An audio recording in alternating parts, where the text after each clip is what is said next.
cousin, who you chillin' with? I'm chillin' with MONIE. Hey cousin, who you chillin' with? I'm chillin' with MONIE. Hey cousin, who you chillin' with? I'm chillin' with MONIE. Hey cousin, who you chillin' with? I'm chillin' with MONIE. Hey cousin, who you chillin' with? I'm chillin' with MONIE. Hey cousin, who you chillin' with? I'm chillin' with MONIE. Hey cousin, who you chillin' with? I'm chillin' with MONIE. Hey cousin, who you chillin' with? I'm chillin' with MONIE. Hey cousin, who you chillin' with? I'm chillin' with MONIE. Hey cousin, who you chillin' with? I'm chillin' with MONIE. Hey cousin, who you chillin' with? I'm chillin' with MONIE. Hey cousin, who you chillin' with? I'm chillin' with MONIE. Hey cousin, who you chillin' with? I'm chillin' with MONIE. Hey cousin, who you chillin' with? I'm chillin' with MONIE. Hey cousin, who you chillin' with? I'm chillin' with MONIE. Hey cousin, who you chillin' with? I'm chillin' with MONIE. Hey cousin, who you chillin' with? I'm chillin' with MONIE. Hey cousin, who you chillin' with? I'm chillin' with MONIE. Hey cousin, who you chillin' with? I'm chillin' with MONIE. Hey cousin, who you chillin' with? I'm chillin' with MONIE. Hey cousin, who you chillin' with? I'm chillin' with MONIE. Hey cousin, who you chillin' with? I'm chillin' with MONIE. Hey cousin, who you chillin' with? I'm chillin' with MONIE. Hey cousin, who you chillin' with? I'm chillin' with MONIE. Hey cousin, who you chillin' with? I'm chillin' with MONIE. Hey cousin, who you chillin' with? I'm chillin' with MONIE. Hey cousin, who you chillin' with? I'm chillin' with MONIE. My bad, y'all. What's going on, everybody? I hope everybody is having a good one on your way in. Please do me a favor and smash that like button for me. Help us get into the algorithm and all of that. Hope everybody is feeling good. We are celebrating Christmas Eve. We are one day away from Christmas. I hope everybody is in the spirit. Hope you get everything that you wish for. Hope you're chilling with your family and, just enjoying the holiday. Me personally, I'm not really too much in the spirit or anything like that. But to be honest, it's been that way for a little while since 2019. But I am thankful. I am happy to be here, be able to come chill with my cousins and talk about some things that interest us, keep the conversation going. So, again, I hope y'all having an amazing day, amazing Christmas tomorrow. Hope y'all get everything you wish for and hope you're able to give people what they wish for from you. But yeah, do me a favor and smash that like button on your way in. I would appreciate that. I would really appreciate that. So, cousins, like I said, I wanted to come and talk to y'all, see how everybody's feeling.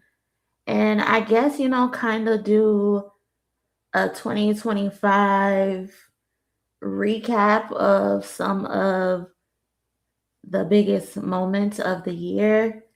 I saw that Wikipedia, they have like a timeline of everything that popped off this year. They have it in order. So I said, let's go through that with the cousins and see how everything ended up in the end. But let's see who up in here. What's up, twin? How you feeling? What's going on? Unapologetic in the building, holding the chat down as well. Shout out to my mods. Hope y'all feeling good. Please be on y'all best behavior today, y'all, because the mods will put you in the bushes. We don't care. It's the holidays. This community has grown so much this year. Thank you for supporting MONIE. Definitely, it has grown. 2025, I'm gonna be honest, 2025 did not go the way that I wanted it to go with the channel. A lot has occurred personally. So I wasn't able to do a lot of the things that I wanted to, but towards the end of the year, I was able to, get at least 2 interviews in to end the year on the right note. Because in 2026, that is the goal to, we like doing these live streams. We like talking about the trending topics, but we want to grow the channel. I want to put this journalism degree to use, because the people keep calling me trying to get their money back in blood. I got to at least use the shit. So that's the goal for 2026, knock out some more interviews, and really establish the channel. We've gotten this far and we've only presented our C tier game, I feel like. And we were able to amass 27,000 cousins, over, I think, 2 million views total on the channel. So if we actually put in the effort and the real work, there's no telling where we can take this channel. So that is my goal to stick with in 2026, straight out the gates. So shout out to y'all for being here and supporting me and whatever it is that I'm able to give to y'all. Like we do these audio streams. Sometimes we get a live stream where we see each other. Sometimes we get visual videos, we get video essays. But next year it's pedal to the metal, pedal to the metal, pedal to the metal. And we already got a head start on that. So I'm happy. But yes, thank y'all for helping this channel grow. Like it really means the world to me, because I used to be like, who want to hear me talk? Because I can fucking talk. But I used to be like, who want to hear me talk and run my mouth and yap? And obviously there are some people, some like-minded people who share the same sentiments with me, even if we don't agree. We have grown a beautiful community. So thank y'all for being here. Thank you. Hey, Kimberly, what's going on? What's up, gosh darn it? Hey, cousin. Hey, Leah. I don't know why I keep butchering your name, but I'm hoping I said it right. What's going on, cousin? I'm gonna get it right. I'm gonna get it right. I swear to God, I'm gonna get it right. What's up, Tiff? What's going on? Love child in the building. The other Tiffany in the building. I swear we got like 3 Tiffs. We got like 3 cousin Tiffs. D Willis in the building. What's going on? Hey, Shar. How you feeling? How you feeling? Naya in the building. Lily. Hey, Lily. What's up? I was in the spirit, then my fiance gave me a cold. Oh, man. Come on now. Come on now. Get me doing that. Tony in the building. What's up? What's up? TT in the building. Regal Love. Miss Miki Jones. Hey, cousin. What's up? What's up? What's up? What's up, Tess? How you feeling? What's going on? 2026 ain't ready for the cousins. MONIE, we are with you. Yes, y'all. They are not ready for us. We are taking this shit to the next level for sure. Definitely bigger and better. Definitely. Mano on the 2857. What's going on, cousin? Mr. Towns. What's up, Mr. Towns? What's up, Tasha? How you feeling? Hey, cousin, I'm listening while wrapping presents at the last minute as usual. Listen, as long as them presents get wrapped, that's all that matters. The positive about being divorced, my sons are with dad's family tonight. Not you said the positive, but yeah, that gives you some time to wrap the gifts without them being in the way. But Merry Christmas to you, cousin Tasha. Merry Christmas. Hey, Fatima, what's going on? How you feeling? Happy holidays, Regal. Happy holidays. Culture stars, what's going on? Happy holidays. But yes, cousin, let's see. I got some stuff saved in my bookmarks aside from the 2025 and hip hop that I wanted to go over. Let's see. Let's start with some positive stuff first, I guess. Right? Let's get the positive stuff going. We all in a good mood, so why not? So, um, Variety, via yeah, they shared. Where is it? They shared an article that. No, I don't want that. They shared an article that a Nipsey Hussle docuseries is coming soon in 2026. Um, and it's supposed to have like a ton of footage that his father videotaped. I mean, if you've ever saw any of the things that Nipsey has shared, he always had like a lot of behind the scenes footage of him as a child, his brother, his sister, his family coming up, their trips to back home to their homeland. So I guess they intend to use some of this footage that we saw and that we haven't saw for this new docu series. So let's see. It says a long awaited docu series about the life of the late hip hop star Nipsey Hussle may finally be released next year. The filmmakers behind the series say the interviews, music, and footage are all in place. Now they're on the hunt for a network or a streaming home. What would be a good network for a Nipsey Hussle docuseries? Maybe Netflix. I mean, they just did the Diddy one. Maybe Hulu or something. I don't know. Whichever one it comes on, I'll probably be tuning in. Director 19, who was behind the recent three-part Prime Video doc, Allen Iverson, says the tentatively titled Hustle will have between 5 and 7 episodes and will be narrated by Hussle, um, along with his brother Black Sam. Netflix, FX stars. What's up, Q? I'm doing good. How you feeling? Carrie to B, Netflix, Def Not HBO. You not fucking with HBO? What's up, Sunny? How you feeling? Hey Bing, what's going on? Netflix or stars? Netflix would be good. Maybe A&E. That's interesting. What else they saying? The Grammy winning Hustle, real name Ermias Ashkenome, who became a respected figure for both his music career and his community outreach, which included investing in Crenshaw's commercial district, was killed outside his clothing shop in 2019. He was just 33 years old. Damn, Nips was young. 33 years old. That is fucking young. And his death continues to reverberate in South Central LA and the wider Southern California region, where tribute murals depicting the performer are commonplace. We've been working on it for several years and making sure that it's told the right way. You talk about one of the most inspirational figures out there who was a highly gifted child building his own computers to burn CDs and get his music out there.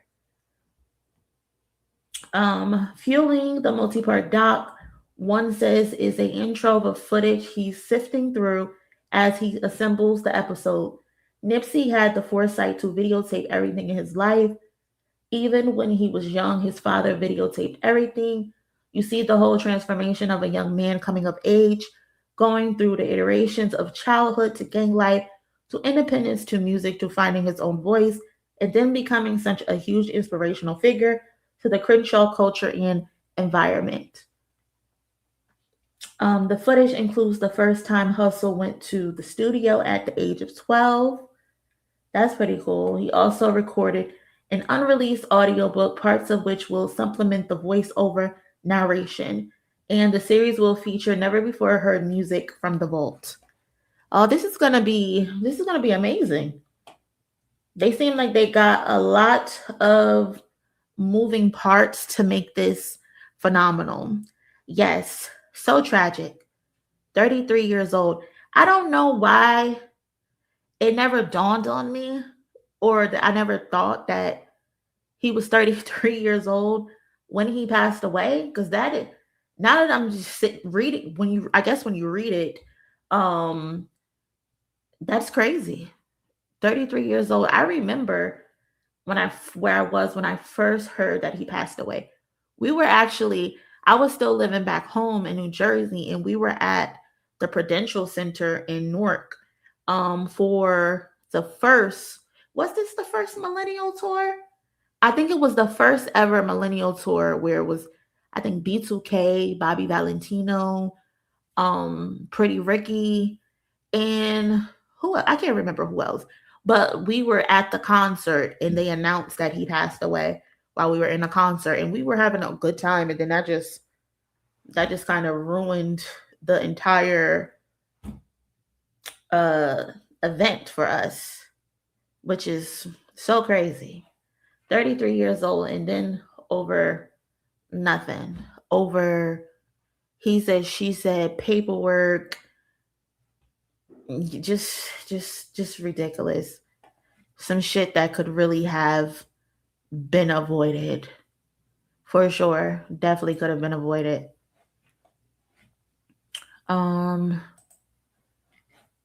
What else? Black Sam has been instrumental in gaining the participation of Hussle's family.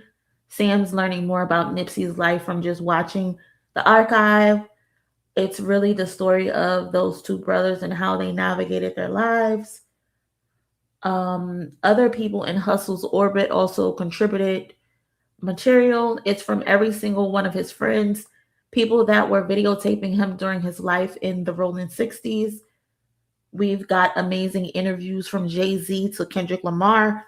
So anybody that knew him at different iterations of his life, it's a very intricate story to tell, and we're just making sure we do it in the right way. So it looks like Jay-Z and Kendrick Lamar are going to participate in this documentary as well, I guess, likely to share their personal relationship with Nipsey Hussle and likely their business music relationship, because Nipsey was working, like Nipsey did music with Kendrick. Jay-Z was actually one of the people who bought multiple copies of Nipsey's $100 mixtape that he was selling. And then they ended up doing business together through Roc Nation. Roc Nation actually shared the Neighborhood Nip Foundation. They hosted their first toy drive. I posted pictures of it on the community tab, but I wanted to show y'all the video too. Real niggas fearless. What's that?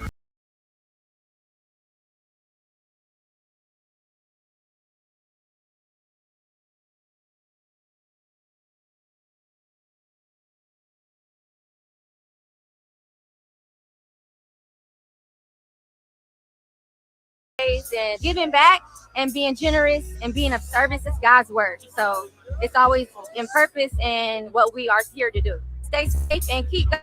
Nipsey's energy is still here and it's still working, and it's still affecting people and still serving the community and helping families in a way that they might not have thought they was going to get help this year. Yo, the toy drive is happening. Yeah, energy is beautiful, man. We got the kids over here with bikes, 3 gifts and a bike. 3 gifts and a bike. We was out here making the bikes for the kids. Yo, come on, man. Different type of experience, man. Nothing but love, positivity, and big blessings. Thank you so much. I really appreciate you guys made my kids Christmas. I am a single mom of 3, so it's very helpful. Thank you. Thank you. God bless you guys. I've seen a bunch of them just like, thank you, Dad, thank you, Mom, really having the time of their life. and just being able to help put that all together and see those smiles has been great. I'm from where they. You already see it. I ain't even got to say it. Shout out Black Sam, Neighborhood Nip Foundation. It's all about giving. It's all about support. We here for the people. It ain't about nothing else. We don't care about nothing else. We only care about giving back. And that's what this is about. And that's what we want to do, especially in places like this, is produce that positive energy to show people that somebody really care about them other than care about themselves. And that's what we represent. And thank you again to all of our volunteers, that came out and are still here with us. It's past our 6 o'clock hour and it's still going. We have to re-up on the toys. We got a line all the way down Bryanhurst. So just grateful to have everybody out here. Ran out of toys, man. We had to go buy more toys. So more toys on the way. Thanks for everyone coming, man. Happy holidays. Merry Christmas. Feel good to serve the community, man. Here, man, marathon members, you know what I'm saying? We're giving out toys back to the kids. Long live Neighborhood Nip, man. Oh yeah, we had to go re-up on the toys because we ran out. But everything we do is for the team, it's for the land, and it's for the kids, man. So this is big for us today. Look at the kind of bikes we putting out.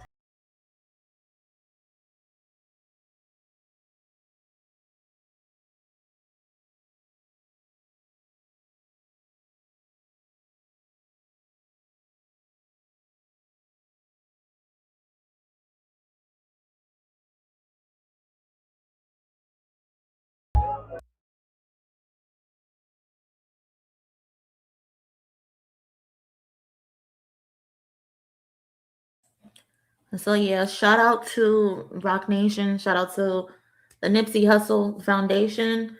But like I said, there's gonna be a docu-series that's gonna be coming in 2026 that is going to chronicle his life from a child. The first time he's went to the studio, according to the article, is going to be narrated by him. Also, with his brother Black Sam. So this is going to be amazing, and it's going to feature interviews from Jay-Z and Kendrick Lamar, who I believe also wrote a beautiful, they put excerpts from both of them in his obituary when he passed away. So there's a real connection there between them. But yeah, so I wanted to highlight that and show love to that. Because you gotta give back to your people, gotta help your community. And I just love the fact that Lauren, Black Sam, his daughter, his sister, they are still keeping the things that he was fighting for, the things that he was pushing for his community, keeping it alive. And I love the fact that they still have this location, the strip mall. When people pass away, things could get a little bit shaky. Things can get lost. Businesses can start to fail, but Black Sam, Lauren, and everyone else around the team, they are making sure to keep his legacy alive and the things that he fought for alive. So shout out to them. Shout out to the family for sure. Definitely going too soon. Definitely. Hey, Lisa. What's going on, Lisa? Fatima, I was in Argentina when I heard the news. Lost my entire appetite. I can understand. What's up, M. Reed? How you feeling? Happy holidays. Happy holidays. But what else? What else do we got going on? Oh, no game. Tiff, cut it out. Tiff, cut it out. Listen, they are saving us from the game appearances because I just can't deal with him. I think I just saw something on Twitter about this man saying he before he got a record deal, he used a Jay-Z verse in a freestyle that no one ever heard of before, and he used that verse to be able to get a record deal.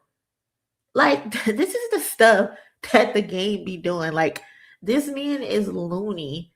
He's the textbook definition of a short bus shorty. Like, him and Meek Mill are on the same playing field. The game know how to disguise his slowness a little better than Meek Mill, but they are from the same type of coin for real. Because what the hell?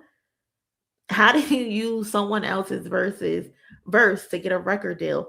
Mind you, it's someone he ends up later on dissing down the line in Jay-Z. You use an old freestyle that's allegedly that someone never heard of yours, of his, and then you get in the game and then you end up dissing him. Like I just can't. I'm washing my hands with JC on the rest of 2025. He's getting nothing else out of me for the rest of the year. I promise you. You know what's funny? I click on Twitter and the video pops up. Let's share this video so y'all know I'm not bullshitting, okay? There, let her make a deal. This is one of the most. So then, right, this is gonna get clipped, and everybody gonna be like, Glasses is talking shit about Nick, and you know them white folks just sit up there, let her make a damn fool out of herself. I know Trump was just like, I know. Oh wait, hold on. This is not the video. Hold on. Let me see where. I thought that was the video. Hold on. That's another video. That's them talking about. Hold on. Here it is. Here it is.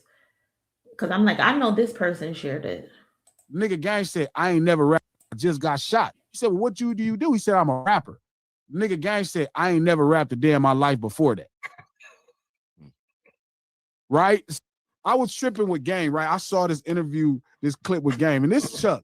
Because if y'all, I know y'all be so mad because y'all like, why do we fuck with Chuck? Y'all like, why do Top Dog? Why do 2 T's? Why does Glasses? Why does Kendrick? Why do we fuck with Chuck? Why do we fuck with Game? Y'all been asking that this whole time. Here's a perfect example of comparing this situation. So Game says when he goes to get his deal, he flies somewhere else, right? And he's there. And he meets Tony Muhammad. And Tony Muhammad, he like, man, what you trying to do with your life? He said, man, I'm trying to change my life. I just got shot. He said, well, what do you do? He said, I'm a rapper. Nigga Gang said, I ain't never rapped a day in my life before that. Right? He finds an old Jay-Z freestyle that's not popular and raps No, he didn't. No, he didn't. No, he didn't. No, and that's how he got his deal. He admitted that shit? I swear to God, he said it. That's crazy, man. I wonder what JC freestyle that was. Then he came out dissing. Hove got you your deal, and then you come out dissing Hove. What type of shit? That's this crazy. Is why we kind of be laughing like this nigga crazy, man. That's why none of us get upset.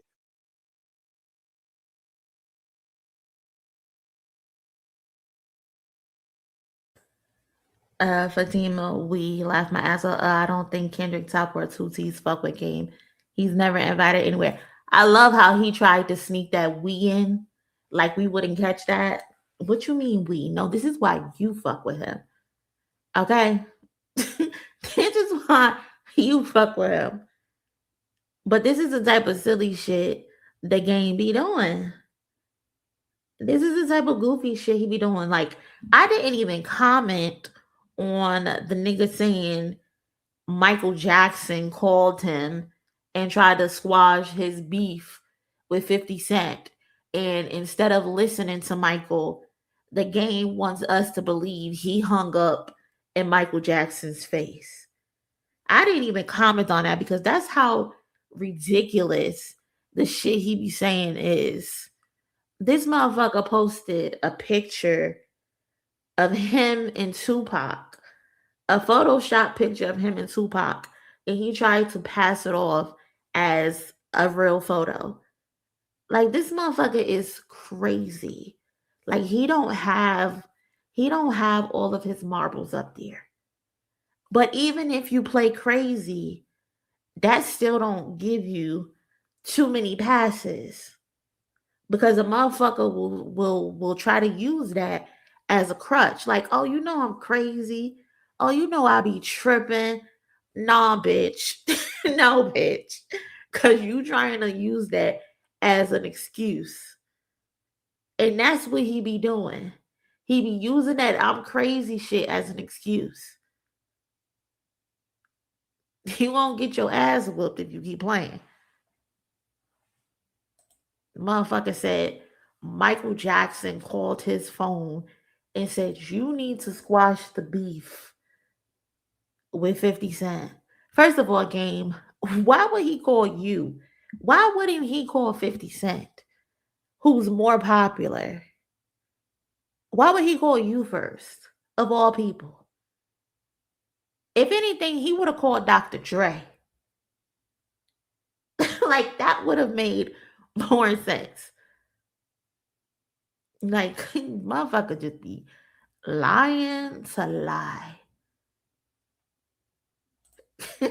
Game ain't crazy. He just crafty. Whatever that motherfucker is, he needs to sit the fuck down.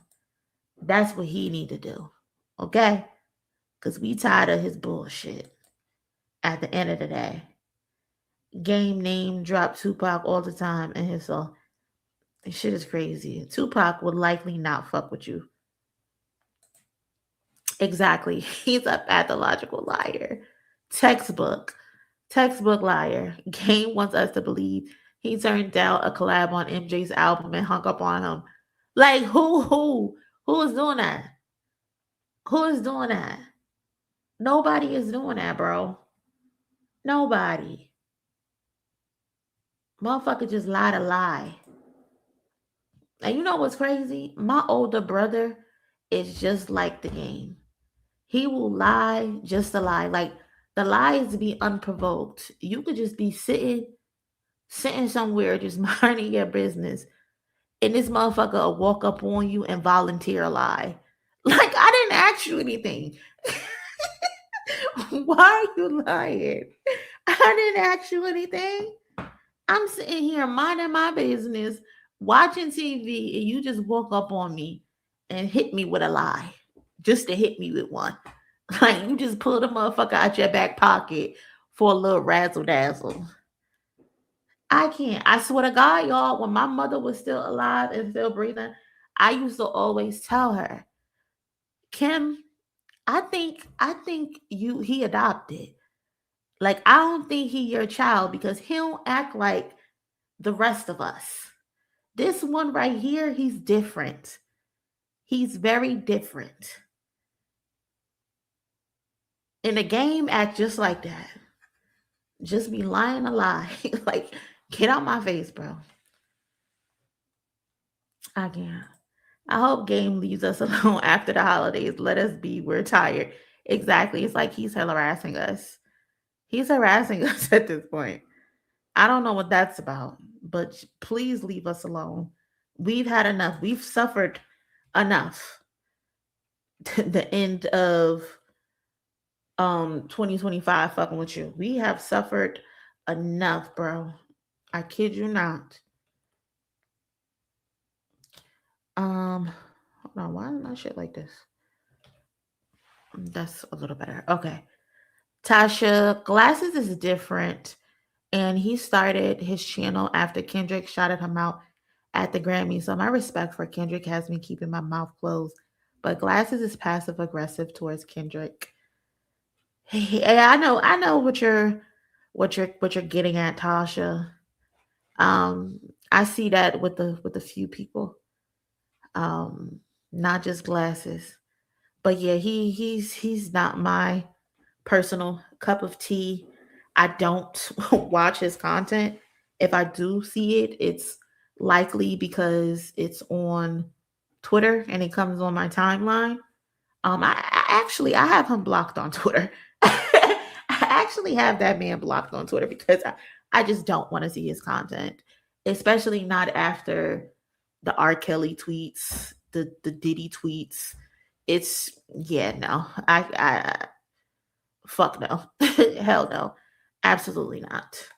My brother does the same thing. That's how I know Elias lit before they even open. Cousin said, I got history with liars. I could spot one of them motherfuckers a mile away. For real. And I know what that's like because, like I said, my brother, I know what a liar look like. Don't put your bro business out here. Listen, if you listening, you can't call me a liar. He can't call me a liar because we've caught him in so many lies. Shout out to my big brother, though. I love him to death. But that nigga be lying. That nigga be lying. Game is the same dude who shouted out R. Kelly and Diddy at a nightclub. Yeah, it's just very weird. Some little less, you don't like no PP, freed my freaky niggas. Like, you're too old. You're too fucking old. But on to another weirdo, I guess. Joe Budden says he's done supporting Nicki Minaj after she spoke with Erica Kirk on stage at Turning Point USA's America Fest this past weekend. Let's listen to what Weirdo 1 has to say about Weirdo 2. And I'm going to speed this up a little for copyright purposes. And I'm going to try to like halfway show his face because, again, I'm not trying to, get copyrighted. By now, you've seen it. I got a bunch of phone calls about it. I'm out. I'm done. That was it. That was it. Sorry. I'm gone. I'm gone. That's it. The last dance. That was the last candle on the cake for me. Sorry. Sorry, Barbs. Sorry, Nick. Don't call me. Don't text me. It is what it is. Sometimes how y'all move around out there does have an effect on how I view you. And this was one of them things. I'd be a fool to think that you didn't consider that before you did it. I'm sure. Which just says to me that you really don't give a fuck. I'm even more baffled. I don't even know how much of this conversation I could have. They're so anti-transgender, which is confusing to me because I've been to the Nicki concert. That's the thing that fucks me up. I'm so confused by so much of what was said on that stage. Yeah, I watched the whole thing, hoping that maybe it was going to be impartial or there was a reason, but she was just echoing a lot of the shit that you would expect to be echoed. I remember highly disappointing. Oh, same. Yeah, extremely disappointing. I'm not disappointed. Very, very anti-black of you. Very anti-black of you. Let's just call shit what it is. You were saying? Oh no, I'm not disappointed just because I've come to expect no expectation. Yeah, or I expected that. Unfortunately, I remember when I first criticized Nicki a couple months ago, and I said she's doing these MAGA talking points. She sounds like a MAGA person, and the Barbs came after me like, "Why are you saying she's MAGA just because she cares about X, Y, and Z?" Is she MAGA now? She's at a Turning Point conference. She's talking to Charlie Kirk's wife. Talking about how handsome Trump is. How handsome Trump is. No, she went crazy. Yeah. She called J.D. Vance an assassin, which is a weird thing to say. Crazy. To the woman whose husband was just assassinated. That was a very awkward. It was just, you could 30 seconds. Other word, right? It was like, oh, what is happening here? Then she all little girls mattered when talking about that. It was a hot ass mess on that stage. It was. That's exactly. Like there's no way to sugarcoat it. Right. I'm done. I'm off.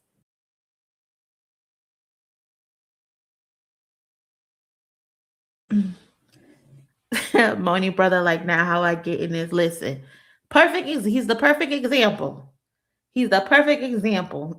Okay, I had to use him. But anyway, so that was Joe. I'll move his face up now. So that was Joe Budden, and he's basically saying that he's done with Nicki Minaj at this point. He says, "Don't call me, don't text me," and I just find this so funny because you've stuck by this lady's side through worse things, Joe. Joe and her fans, like, y'all all have stuck by her side through the worst of the worst of the worst things.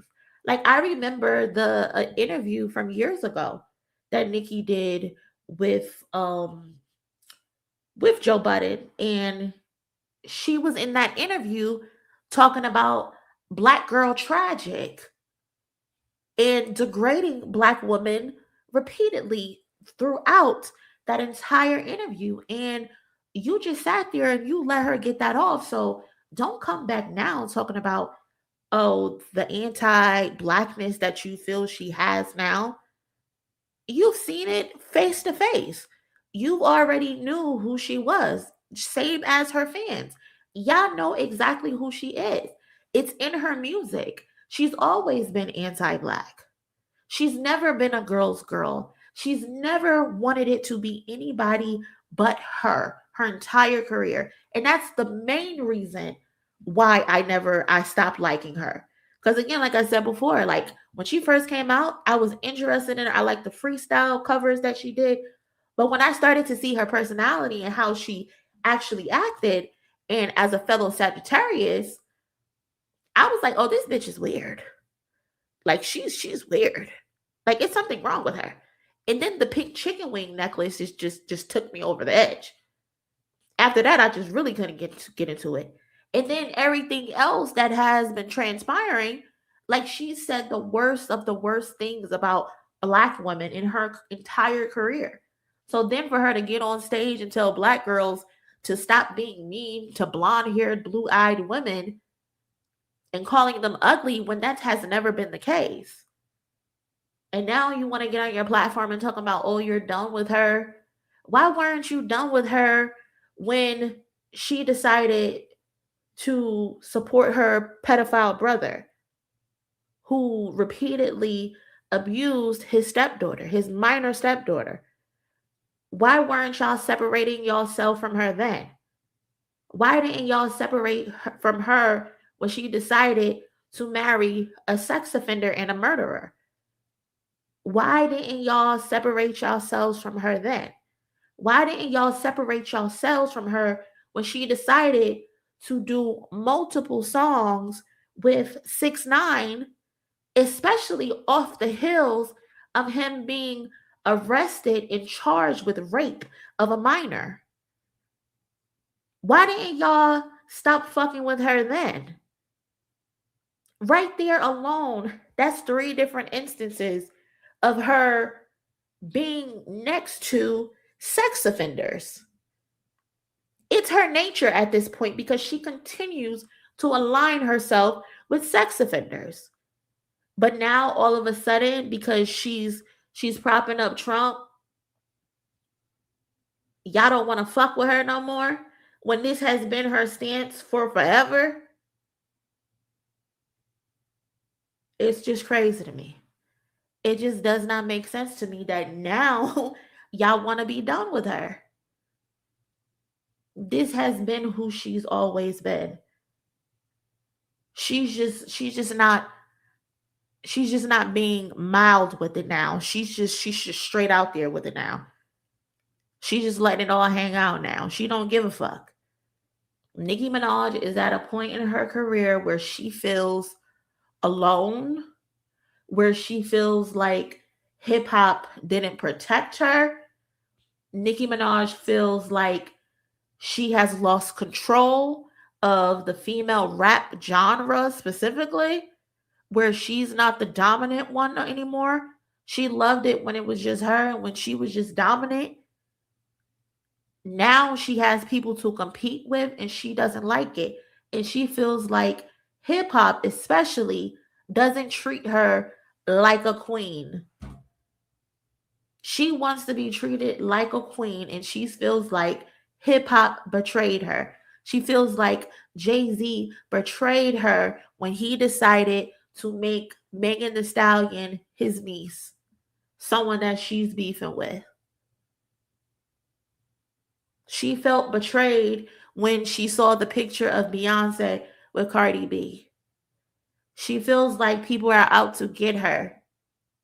And you only feel that way because you have been a nasty person behind the scenes to other people. The things that you've done to other people, you feel like those things are now happening to you. And you don't like it. You don't like it. So now she feels powerless. She's acting out. Hip hop isn't going to come save her. So now I'm going to go over here and I'm going to sell my soul to fucking MAGA. People like Nicki are very scary because I said the same thing about Drake. They're literally twins. If you really sit back and lay it all out there, they are both going through the same exact thing at the same exact time. Both of them feel like hip hop and the industry betrayed them. They feel like y'all are supposed to stand by my side no matter what it is, and y'all didn't protect me from Kendrick. Y'all didn't protect me from all of the shit that I have going on personally. Y'all let all these new bitches come in and take my throne. They both feel the same way about hip hop, and they're going about it in a nasty way. She's willing to throw hip hop, her legacy, and everything under the bus. He's willing to throw hip hop, his legacy, under the bus. A motherfucker who douse all types of petrol, oil, all over them, gasoline all over themselves, and light the fucking match and burn the whole house down, as long as everybody else get killed too. That's Drake and Nicki. Textbook. This shit is so embarrassing, and it's even more embarrassing for people like Joe Budden and her fans. She on Twitter blocking all her gay fans. She said, "Ain't no rainbows allowed." She blocking all of y'all, and y'all on the internet crying about it. Y'all deserve it. Y'all deserve whatever it is that y'all getting from her. And I don't feel bad for none of y'all, because y'all knew she was a shitty person. Y'all were willing to look past all of the sex offending coddling she's been doing. And now, because she said boys be boys, y'all flipping out. Motherfuckers don't give a fuck when it ain't got nothing to do with them. Once it has something to do with them and it affects them, everybody up in arms. Everybody up in arms. Y'all should have been up in arms 10 years ago. That's when y'all should have been up in arms. And shout out to KL Sounds contributing to the goal. Thank you so much, cousin. Happy holidays. Appreciate you, KL Sounds. Thank you so much. Happy holidays to you and your family as well. So yeah, it's just funny to see Joe Budden and his cast say the things that they say, because like y'all weren't offended when this lady told Megan she rapped about Megan's dead mother. Y'all weren't offended then. Y'all weren't offended when she rapped about Megan, a victim of domestic violence, being shot at. Y'all weren't offended then. Y'all weren't even offended when she got on the internet and said, "Bitch, you need to be more like Rihanna because she held it down. Here you go. You keep looking for attention." That's not what she said verbatim, but that's essentially what she said. She said Rihanna took her ass whooping like a champ from Chris Brown. You ain't seen her go to court about it. That's what she said about Rihanna, comparing the situation, Rihanna's situation with Chris, to Megan's situation with Tory. She told that girl to take the shooting on the chin, don't snitch, because Rihanna didn't snitch or she forgave Chris.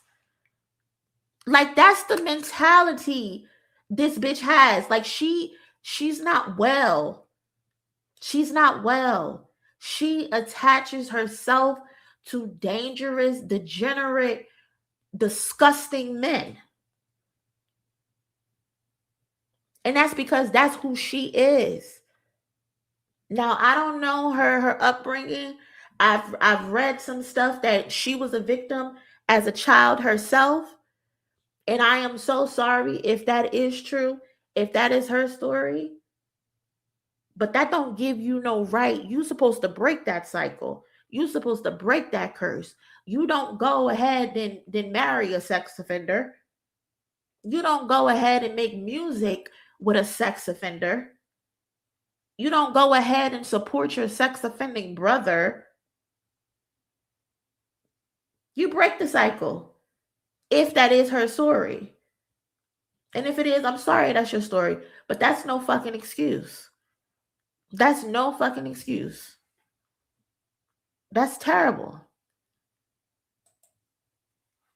Like, girl, y'all seen the shit. I don't get why people are upset now. You got people throwing away vinyls, cutting up t-shirts, throwing away CDs. Like, y'all are embarrassing.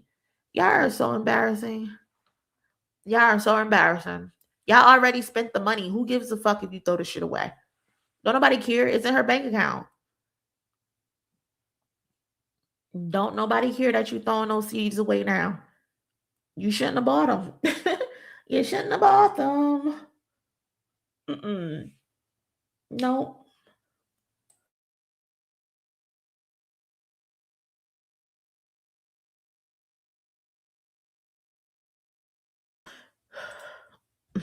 Girl, yes. Embarrassing. She said Rihanna basically took that shit on the chin. Why you complaining about it? Why you want sympathy? That lady is crazy. Had her fans trying to break into Megan's mother's resting place. Like, what? Imagine somebody trying to break into your mother's gravesite to go and vandalize it. All because the bitch is on a coke rant for 7 days. That shit is crazy. Joe's weird hatred for Megan is troubling. Yeah, he's a shitty person too. He's a terrible person too, with a terrible history as well. Terrible people usually hang with terrible people, and it's no wonder you were friends with her, but now all of a sudden you want to distance yourself. Fuck out of here, Joseph. Fuck out of here, Joseph. Now they got all these TikToks talking some apologizing to Lil' Kim. I ain't ever had to, because I ain't go against Kim for Maga Minaj. That's a fact, Rita. That is a fact. Everybody want to apologize to Kim now. She told y'all the bitch was crazy. She told y'all the stuff that she was doing behind the scenes. How she was stopping records from being made. How she was stopping people's bags. Remy Ma even said the same damn thing. Remy Ma said the exact same thing. And y'all wrote them off as just being bitter. Y'all wrote them off as just being messy and mad. No, she's a terrible person. She's a terrible person, and now all of a sudden, motherfuckers want to be apologizing. Fuck out of here. Fuck your apologies. Fuck your apologies. Because I didn't lie then. I wasn't bitter then. I was just telling y'all the truth. I was telling y'all the truth, and y'all ain't want to listen to me. Now look. I'm looking for that interview that Nikki had with Angie Martinez, because she had some very interesting things to say about the future. Hold on, because I need to find the timestamp. Is there a timestamp? Come on, y'all. Okay, here it goes. I think this is it. You know, when you see Gaga, you see Madonna. But Madonna never hated on Gaga. Why in the Black communities we gotta hate on each other instead of saying, thank you for showing me love. Thank you for, like keeping my name alive. The same way she opened doors for me, I'm now opening doors for her.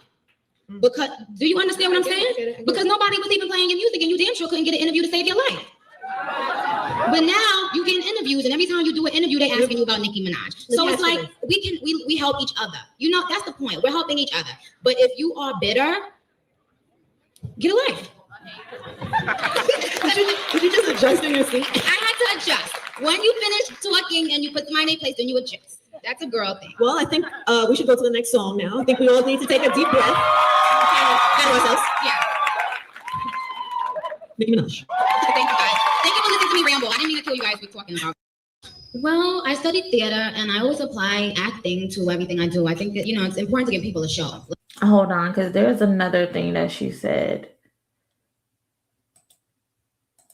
When I went to school, I was very young. I was like 5 or 6 or something, It was a way on that.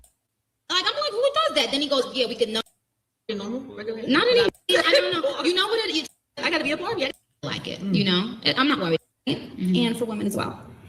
It's so funny because What do you mean? When I mean, like they would have to be a certain type, and they would have to. You don't say he or.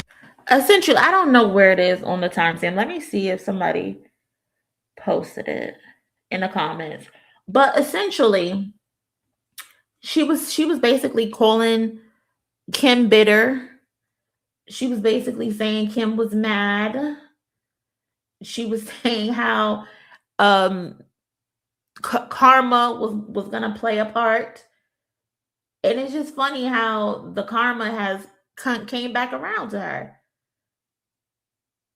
They basically came back full circle to her. And that's just what it is. When you come in the game and you pretend that you've paid homage to someone, when you come in the game and you pretend, oh, you gave a person their flowers, but clearly you haven't, because when it's time to acknowledge this person, you're agitated, you're fidgeting in your seat, and you're upset that people are asking you about this person when you clearly have ripped off this person's image, name, and likeness from top to bottom. The songs that got you popular were Little Kim remixes. The things that got you popular were you recreating Little Kim photo shoots, the squat pose, and all of that. And instead of showing her love and not trying to sabotage things behind the scenes, because apparently they were supposed to do a song together. And Nicki Minaj told Baby, I'm not doing a song with her. Take her off the song after the song had already been made. That would rub someone the wrong way, especially someone you're supposed to be looking up to, someone you're supposed to be respecting. If you didn't want to do the song with Kim, then don't do the song. You got her taken off of a song, and that's just messy. And now here we are in 2025. You're bitter, you're upset, you're mad. It's funny because, you know, in asking people what they wanted to know, I mean, clearly you've been having this thing with Kim. And I don't know, just thinking about you and where you were from and that you're a rapper. And I'm thinking, sure, I know things have gotten crazy. And people are assuming, even though you say it's not specifically about her, that Roman's revenge is for Kim. You know, she just really jumped out the window. And you got to be careful when you pick fights. And that's what I've learned in this business. You just never know. I think people get me mistaken with like a real Barbie. They forget where I'm from. And if I have to revert back, I can and I will. So don't play with me. You know, it's one of those moments when you say, don't play with me. You know, because I respect you, I love you. I've said it in every interview, time and time again. And if that's not good enough with you, mama, then it's something deep rooted in you. You need to get something is bothering you inside. That's your insecurity bothering you. Now, that's just funny to hear, because now she gets upset that these other girls don't acknowledge her. She's upset that these other girls don't bow down and kiss her ass. Literally recorded on a phone call with Lotto, going back and forth about homage. When Lotto, of all people, were one of the main girls who's given her the most respect, because Lotto actually came up admiring her.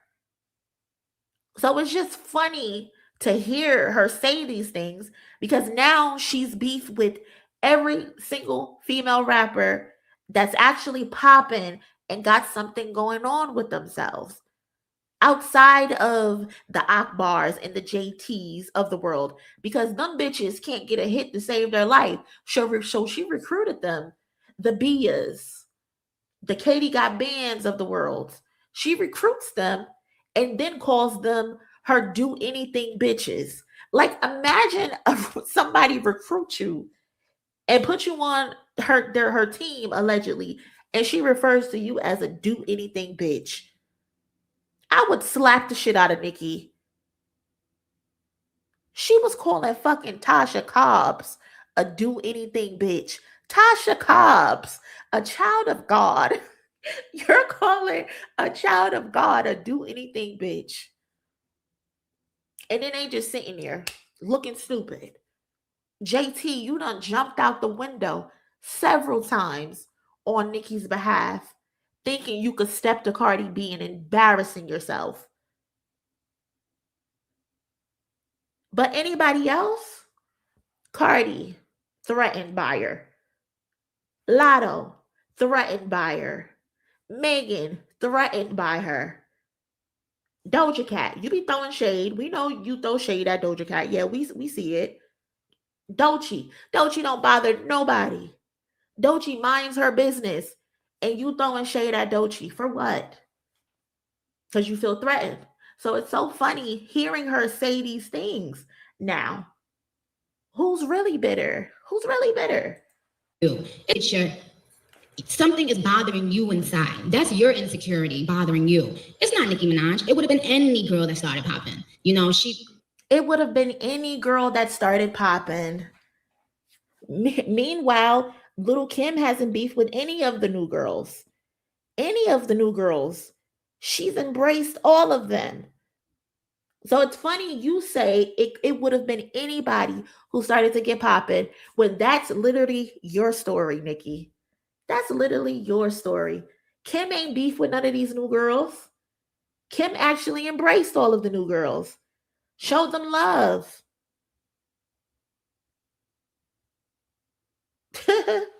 Girl. Security bothering you. It's not Nicki Minaj. It would have been any girl that started popping. You know, she picked a fight with Foxy. Then she picked a fight with Eve. Then she picked a fight with Remy. Now it's, you know, then it was Miss Wallace. Then it was Nicki Minaj. Every time you in the news, because you getting at somebody. Where's your music? Ain't that funny? Let's rewind that back. Let's rewind that back. Nicki Minaj. Every time you in the news, it's because you getting at somebody. Where's your music? Every time you on the news, it's because you getting at somebody. She's literally reading herself down 15 years in advance. How you the girl, did you see yourself in the future? You're literally talking about yourself. You know, put your music out, and when I see your name on Billboard, that's when I'll respond to you. Other than that, goodbye. And Barbie bitch. Take you back. She just ran. And that doesn't take away from the respect. You know when a mom gotta beat you and she be like, it hurts me more to beat you than it hurt you? It doesn't take away the love that I have. You see how disrespectful she is? You see how there's no way I can be talking about somebody that I respect in this way. What the fuck do you mean it hurts me more to beat you? What? Girl, what? And you want us to believe you shown respect to Kim? And these are the things that you're saying? There's no way you had respect for Kim if you talking about her like this in this interview. I gotta beat you, and she be like, it hurts me more to beat you than it hurt you. It doesn't take away the love that I have. It doesn't take, you know how, because I'm a realist. Because you say those are the people that she's one of the people that you came up listening to. Did it hurt your feelings? It hurt. Yeah, I was gonna ask if it hurt your feelings. It hurt my feelings because I remember I saw her on the tour with Wayne. And I had been hearing, back, in the business, people talk behind the scenes. Mm-hmm. And I remember I ran into Foxy, and Foxy said, why you keep on giving props to Kim? She don't like you. She was like, the girl be dissing you, like when in conversation. Mind you, how would Foxy know that Kim is dissing Nicki? Foxy and Kim are not cool. Y'all have never been cool. They've always pitted y'all two against each other. Foxy, phenomenal rapper, great rapper, but you were always number two when it came to Kimberly. Always number two, always trying to keep up, play catch up. So how the fuck would you know that Kim be dissing Nicki? That's that messy shit. Y'all weren't cool, so how would you know that? And if Nicki was actually smart, she would have realized that. Not y'all saying Foxy can't hear shit. And I said, I'm so much of a like, diehard. I was like, until I hear her say something about me, I'm going to continue paying my respect to her in my interviews. And that's what I did. I kept on doing it. That's why everybody came out and said, Nikki always showed you love. What are you talking about? So when I saw her. Mind you, the person who said that was Charlemagne. Not everybody. Only person that said that was Charlemagne. And that's because Charlemagne was cool with Nikki at the time. Wayne's concert, she performed with Keisha. She came into our dressing room. Mind you, Nikki, you were mad at Keisha Cole for doing a song with Nicki Minaj. I mean, with Little Kim. Nikki, you were upset with Keisha Cole. I remember this. You were upset. They did the song with Little Kim, Keisha Cole, and fucking Missy Elliott. She went use the bathroom and stuff. And I stopped her. I was like, I want to make sure everything is cool with us because I'm a fan first, Is everything good? Yeah, everything good. We good.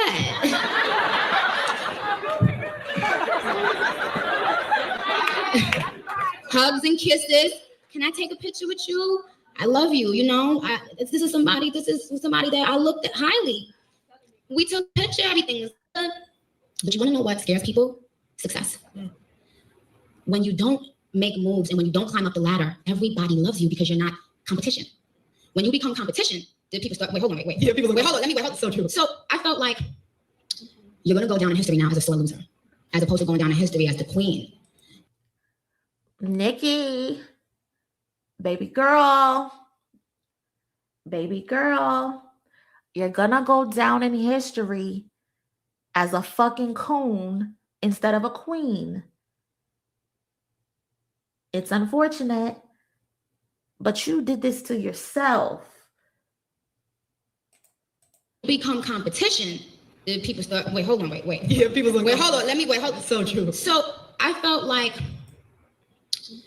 you're going to go down in history now as a sore loser, as opposed to going down in history as the queen. Because if you can't beat them, join them. If you don't have something nice, don't say anything at all. You don't have to feel the need to put somebody down and make yourself feel better. I see people do things all the time that I think, that remind me of Nicki Minaj. But it's like, do you, honey? It's like we all take from each other. There's nothing. That's why I did a record on Pink Friday called Here I Am, and as I said, like nothing is new under the sun. When you see Gaga, you see Madonna. But Madonna never hated on Gaga. Madonna didn't need to hate on Gaga because Gaga might have found the inspiration from Madonna, but Gaga was also her fucking self. That's why there was no need to be hate. That's why there was still a mutual respect. Nikki, you didn't just take inspiration from Little Kim. You copied her down to the T. So that's why that lady likely had an issue with you. That's why she had an issue with the way you talk about her, you mock her, you mimic her voice, you roll your eyes, you pop your neck in your interviews when you're discussing her. Because people see it. They see that you were a copycat. They see it. And you're mad at the fact that the people are acknowledging it. And how can you get mad at that when it's just a fact? When it's just a fact that you stole everything. Everything. Your entire swag was a remake of Little Kim. And you're upset that people noticed it? What are you mad about? You stole her swag. And it's just so funny that you said that in an interview that Little Kim will go down in history as a sore loser. But the reality is in 2025, people are sending Little Kim apologies. And the only person that's going down as a sore loser in history, that's going down as a coon, is you. That's just crazy. Yikes. Big fucking yikes. Big fucking yikes. Good luck with that. I hope whatever Donald Trump and them is paying you, I hope it's worth it. Because girl, to destroy your legacy this way is nasty. Is nasty. But hey, I don't care. I'm glad your legacy is fucked up because you've always just been a terrible person, in my opinion. Shit. You deserve the embarrassment. Who's next up? Let's talk about her brother. Let's talk about her weird ass brother. Cause he's too is being a weirdo. Apparently, after Saweetie and Quavo broke up, Saweetie wanted to get rid of all of the things that Quavo gave her. So she sold a Bentley, I believe this is, that he gave to her. And I guess Drake saw it for sale. So then he decided to buy it and then give it back to Quavo. Okay, all right, I'm gonna tell it. Say it. You remember when the Sweetie Bentley was going viral? Remember there was an ice blue Bentley. It was Sweetie's car. Yeah, man. He said that Quavo got it for it. Yeah. And I was like, oh, like I saw it for sale somewhere. So, and this is like when we were first on stake, and I was just paper was just running. So maybe it was before that. It was before that? No, it was around that time. And so I was like, man, I saw it for sale, and I'm gonna buy that back for my dog. So then I kind of tried to do the same thing where I was like, I invited him over and I'm like, yo, come over to this party. I parked the whip right in the front. But you did buy it? I bought it for him. Yeah. And I was like, he pulled up like, he's like, oh, like he thought she was there. What do you say? What do you say? It's not about what he said. Shout out to Joe. But he really didn't understand the joke. You gotta take. This guy is just so weird, bro. I don't know if he thought Ben was supposed to like jump up and down, hoot and holler at the thought of you buying a vehicle from a guy's ex and then giving it back to her was cool. I don't know. It seems like he didn't get the reaction that he wanted from Ben, but the fact that you're just buying shit and then you're inviting the person over to be like, look what I got you. Like, you think if Quavo didn't want the car, like, you think he couldn't have bought it back himself?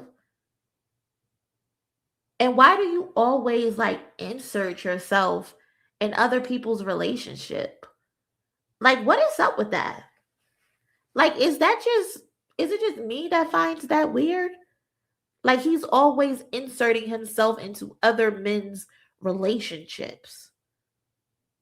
Whether it's during a battle, he's always talking about another man's wife, or his friends' relationships. When his friends have breakups or going through anything with their significant other, here he comes like, bro, she'll deserve you, bro.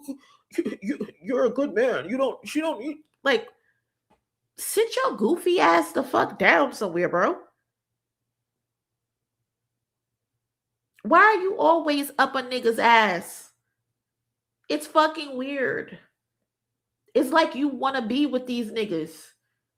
And if that's the case, then go be with these niggas.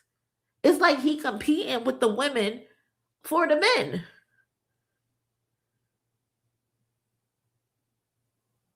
That shit is so fucking weird.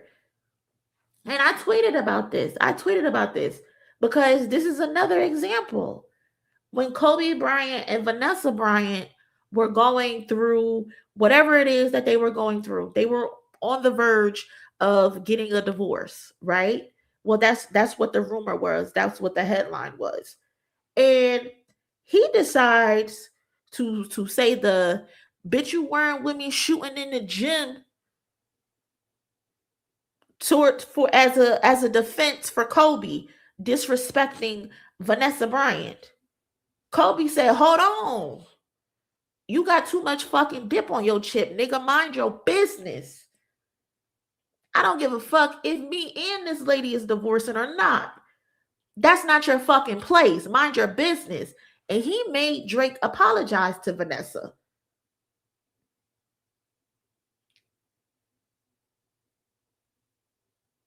Like, what gives you the authority to think you can insert yourself on my fucking relationship? Even if we going through it. That's not your place, nigga. You, as men, you never speak on another man's relationship from what I've seen. You mind your fucking business. You don't insert yourself into that. But this motherfucker, he does it a lot. And he does it to the point like he's trying to prove a point to the men. So in this instance, he's like, I saw Saweetie's, she posted the Bentley and I just had to buy it back for my bro. Even Quavo was looking at you weird because Quavo thought you was on some weird shit because that's what you're known for. You're one, known for fucking other niggas' bitches. And two, you're known for buying people's shit that they put up for sale and then flexing it like you stole it or like you jacked them for it.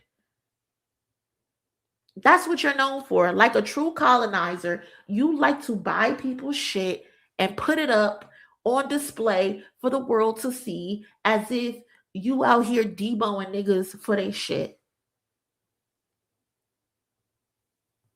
Hell no, Quavo didn't find that shit funny. He thought that shit was weird. That's why Ben said, well, what did he say? And Drake said it don't even matter what he said. It don't matter what he said because it's likely that nigga pressed you until you realize, oh shit, nah, bro, it ain't like that. I'm almost certain that this man probably bought that Bentley and put it in his driveway. It was going to stunt on Quavo. Without mentioning it, he was just gonna leave that shit in his driveway. And until Quavo pressed him, he probably changed the story. Was like, nah, bro, I bought that back for you. I bought that back for you. Bitch, if I wanted that car back, I could have bought it myself. I gave it to the bitch because I gave it to her because I loved her at one point. I don't want shit back that I bought from somebody. Whatever they decide to do with it after I give it to them is what they decide to do with it after we're said and done. Why the fuck would you think I want the car back? What would make you think I want this car back? I don't want this damn car back. This is just another example that shows how out of touch he is with reality. He throws his money around because that makes him feel superior. That makes him feel powerful. When niggas don't even care. Like, I've never seen a person with all of this money in the world who just cruises the internet to just buy other people's shit and then you're buying it for no reason. It's not like you're buying it to put it on display or for repurposing matters or to open some type of museum to show off history, to attach a momentous moment to it. No, you're just buying the shit just to wear it and flex it. Again, like a colonizer. Like a colonizer. You are true to your meemaws and your pawpaws heritage. Okay? You are your forefathers. I swear to God, you are. You are because why would you think that's cool? You really be spending money on niggas. Yes, Delisha. Yes, he be spending money on niggas like Diddy. He like to take niggas shopping. He buying the niggas cars. He bought this car back for Quavo. And then apparently he bought Ben the Don a car too.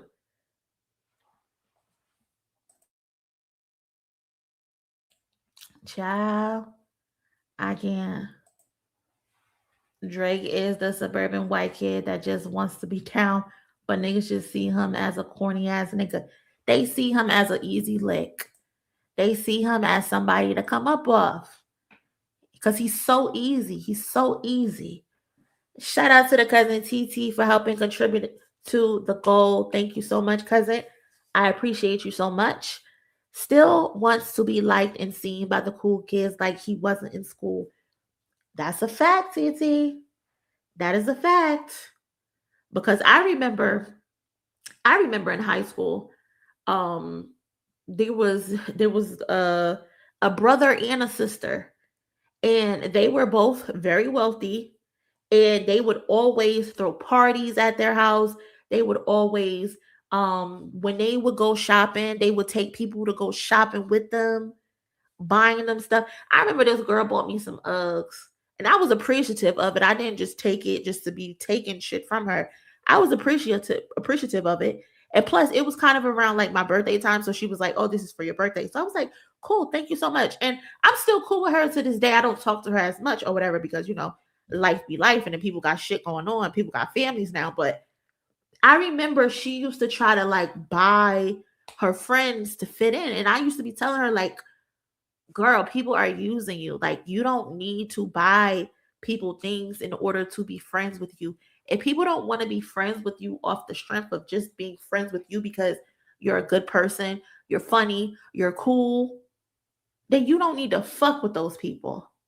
Don't allow people to use you. And she's like, oh, well, I got my family, we got money, so it doesn't really. No, stupid. No, stop. Stop. If you want to give people some money, donate that shit to charity or somewhere. Don't just be buying people shit just to buy people shit. Don't just be having people in your mama fucking house. My mama ain't play that. Wasn't nobody fucking coming in my mama house and just chilling around and eating food and shit. Girl, what the fuck are you doing? My mama will whoop my ass. But yes, that is him. Textbook. That is him. Textbook. Buying your friends just to keep them around, keep them saying nice things about you. That's a sad way to live, honestly. It really is, because you never know who's really there for you. If I'm just buying you all this shit and buying you all this shit, I don't really know if you really like me, if you really fuck with me. Shout out to the cousin down in Dixie for contributing to today's goal. Thank you so much. I really appreciate that so much, and I hope you're having a good Christmas Eve. Down in Dixie says he don't like women. It's real competition. He might pop ass with them. I can't, bro. Listen, I don't like calling people one of the girls, and they not one of the girls, but he moved like he one of the girls. He moved like he one of the girls for real, on the low. Did he like to take the niggas shopping? And I think Drake liked to take the niggas shopping because he's always dissing a nigga's significant other, and he's always inserting himself in somebody's relationship because you did not have to do this. You did not have to buy this car. You didn't.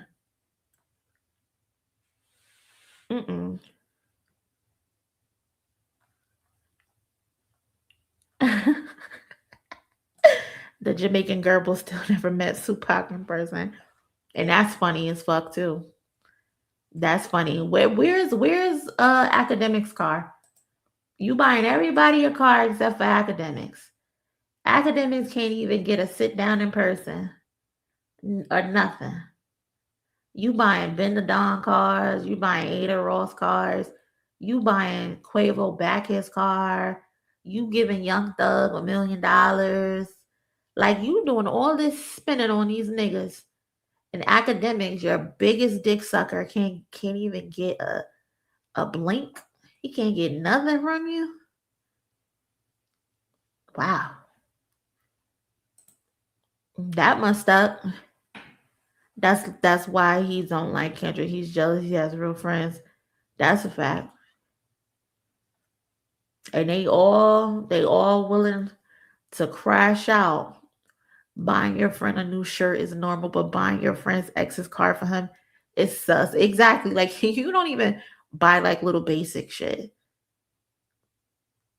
You buying cars back and saying, oh, bro, look what I got for you, bro. Oh my god, bro. You never gonna believe this shit, bro. remember Sweetie, the car you got her? Bro, I got it back. Get the fuck out of here, Aubrey. You tuna fish bagel eating bitch. Get out of here. Get out of my face. Like, look how happy he is to say it. Okay, all right, I'm gonna tell it. Fuck it. Say it. Do you remember when the Sweetie Bentley was going viral? Remember there was an ice blue Bentley. It was Sweetie's car. Yeah, man. They said that Playboy got it for it. Yeah. And I was like, oh, like I saw it for sale somewhere. So, and this is like when we were first on stake, and I was just paper was just running. So I was, or maybe it was before that. It was before that. No, it was around that time. And so I was like, man, I saw it for sale, and I'm gonna buy that back for my dog. So then I kind of tried to do the same thing where I was like, I invited him over, and I'm like, yo, like come over to this party. I parked the whip right in the front. But you did buy it? I bought it for him. Yeah. And I was like, he pulled up, like he's like, oh, like he thought she was there. But he, what do you say? What do you say? It's not about what he said. Shout out to Joe. But he really didn't understand the joke. You gotta take. He ain't understand the joke, Drake, because it wasn't a fucking joke. That's why he didn't understand the joke. Whether he and Saweetie broke up or not, if you know, him and Saweetie were really locked in. They were really locked in. They were in a serious relationship. It's unfortunate it ended the way that it ended. But that's why it wasn't a joke for him, because that was really his bitch. And here you go, known for fucking other niggas' bitches. So he automatically assumed she was in the crib. And he was going to put belt to ass. And you didn't realize because you think niggas are always playing. You think niggas are just fucking strippers and porn stars and getting them pregnant and not caring. No, he actually cared for her. You have to know what having feelings for a woman is like. And you don't know what that feels like. So that's why you always overstep boundaries. And he was ready to put belt to ass to you when he pulled up and he saw that vehicle because of what your history is. That's why it wasn't a joke to him.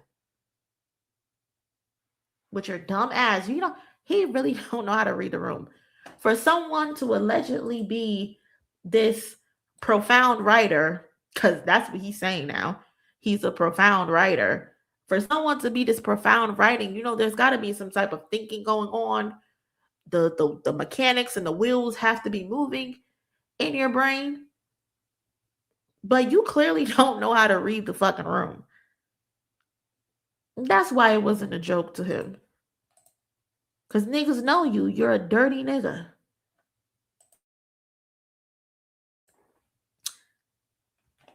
And didn't have none of them friends when Kendrick was putting that whooping on him. Listen, none of them came out of the woodwork. Not none of them. Yeah, that's what he liked to do. I think I skipped someone's comment, but I think someone mentioned watches. Yeah, that's what he liked to do. He liked to buy nigga shit. He likes to buy cars, and he likes to buy watches. Embarrassing. Shout out to the cousin Floyd made. What? I don't know what that say, but shout out to Floyd. Shout out to the cousin Floyd for the donation. The super sticker, actually. Thank you so much, cousin. I appreciate that. Thank you so much for supporting the channel. But yeah, that nigga's dirty. He don't know how to read the room. But apparently now he's on some shit saying that he's one of the most profound writers of our time.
Bend the dawn giving you pep talks because you still feeling emotional. You ain't got your swagger back. So now the influencers are giving you pep talks. Sad to see. Sad to see. Sad, sad, sad to see. What's up, cousin? Merry Xmas. Merry Christmas to all who celebrate. Stay blessed. Merry Christmas to you as well, cousin. I hope you have a great Christmas Eve and a great Christmas. I hope you get all the gifts that you wish for as well. Appreciate you. You couldn't hear the clip? Did y'all hear the clip? I'll double back. Hold on. I'll play it again.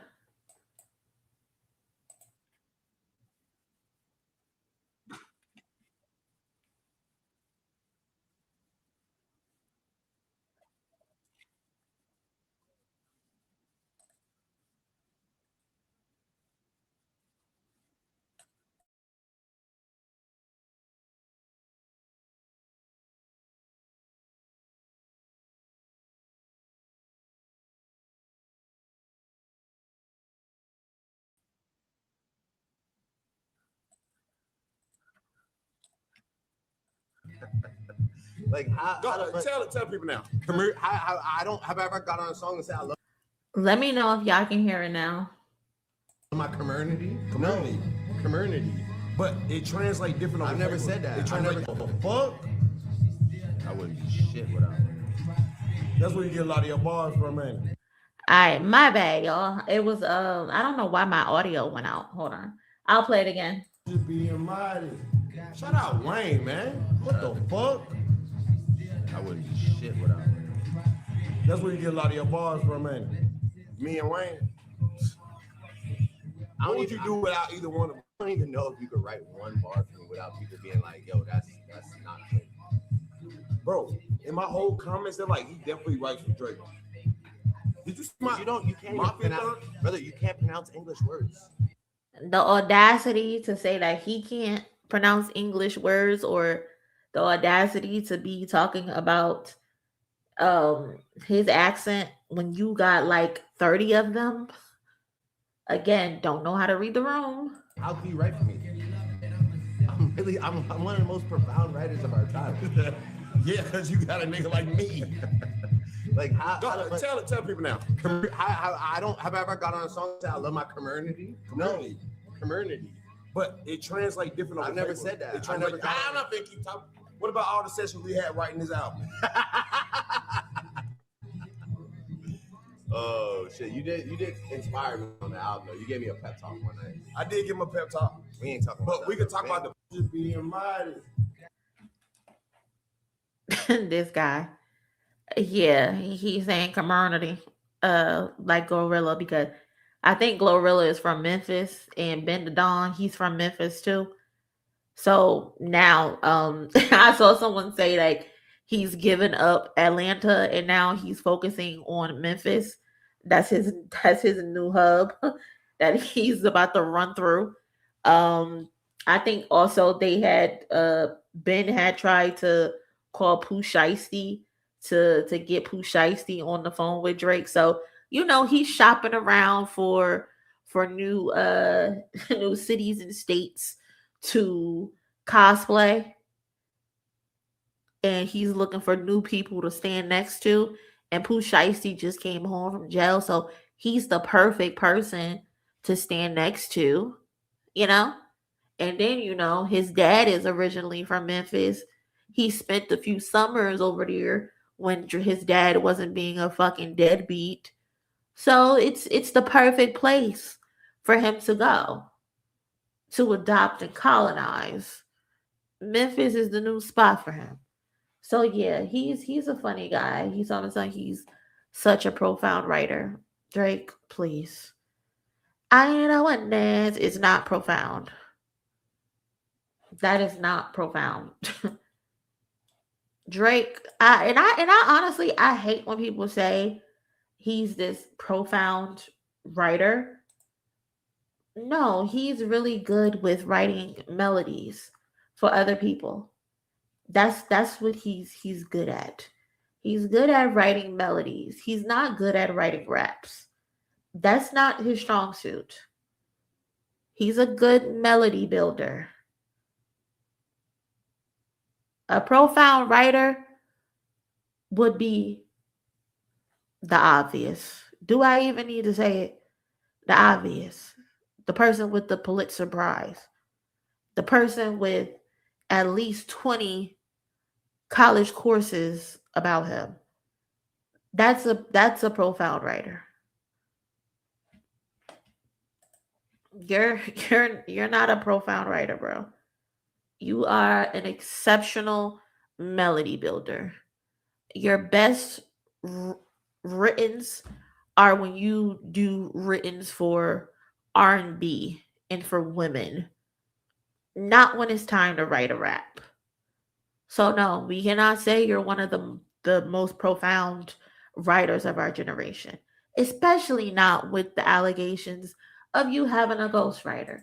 We are not going to let you get that off. We're just not. We're not. Not just I'm a profound colonizer and a profound wave writer. I can't. A profound tag-along. Profound equals deep. Prolific abundance. Not this guy. We don't want him. Well, Saints, I don't think you got a choice because he wants you and he wants y'all. So he's coming to Memphis, if that's what you're referring to. He's going to be repping Memphis now. So when we hear Iceman and he adding an extra R to every fucking word that ain't nailed down, you know what it is. When he talking about commodity, yeah. Just know he in his Memphis bag.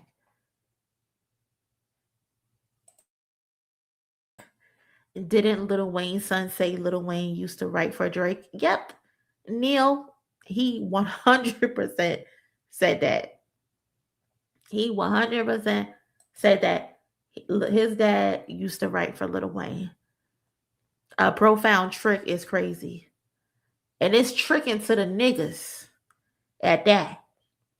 He tricking on the niggas these days. He not even tricking on the bitches no more. He tricking on the niggas.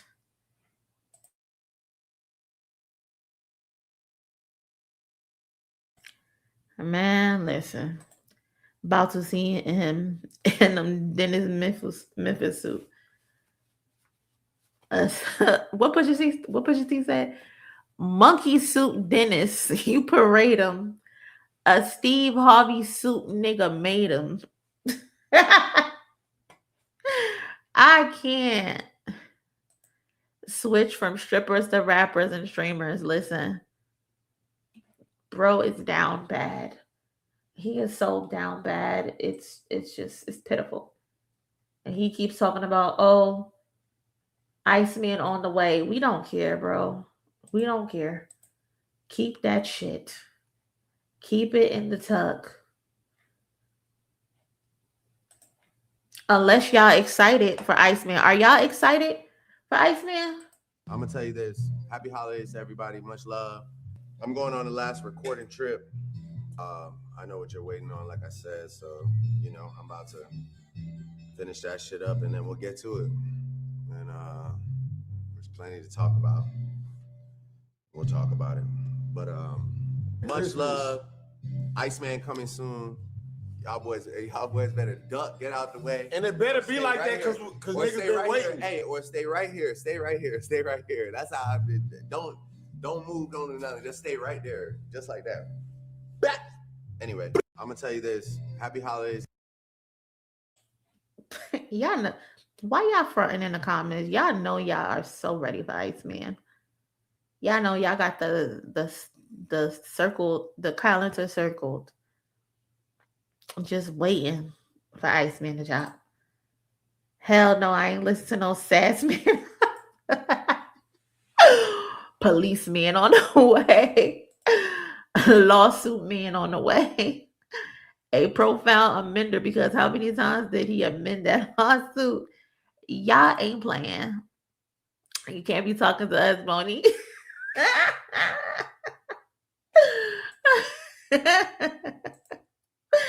Fuck no. Not you threw a tomato.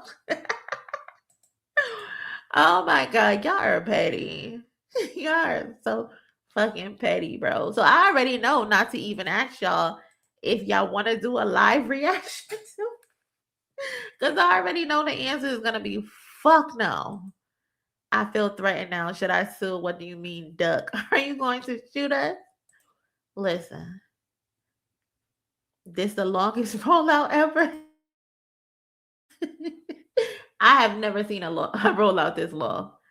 I can't recall a rollout that has been. I just keep hearing, oh, the album's ready. Oh, it's still being worked on. Oh, it's coming very soon. Oh, I'm taking one more trip. Like, why are you taking all these trips? Oh, it's got on his sexy voice for his boy Benny. Y'all ain't shit for real. He need to go back over the pond to where the best lyricists are.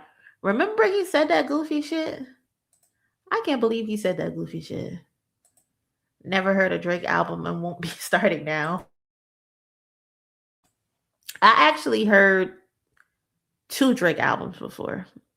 Take Care, obviously. And the one with the Ice Melt song on it. I forgot what that song is called. I forgot what Ice Melts is.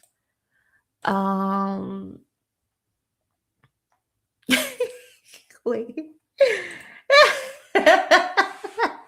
Y'all ain't shit.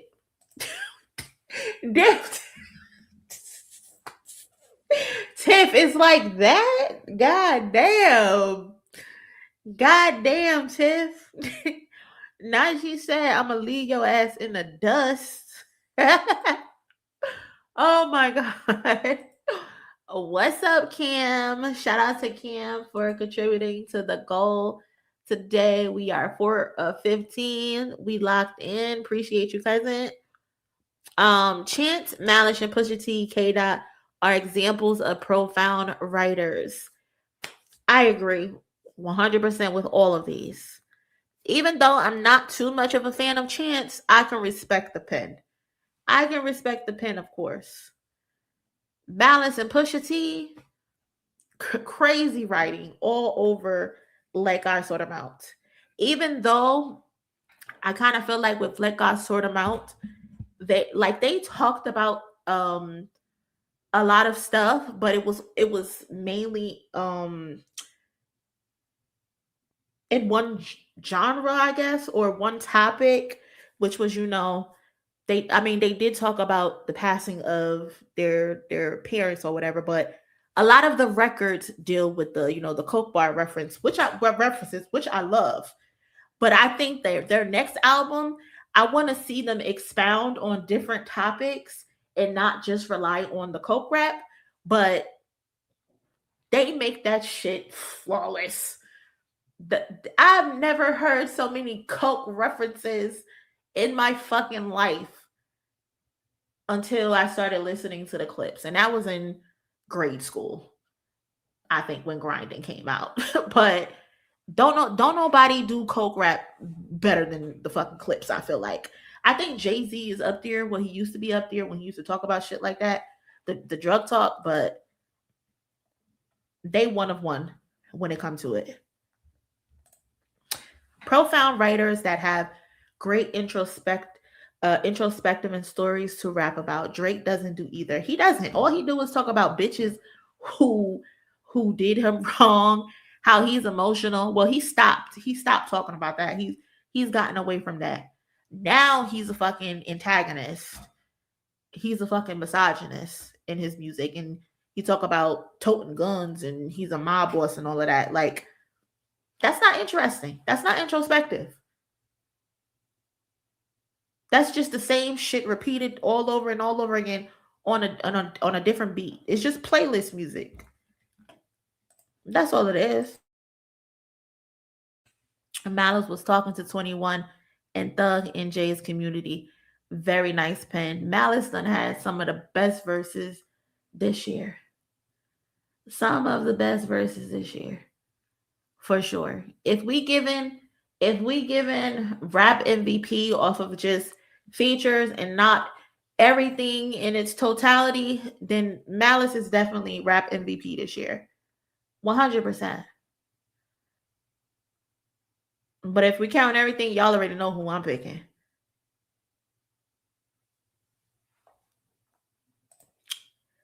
Shout out to the cousin Shantae for joining the family. Shout out to the cousin. Show the cousin some love in the chat, y'all. Drop a rose for Shantae for becoming a member. Appreciate having you here. Man, I've been putting together some future member content that I want to share with y'all next year. Like, we talked about this earlier in the video, so I'm not gonna go back to that. But yeah, we on our way in 2026. But again, shout out to cousin Shantae for joining the family. Glad to have you. I love for Jid to get more love and respect. I think Jid is going to have a phenomenal 2026, especially if he doesn't sit back and wait for his label. Like Jid needs, I don't know who his team is, who he has around him or anything like that, but I think if he gets a good team around him and not rely on the label, and he just goes and he just puts his head down and he puts more music out, he gets a hit. That's the thing with Jid. He needs a hit. He needs a hit, one or two hits under his belt, and he can go for real, because he can be one of the new faces of this new and emerging era in hip hop. Even though Jid is older than a lot of the new people, I still low-key kind of consider Jid a new, not new, but he's one of those faces that we are depending on to get hip hop back in the right space. If that makes sense, if y'all understand what I'm saying. But I think he just needs to just go. He can't depend on his label. He can't depend on Dreamville, especially, because I still feel like Dreamville is holding him back. Like when it came to his new project, God Does Like Ugly, I think it's called, they dropped the ball with the promotion. The promotion was terrible for that album, and it's a good album. They should have done more for him. Like, I don't recall, maybe I missed it, but I don't recall seeing him perform on like the late night talk shows. The only time I saw him perform on a late night talk show was with Offset, and he performed the Body song, but that was for Offset's project. Again, I may have missed it, but that goes to show like the promotion is bad, because I usually see a lot of hip hop related content on my Twitter or in the Discord. Someone in the Discord would have posted it. Moonfig, he posts every fucking thing in our Discord. He don't talk to us, but he just be dropping links. So I don't know, but I think Jid is he's due for a year where he dominates.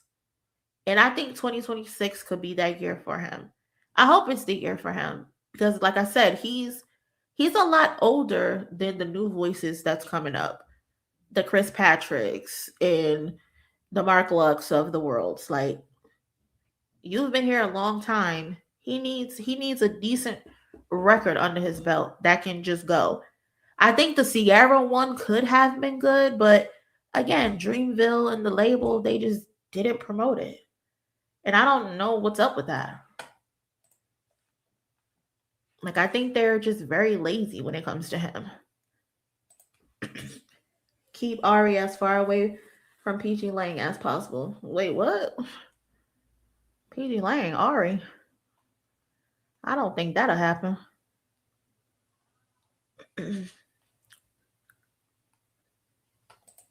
Yeah, he just needs one. Just needs one good hit. under his belt. Jid is like 35, but he feels kind of fresh. Exactly. Yeah, that's what I was trying to say. I hope that made sense what I was saying. But yeah, I am still mad at Cole for how he did Ari Lennox. Yeah, they fumbled her. They fumbled her bad. I see she be out here performing and stuff with Jermaine Dupri, and he looks like he's helping her as well. But I just think Ari Lennox as well, another artist, like she just be having cheesy songs. Like that recent song that she came out with is so dated. So dated. Somebody said Ari should pop up as a PG Lang artist. Absolutely not. She not saying that because she's not like talented or anything, because she's very talented, but Ari Lennox isn't the type of artist that PG Lang is looking for. I don't believe. Like, she doesn't fit what it is that they do. I think if she was to ever go to PG Lang, she would have to change who she is, like her image. It just wouldn't fit. Like a Doechii would make sense to sign with a PG Lang because she's that type of artsy, versatile type of artist that would fit on a PG Lang. Who else? What singer would be a good fit for PG Lang?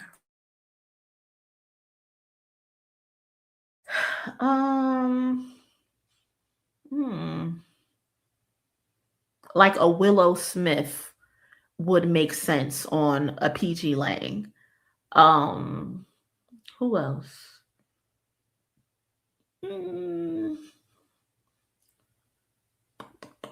I don't know. I think Ari would be perfect for PG Lang. I don't know. I disagree. She could sing her ass off, though. That's a fact. Willow Smith is very underrated. So underrated. So damn underrated. Ari, one of those artists where I wish Quincy Jones was still alive and young. She needed a real R&B producer. Exactly. That's what she needs. Yes. She needs a real producer. R&B especially.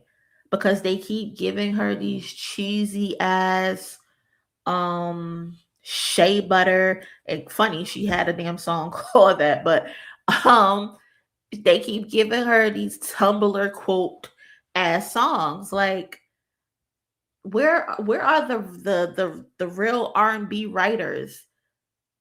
Like, these R&B songs that are being written are just so terrible. Like, they don't layer the vocals anymore. There's no bridges anymore. It's none of it. It's just singing straight through. That's it. It was like, damn. You gonna add a bridge to that? You gonna stack your vocals? You gonna hum or something? No, you just gonna sing straight through. I think that's the issue with LMA. Her songs be so flat. And they be good, but they be flat. Flat as hell. Yeah, Bing, I understand. I understand exactly what you're saying. She needs Timbo, but he's too busy chasing AI. Listen, if it's not Aaliyah, Timbaland don't want to work with you. That's what I feel like. If you're not Aaliyah, Timbaland don't want to work with you. If he could dig Aaliyah up from the dead, he would.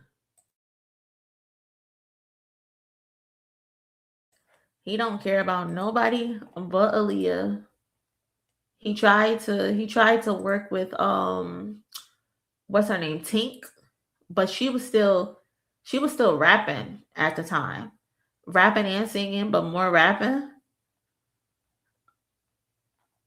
And he like ruined her career.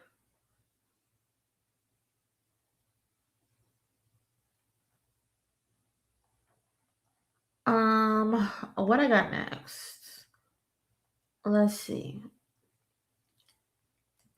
Did y'all see somebody made a fucking a Kendrick Christmas album, and it had me in tears. So I said, let me come play this for the cousins. I hope this don't get me copyrighted. Hold on, let me make sure. If you haven't already, cousin, please smash the like button. I would really appreciate that, since we got a little bit over 100 people in here. So please do me a favor and smash the like button if you haven't already.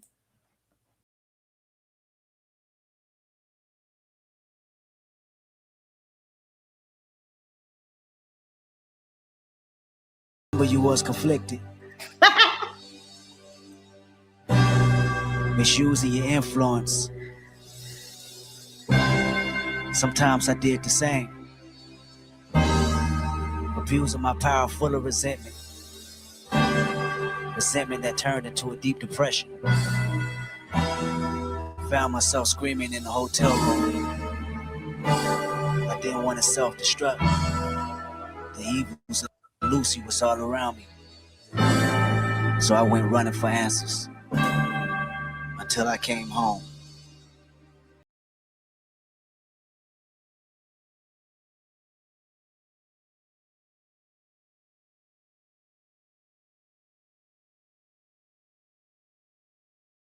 Man down, where you from, nigga? Fuck do you know? Where you from, my nigga?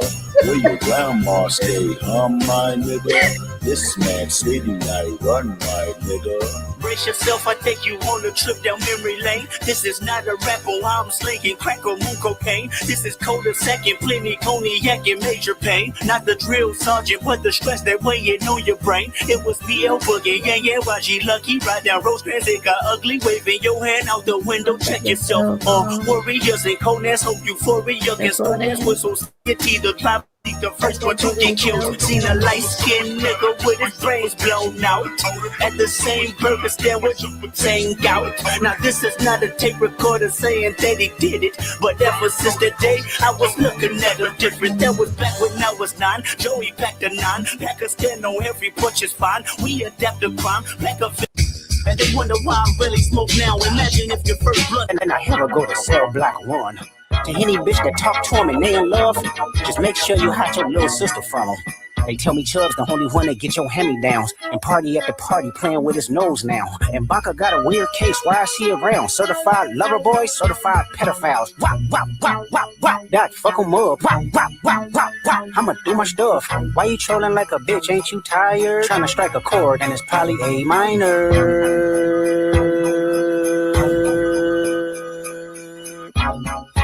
They not like us. They not like us. They not like us. They not like us. They not like us. They not like us.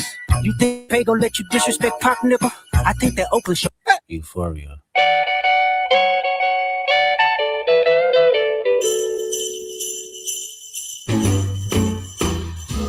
Them superpowers getting neutralized. I can only watch in silence. The famous actor we once knew is looking paranoid and now spiraling. You're moving just like a degenerate. Heavy antique is feeling distasteful.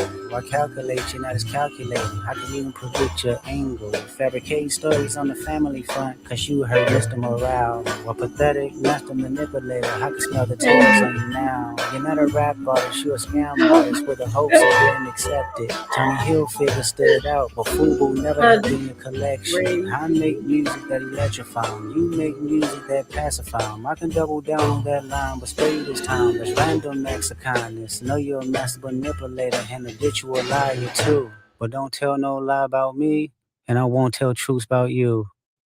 Beep, beep, beep, beep, beep, beep.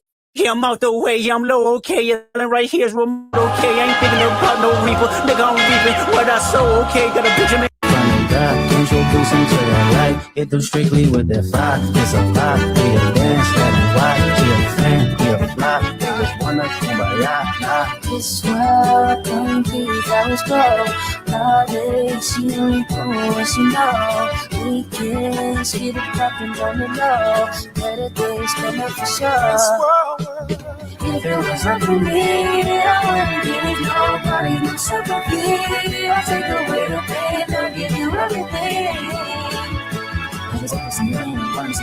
This world, it don't do hard, good stuff. Baby, you a star, strike, goes, and I'm with you. Everything goes, coming for that on my soul. I'll be down, miss you. They always tell me ADHD. Get it, shine. Give you the light, Woke up, 4, 6, jet. Performing, and if they take everything, no, I got culture. So went back to hustling, bird shuffling. Anthony rang, the first in the projects with the two-tone Mustang.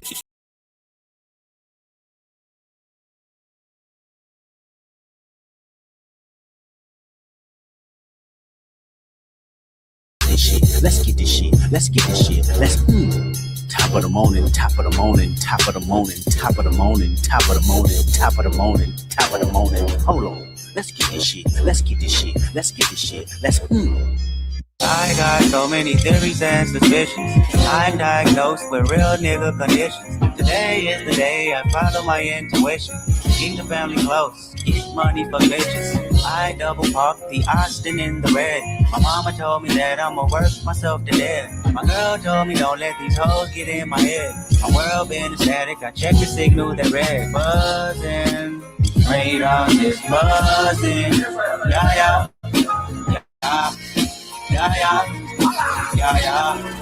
Yeah. Fear, 2 young stars was born and never die here. Oh Lord, that'll be the yam. Billboard, let's need Tupac down. But number 9, make sure he lives on, yeah. He'll dance, let him watch. She a fan, he a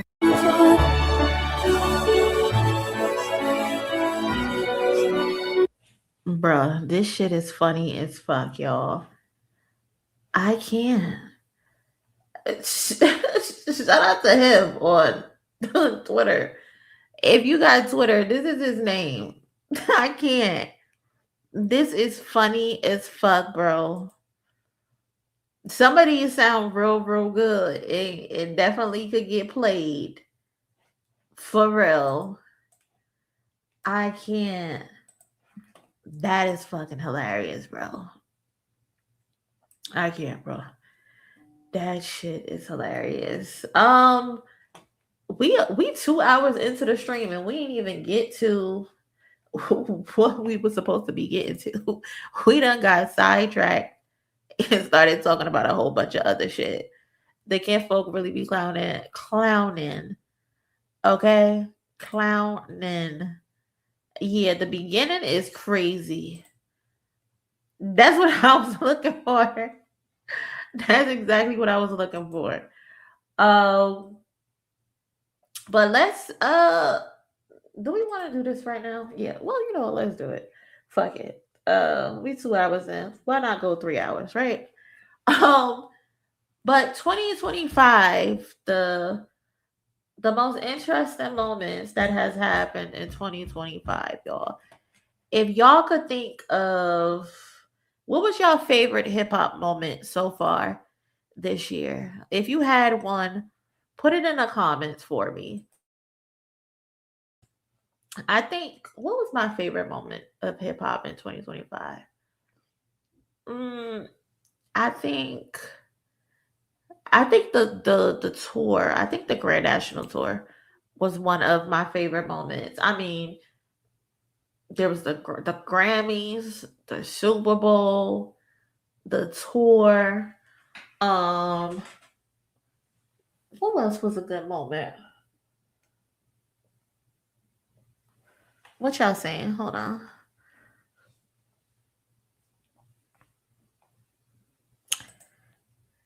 Hey, shout out to the cousin Unapologetic holding it down.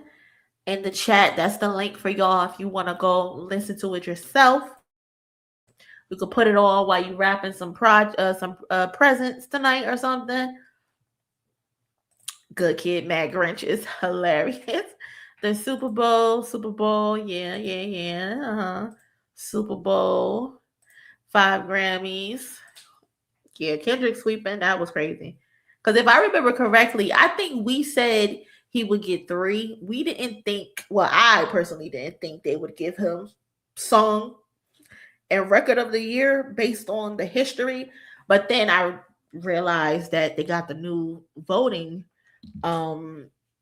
rules. So I think that definitely helped play in his favor, where it's not like a bunch of weirdos determining. There's a lot more people determining who the winners are now. But yeah, him going getting 5 was crazy. For one song, crazy. GNX tour, the tour, let's God sort them out. Yeah, Kendrick coming out to perform with the clips. That was a good moment too. Definitely. So let's look at some of the moments. So in January, unfortunately in 2025, we did lose some people. Who is this? Whose work included the Pete Rock produce. Okay. We lost ADOR. God bless him. Wow, to start off the year. To start off the fucking year, y'all. Drake filed his lawsuit against UMG. Drake on January 15th, Drake filed a federal defamation lawsuit against UMG over the release and promotion claims made in Kendrick Lamar's diss track Not Like Us.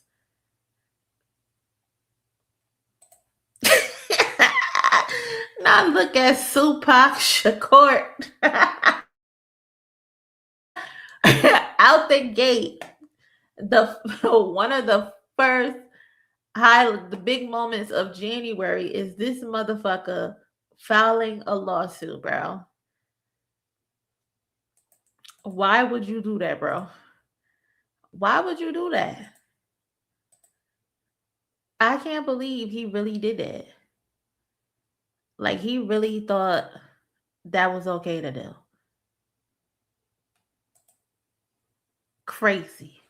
Just crazy.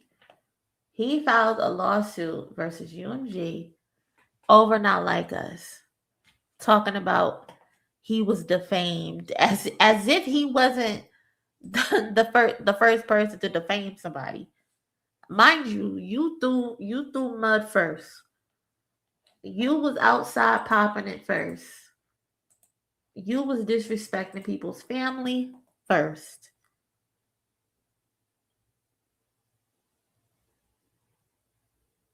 Like, what are you talking about?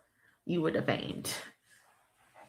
On January 20th, Nelly, Snoop Dogg, Rick Ross, and Soulja Boy performed at President Donald Trump's inauguration ball. Coon.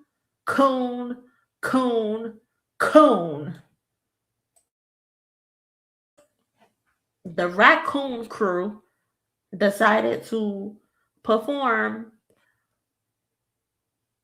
for 47 out the gate.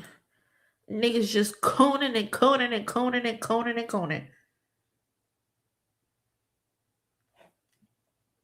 Terrible. Joey versus Ray Day was another great moment this year. Too bad Joey fumbled the momentum. You ain't wrong, cousin. That was definitely a great moment this year. With Joey. Joey, he came out the gate talking crazy, talking reckless, released like 2 videos, and then went into hiding. And then came back outside 3 months later. Like, Joey handled this entire thing all wrong. He handled this entire situation all wrong.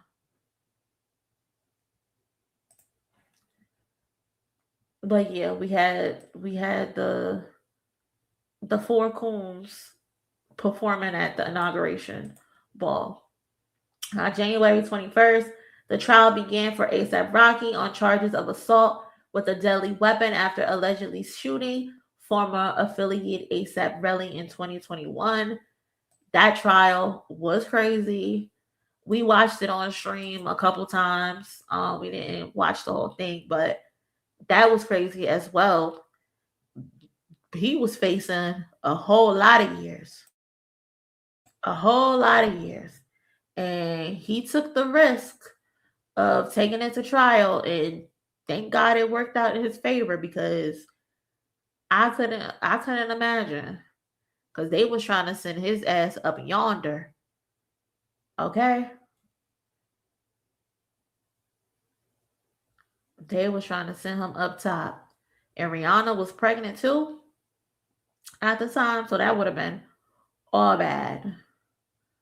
On January 22nd, Barry Michael Cooper died. Who was he? Was an American writer, producer, best known for screenplays for New Jack City, Sugar Hill, Above the Rim, sometimes called his Harlem trilogy. Rest in peace to him. He has some great screenplays. New Jack City, classic. Sugar Hill, classic. Above the Rim, classic. Rest in peace to him. DJ he passed away. He's the rapper that now walk it out. I'm walking out. Rest in peace to him. I had no idea he died. YF and Lucci, he was released from prison. Shout out to him, I guess. I don't know. He one of them fuck the streets dudes. He's on the 21 Savage wave when he's saying fuck the streets, like he ain't fuck up the streets, literally. You did a lot of damage to the streets. What we got next? So that was January. Unfortunately, we lost some people in January.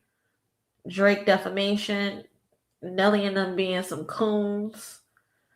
In February, what happened on February 2nd, the Grammys were held. Kendrick Lamar won Record of the Year, Song of the Year, Best Music Video, Best Rap Song, Best Rap Performance for Not Like Us. Swept them niggas. Rhapsody and Erykah Badu won Best Melodic Rap Performance for 3 a.m. Doechii won Best Rap Album for Alligator Bites Never Heals. Roxanne Shante received the Lifetime Achievement Award. Shout out to the ladies. The ladies had a phenomenal February. The ladies did their thing. Erykah Badu and Rhapsody won. Doechii won. Roxanne Shante. That's amazing. And then Kendrick, he did what he did.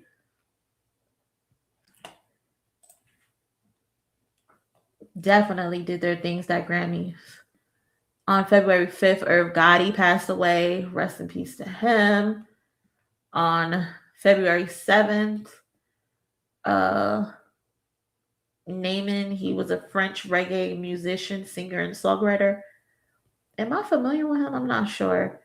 On February 9th, Kendrick Lamar headlined the Super Bowl with guest performer SZA, which became the most watched halftime show, surpassing which one was this? Was this Michael Jackson's Super Bowl? Yeah, Michael Jackson's Super Bowl. This year was longest out. Yes, it was a long year. Kendrick is going to win again the 2026 Grammys. I hope so. Like DJ Mustard said, Kendrick brought a broom to the Gram. Facts. Bring the broom out. He said,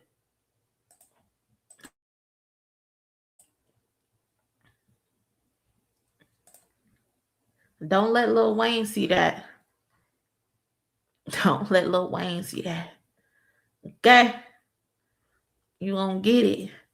Beyonce Country Album of the Year and Album of the Year. Yep, Beyonce won as well. She's not listed on here because this is hip hop. only, so they don't have her listed in this. But yeah, Beyonce also won very big.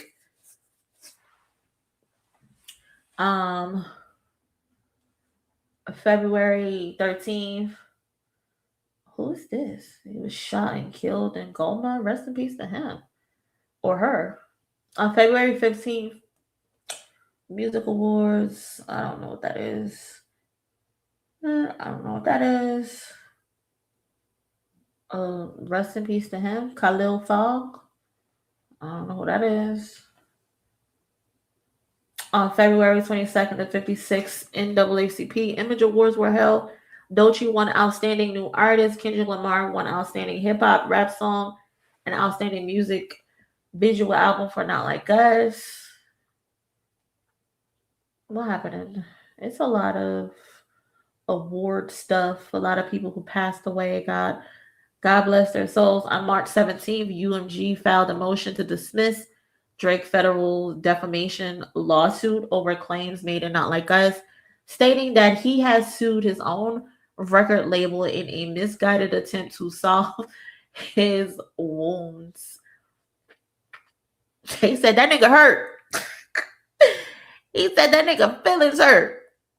That's it. He only suing us because his feelings hurt.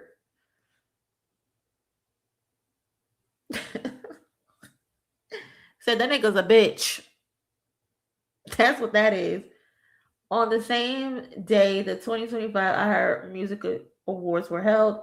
Kendrick won Hip Hop Song of the Year for Not Like Us. Glorilla won Hip Hop Artist of the Year.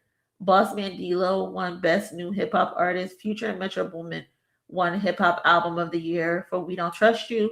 Stray Kids won K-Pop Album of the Year for 8, and Nelly received the iHeartRadio Landmark Award. Man, they were so petty for that. So petty for that. I just saw a video notification for a video make as great again for what? The lawsuit dragged this year to hell until it was dismissed. Listen, this year was long as shit. Long as hell.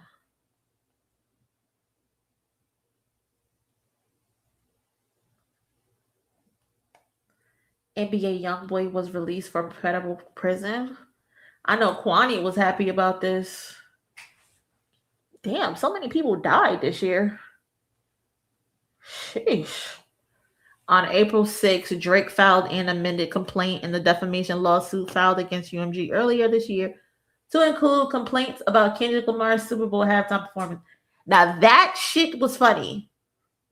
Bro amended the complaint and said, let's put the Super Bowl halftime show in there.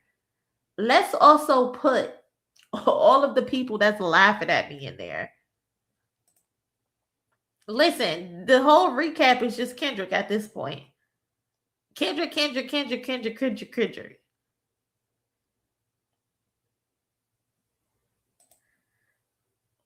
Yeah. K-pop album of the year in the hip-hop section. Yeah. You know they say that they get their inspiration from hip-hop. Hey, Danae. Merry Christmas to you as well, cousin. Kwani threw a party for YB release. I bet he did. I know he was acting up in a damn Discord. That's for sure. On May 13th, Rodney O filed a lawsuit against Metro Boomin, Future, and Kendrick Lamar alleging unpaid royalties and lack of proper clearance of Everlasting Bass that was sampled for Not Like Us. Everybody was just suing left and right at this point. It was just a free-for-all. On May 17th, wayno, I think his name was a French rapper. He passed away at 31. So young, wow.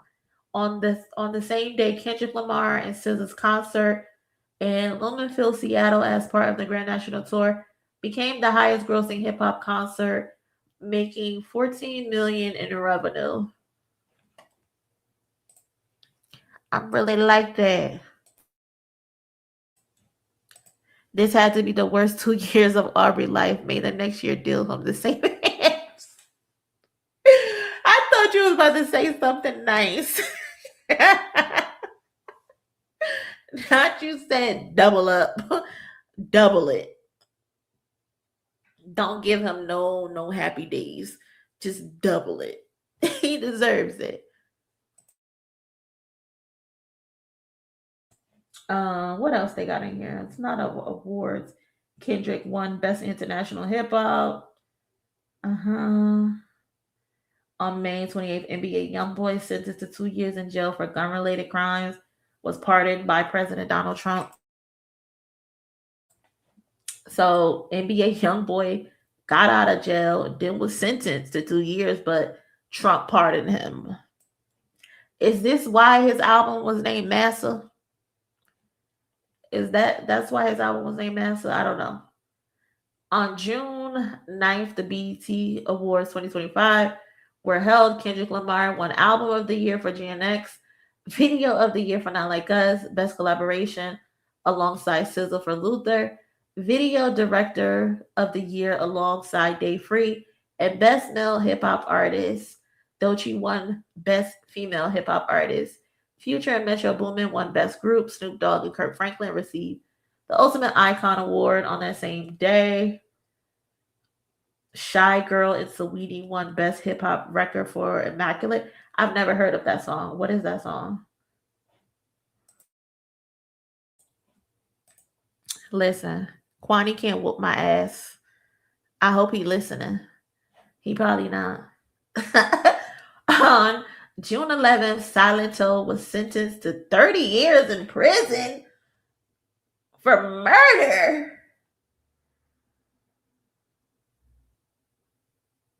Ain't this the watch me nay dude?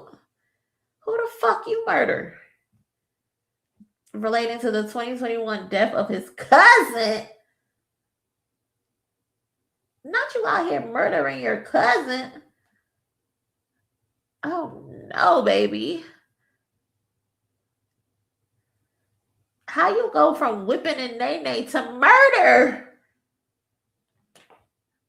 Murder?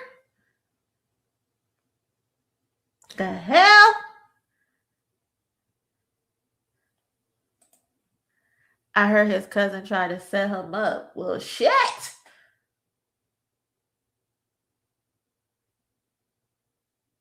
That's crazy.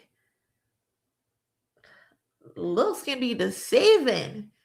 He said, fuck all that whipping and nay. How about I murder you?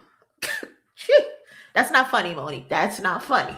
Why did you say that? Why did you say that? Oh my God. I'm sorry, y'all. Just act like you ain't hear that.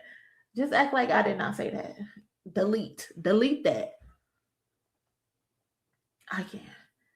On June 16th, Dave Scott died at the age of 52. Damn, everybody just dying. On June 21st. On June 24th, Double XL released their 2025 freshman class, including Rayvon, Samara Sin. I only recognize 3 people on this list. Well, 4. Well, 5, because I know this white boy, but he sucks. Y'all act like I didn't say that, okay? Y'all ain't hear nothing.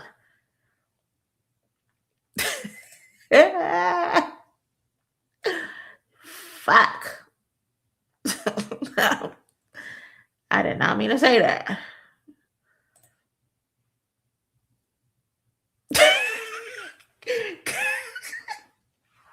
Listen. 1900 Rugrat. Why would I pay attention to that? Why would I pay attention to that? Who the fuck are they?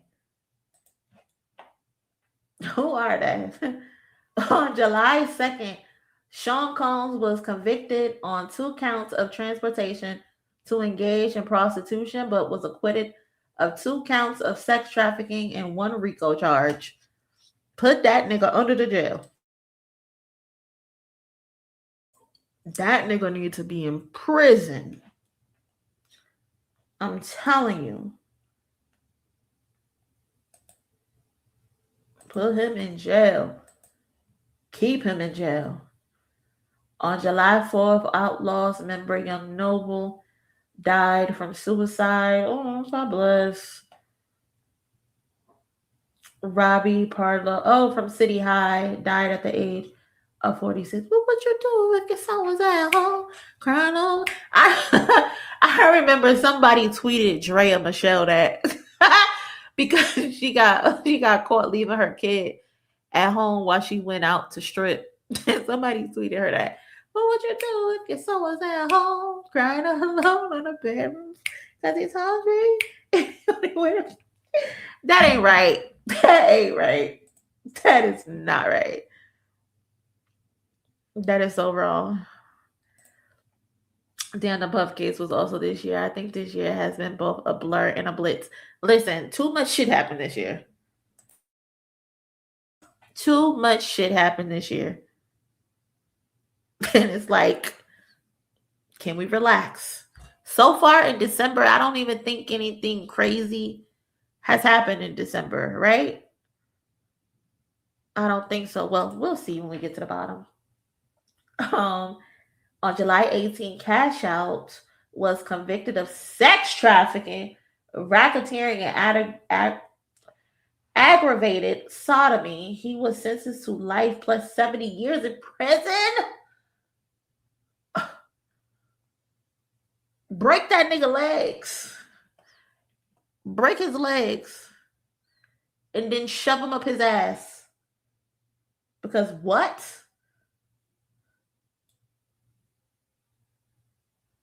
Sheesh.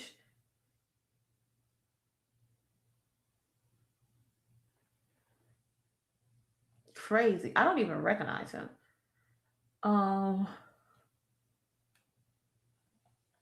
He need to die.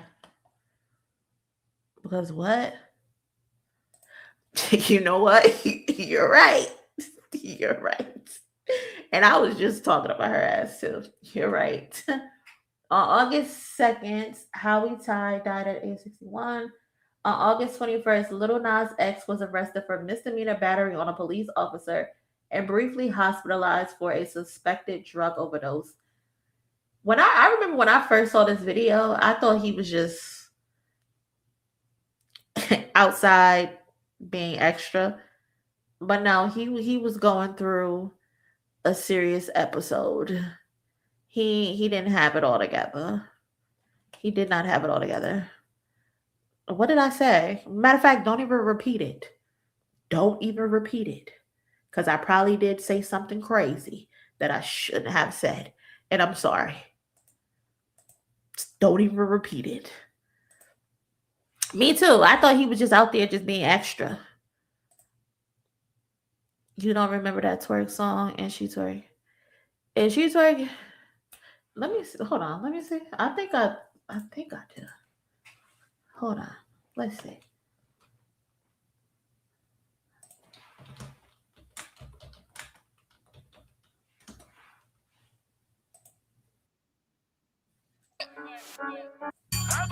She said, I got Oh, I remember this. Okay, I remember this. too many hoes.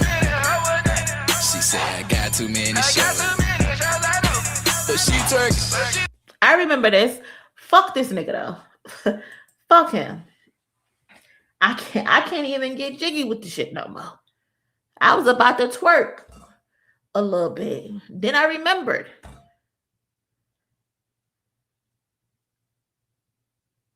Just ruining a good song. Because y'all niggas want to be freaky frogs. Like, why do y'all keep ruining good songs? Because y'all can't control yourselves. Damn. Just piss me off. Give that nigga another 70 years. Give him another 70 years at this point. Because he just pissed me off. Hey, cousin. Merry Christmas to you as well. Thank you so much for this. What is this? A super chat? A donation. Thank you, cousin. I really appreciate that so much. Thank you for supporting the channel. And Merry Christmas to you and your family as well. Thank you. God damn. There's a freaky frog epidemic. It really is. Y'all laughing at me, and I'm so serious. I am so serious. On what happened next? Let's just move on. Let's just move on. On September 6th, the Emmys were held. Kendrick Lamar again. This is really a recap of Kendrick's year at this point.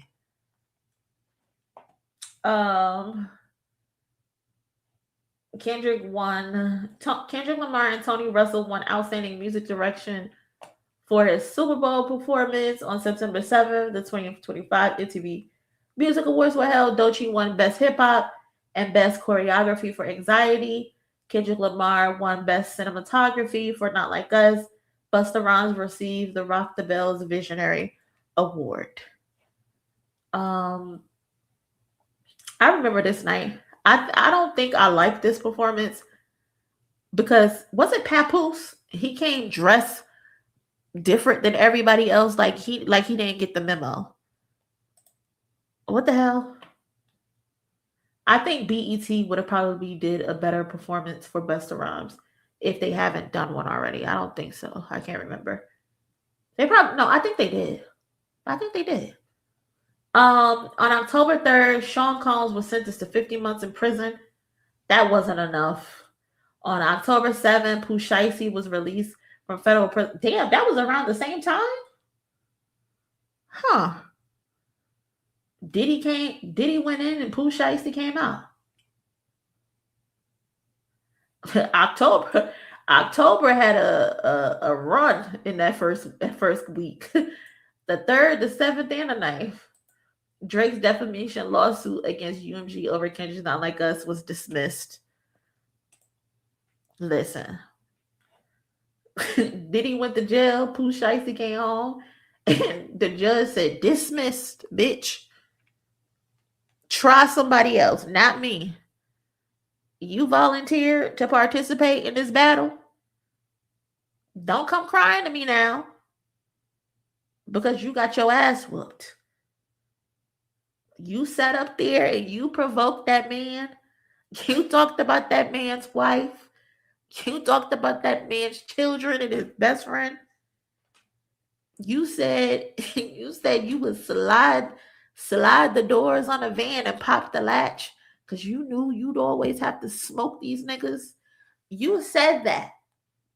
And now you run into the court to win a battle for you. Get the fuck out my face, little nigga. That's what the judge basically said to him. And I enjoyed every moment of it. I really did. I enjoyed every moment of this being dismissed because you really just embarrassed yourself twice.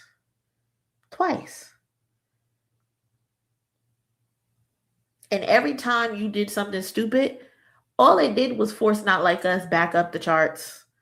And I love that. I really did. I really love that. Pepper, I remember most YouTubers were having live stream parties because he lost the case. This is the only time I watched a Glasses Malone live stream. They were having pizza and ice cream. They threw a pizza party. That shit was funny. Twitter was on fire, bro. On fire. My mentions cooked. I couldn't even see my mentions. My Twitter was glitching. I had to mute the tweets that I sent because the shits was they were just going. That day was hilarious, bro. Like it's literally like a national holiday at this point. They should make it a national holiday. I would be here for them making that shit a national holiday. That was a good day. We were celebrating like he sued us, man. That shit was fire. Didn't J. Cole release Clouds this year? I believe so. I believe he did. That shit, I think J. Cole, let's see. Yeah, he released it in February. See, that's how unimportant the song was, Jaco. Yep, he released that this year in February. Came and went just like the clouds do. Bars. Come on, cousin. That shit was funny, bro. I watched the stream that day. That shit was hilarious. On October 24, Peace of Freestyle Fellowship died at 51. Rest in peace to them. On October 31st, Alicia Andrews was found guilty of manslaughter for the murder of Fulio. Ooh, that scared me. Oh my God. Rest in peace to him. But goddamn, that picture scared me. Shit. Oh my God. Rest in peace. Well, yeah, rest in peace to that young man. They say he did some devilish shit too. November 1st, Young Bleed died at age 51. God damn, everybody just passing away. Rest in peace, rest in peace. Blueface was released from prison. Came home with all them damn tattoos on his face. How do you go into prison with no tattoos on your face? And then you come out with Chase Bank logos, MLB logos, hippopotamuses, like somebody Timberland boot, all types of dumb shit on your face. Like they were in there turning you every which way but loose. I'm not falling for the trap that you just was in there just getting your face tattooed. No, the motherfuckers had you in that bitch hemmed up and they was drawing on your face. There's nothing you could tell me to convince otherwise. Because why the fuck would you get a hippopotamus on your face? Why would you get a Chase, a MLB logo on your face? Just doing stupid shit. Just doing stupid shit. On November 8th,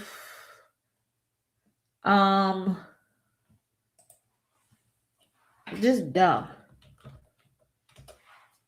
I can't. D'Angelo passed away October 14th, but they don't have it here, I guess, because it's not hip hop.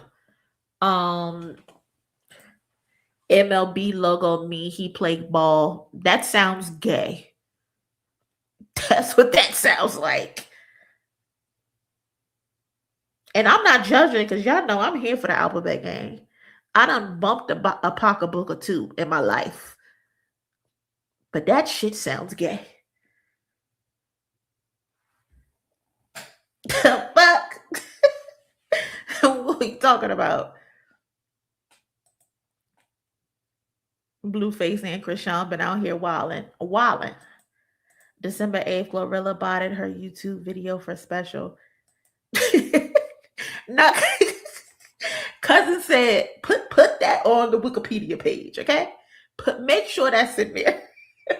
Shit, if we put in Glorilla, we gotta put Ice Spice too, because I think she got caught botting her YouTube video as well. I don't know, cousin, but that sounds gay. If you ask me, that's what it sounds like. I hang with the gays, but I ain't gay. What Shakana say? I don't know what that means. That lifestyle, I don't know what that means.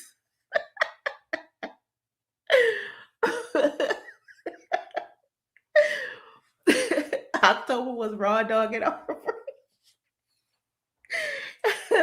Oh, word, the more you know. Yeah, come on. I'm down with the pocketbook bumping. Like, come on. It's cool. But Blueface, I don't know what the fuck he got going on. He need to get that shit together. He play ball. Meaning, what does it mean? Meaning he do shit to his ops. Again, that sounds gay. I don't know. I don't know.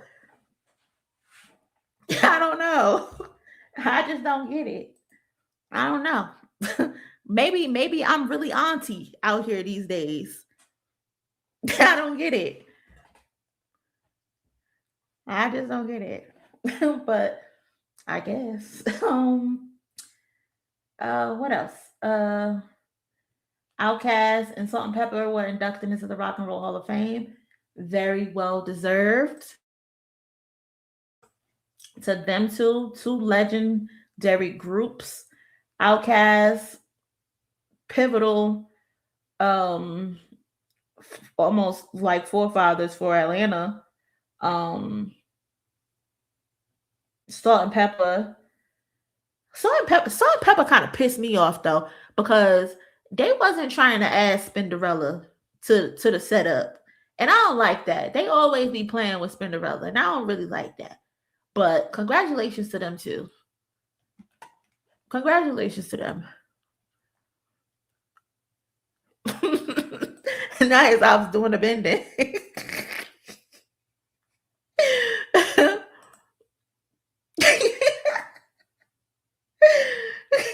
Why are you gay? Why are you gay? I can't. What else? Max B was released from prison. Yeah, shout out to Max B. I don't think Max B has taken a nap yet. That man got out of jail and just been ripping and running. He's been ripping and running. Like, are you not tired? I guess he probably feel like I've been in jail all this time. I'll go to sleep when I'm dead or some shit like that. But I don't think this man has taken a nap yet. On October 16th, Max, who is he? I don't know him. Rest in peace to him. Died at the age of 21. Wow, that's very young. That's so young to be passing away. God bless his soul. On November 20th, Pras was sentenced to 14 years in prison on 10 counts, including conspiracy and acting as an unregistered agent of a foreign government. Now, that's just stupid. Pras, you got 14 years in prison for acting as an unregistered agent of a foreign government. Why? You know you cannot do what them white people do. Who the fuck made you comfortable to think you would be able to get away with this? They used you as the fall guy, while the rest of them motherfuckers got away with it. Now you done lost 14 years of your life. Crazy. Crazy, crazy, crazy, crazy, crazy. Max B could help Joey out. Max B ain't thinking about no damn Joey. The World Series was definitely a highlight. The World Series was fucking hilarious. Drake swore he was about to get a win some way, somehow. He wasn't getting shit. Shout out to the cousin Tweezel. Merry Christmas, everybody. Cousin Monie wilding on this Christmas Eve. I'm just chilling, y'all. I'm just chilling. I took a little shot, though, for him. Who you took a shot for? I ain't, though. Not you. Not you rewind it and double back.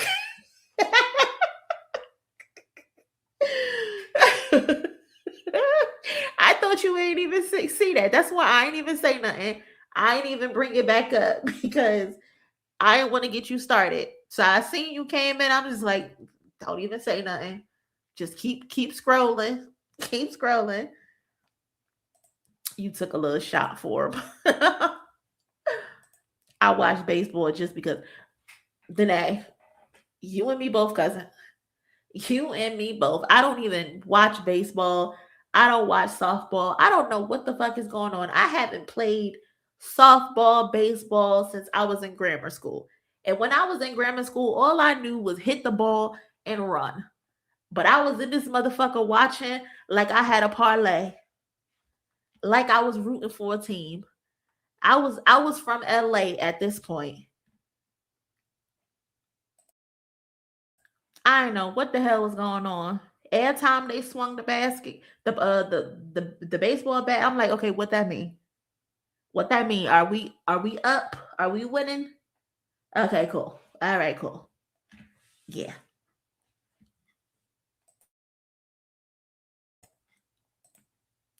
Me neither. My sports are only basketball, football, soccer, and hockey. Listen, my sports are only basketball and tennis. That's all I got. I watched a little football because of Coach Prime at Colorado, but the motherfuckers suck. I stopped watching. Okay? I stopped watching. But basketball, I could talk to you about basketball all day. March Madness, you can't get me to shut up. You can't get me to shut up when it's March Madness time. Baseball, I'm like, what the fuck is this?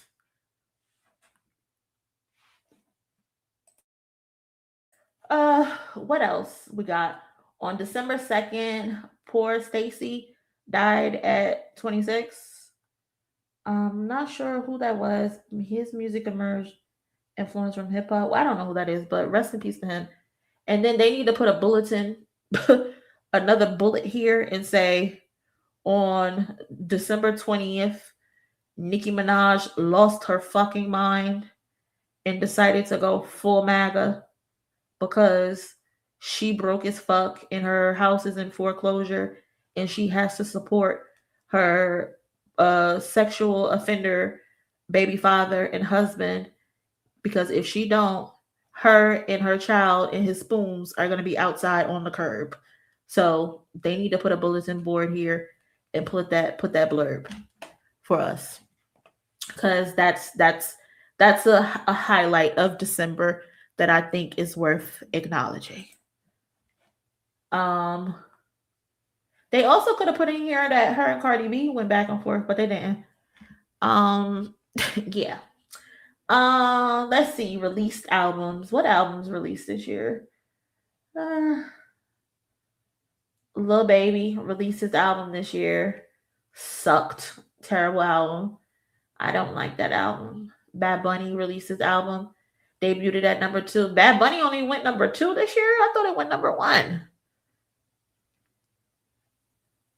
Huh. That's interesting. That is interesting. Busta Rhymes released an album this year.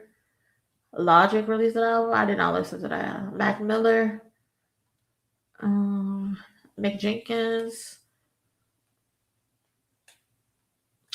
Who else? Central C.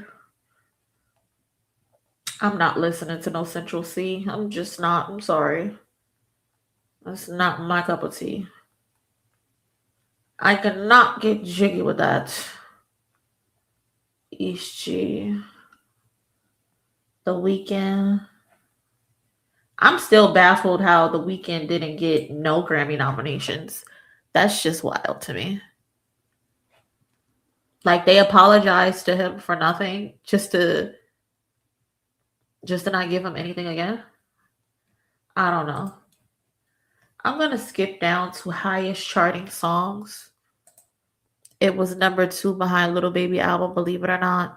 You know what? I can believe it because Lil Baby did that same trick 21 Savage just got caught doing, which is crazy. Lil Baby released an album this year. Yeah, he did. Because I remember he was actually supposed to release 2 albums.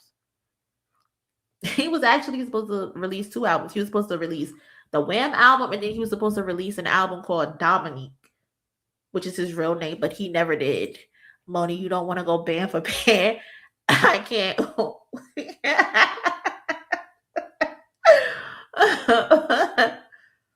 Add the allegedly like she be doing.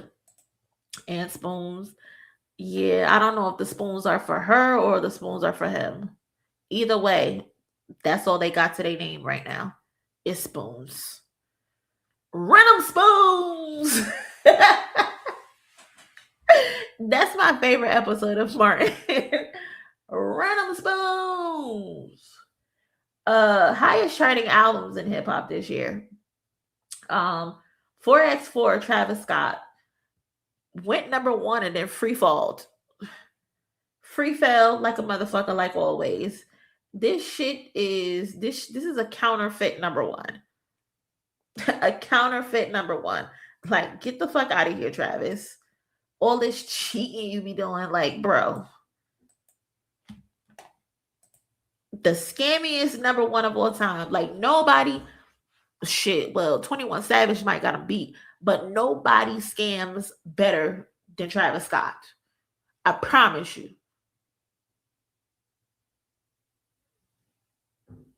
Nobody scams better than this nigga. Okay, who else went number one? Luther went number one this year. They need to update this because Not Like Us went number one in February. So why is it not on this list?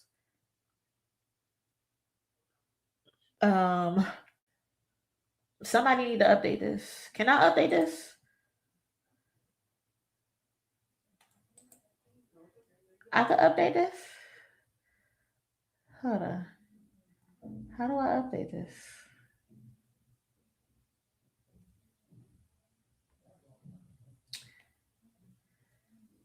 Yeah. What am I doing?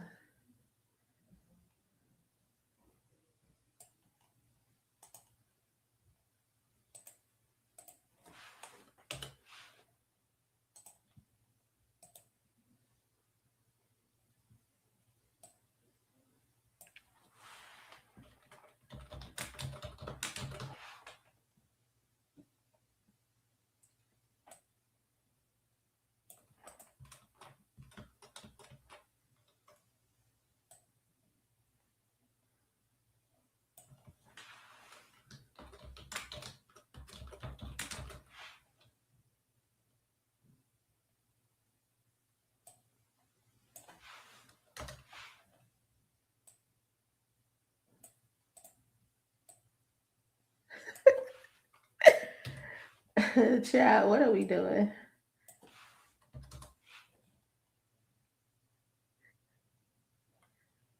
Hold on.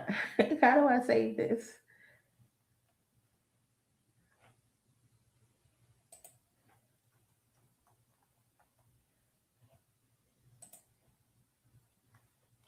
They're gonna be like, who the fuck edited this?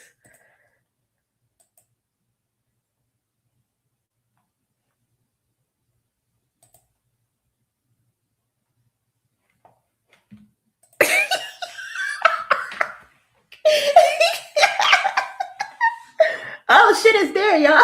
It actually worked. I'm crying.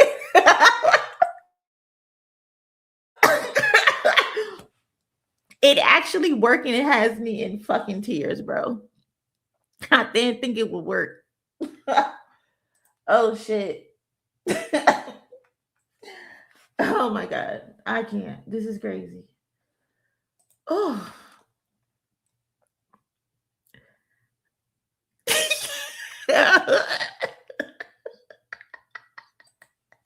Listen, somebody gotta do it, okay? Somebody gotta do it. If they won't do it and they won't get it right, I'm here to do it. What the fuck is they talking about? Because Not Like Us went number one after the Super Bowl. Am I tripping or am I Ray? Like, come on. Stop playing with my goat. Stop playing with my goat, okay? Oh shit, hold up. I think I gotta edit it again. Because it should say number one. Why don't it say number one? It should say number one. Maybe I need to delete this. Hold on. Let's get this right. Let's make sure we are temporarily limiting logs. Y'all some haters. Y'all some haters. This is nothing but hate.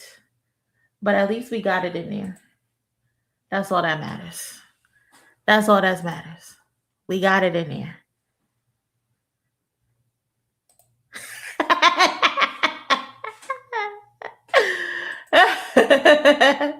I should have deleted fucking Drake. But yeah, we got it right. Because this shit is fraudulent. This shit does not need to be here. Because Kendrick spent the most weeks at number one, 14 weeks, 13 weeks with Luther, and 1 week with Not Like Us. Let's get it right. Next up, Some Shitty Songs for You and Iceman, Nokia went number two. What Did I Miss went number two. Mind you, it only went number 2 because these motherfuckers be doing sleep playlists and shit. Get out of here, bro. And then it fell. Evil Jordan, Playboy Cardi. That's crazy. Went number 2. Rather Lie, Playboy Cardi. And The Weeknd went number 4. All the Way, Big X The Plug. Give Me a Hug went number 6. Terrible song. Anxiety went number 9. I think Anxiety is the last female rapper top 9. Not even Cardi went higher than that this year. Going to sleep to music is hilarious. Like, what are y'all doing? It's never that serious, bro. It's never that serious. Ever. To have to put a damn song on a loop for you to go to sleep to. That's wild. Wait, what happened to D2B2? Hold on. What you say? They were preventing me from sending regular messages saying that I have to be subscribed for 5 minutes to talk. Bruh, I've been subscribed. I'm a member. On my channel? That's weird. Well, shit, I'm glad. YouTube on that shit now. YouTube is on that shit. What else? So 30 for 30, SZA and Kendrick went top 10. Outside went top 10. Dumb and Dumber, Little Baby, Young Thug and Future. What song is that? Fat, Juicy, and Wet is crazy. Terrible song. Like, what are some of these songs? Like, we really have to do better next year with some of these songs. Good Credit went number 17. Crush went top 20. Denial is a River went number 21. First Day Out, Pooh Shiesty went 22. Which One, Drake and Central C, 23. Backdoor. Kendrick and Jhené Aiko and Playboy Cardi. Mojo Jojo, Playboy Cardi. Isn't Kendrick on this song? This Mojo Jojo song? Ain't that one of those songs from the album? Music. Dark Thoughts. Jealous Type. First Day Out would have hit top 10 if not for them Christmas songs. Yeah, them Christmas songs being away. I don't know why Billboard doesn't do a separate calendar for the holidays. Like, do y'all agree that Billboard should have a separate Billboard for the holidays? Because once the holiday comes, you can just say fuck it for any other song. You're not charting where you normally would when it comes to the Christmas songs. Especially Mariah Carey ass. Her ass is going to be number 1 for forever when it's Christmas time. So you might as well not even drop nothing because you are not going number 1.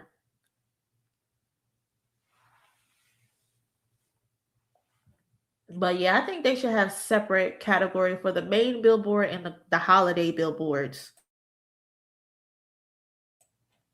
What else? Some of these songs suck. Love a Girl by Megan Thee Stallion. I do not like this song, but it got hip hop back in the top 40. They were saying all of this, oh, hip hop this, hip hop that. Money on Money, Young Thug. I don't know what that is. Killing It Girl. So we had a lot of songs on the Billboard this year. Mainly because of Kendrick. So niggas, say thank you, Kendrick.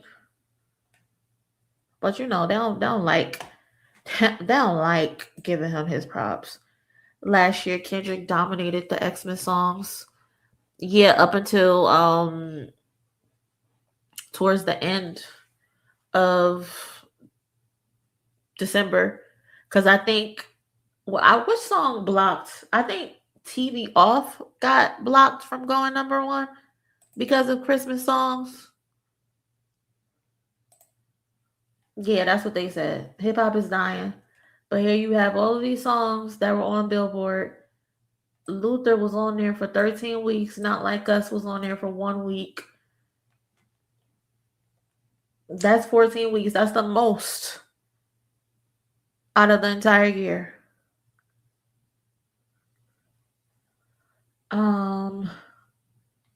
United Kingdom, Victory Lap, Radiance Damon, Dave and Tim's, The Boy Who Played Harp. I still haven't listened to this album. I don't know. Maybe I'll listen to it tomorrow. List of albums with the highest first week consumption. Music by Playboi Carti. First week, almost 300K. Some Sexy Songs, almost 250. Jack Boys 2, 232. Mind you, all of this, the majority, 75% of this was fucking merch. Merch. Like, come on, bro.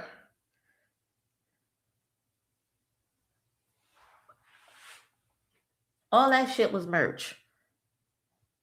Like, they need to put a regulation on Travis Scott, because it's getting ridiculous. Am I the Drama did 200. Don't Tap the Glass did 197. Wham did 140. Like I Sort 'Em Out did under 120. The Carter V did 108, which is crazy because this album, terrible. Terrible. I still have nightmares for that elephant. That poor elephant did not deserve that.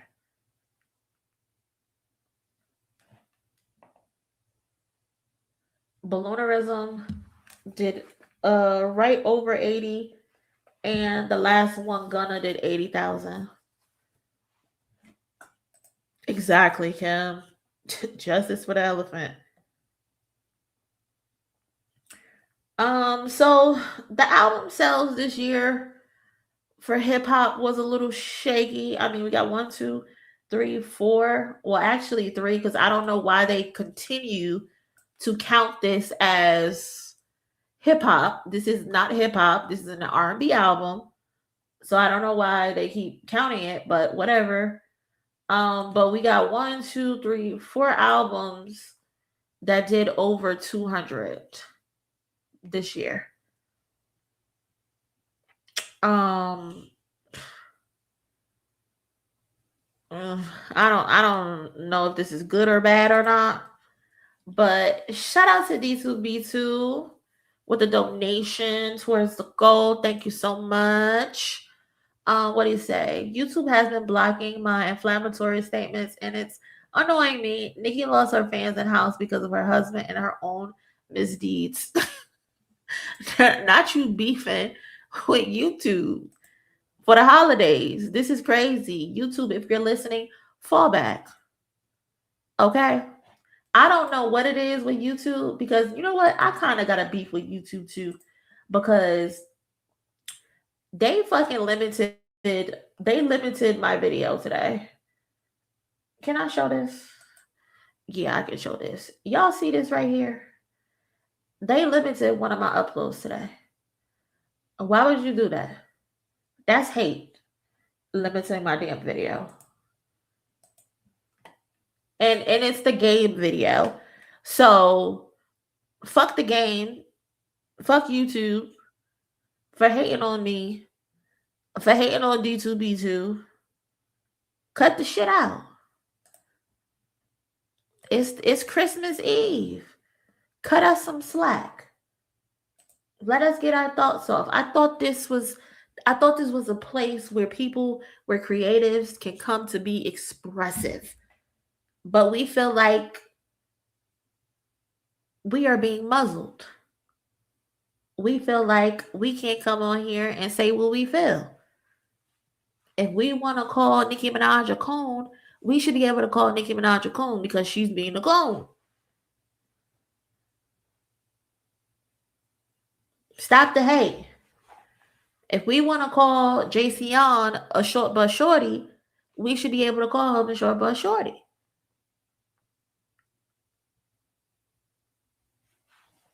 Justice for D2B2. JC on done told on people telling the truth about him. Listen, the hate is out of hand. YouTube be trying to block the truth. You start speaking facts and YouTube sure to block you. They are haters for real. They really are.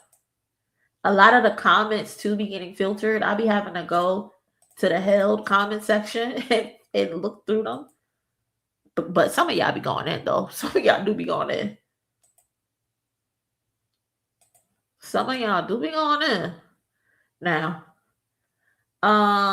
what is this? All critically reviewed albums ranked.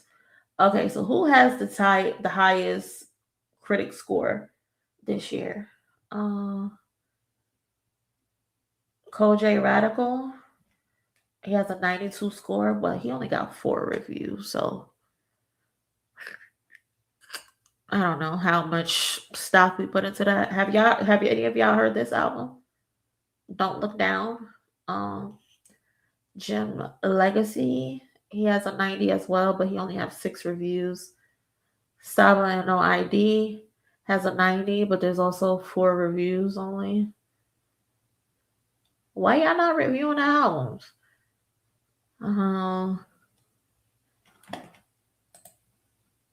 Okay. Billy Woods had an 88 score with 17 reviews. Okay, that's decent. That's decent. John Glacier, Like a River, is the debut studio album by British rapper. It was released through Young on 14. Okay. Positive critical reception. Yeah, 87 is a good score. 8 reviews. The Boy Who Played Hard. Dave got an 87 off of 7 reviews. Little Sims, Lotus, 86. I can agree with that. 14 reviews. Earl Sweatshirt got an 84 off of 10 reviews. The Clips, Let God Sort Them Out, got an 83 off of 11 reviews. I'm surprised this doesn't have more reviews than that. I would think it would be in the 15-20 range of reviews. Freddie Gibbs and the Alchemist got an 82 of 7 reviews. Doja Cat got a 78 off of 12 reviews. Doja Cat's album low-key shocked me as far as like how it was received. I thought it would be received better than what it was. People like shit on that album. Tyler, the Creator, Don't Stop the Class, got a 77 off of 11 reviews. Ghostface got a 76. Don't Tap the Glass was cool to me. It's not something I actually go back to. Like, I'll listen to the Sugar on My Tongue song here and there, like if it come on the shuffle, but I haven't really gone back to that album this year. Ghostface Killer, Supreme Clientele got a 76. Chance the Rapper, Starline got a 75 off of 5 reviews. Cardi B got a 74 off of 13 reviews. Playboy Cardi getting a 73 is low-key high for me. I would have put that bitch in the 50s, to be honest. I would have put that shit in the 50s. Clips album should have many more reviews. Yeah, that's what I'm saying. Like, I would have thought they would have at least 20 at the most. Infinite, 72 off of 5 reviews from Mobb Deep. Raekwon got a 63 off of 4 reviews. It's kind of not good. Lil Baby Wham got a 55 off of 4 reviews. That's how you know that shit is dog shit. Party Next Door and Drake, Some Sexy Songs for You, got a 54 off of 7 reviews. Big yikes. Lil Wayne got a 50 off of 6 reviews. Young Thug got a 50 off of 4 reviews. Jack Boys and Travis Scott got a 48 off of 6 reviews. And Will Smith got a 41 off of 7 reviews. Aren't reviews more on YouTube reactions though? No, this is the critical scores, the critical acclaim scores. Where how were they measured? Hold on. So these are like from like actual journalists and outlets. A reaction is just a reaction on YouTube that anybody could do basically.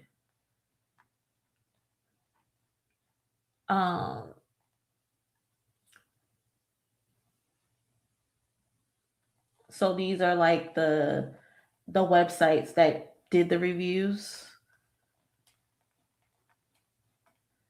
But that's fucking funny, bro.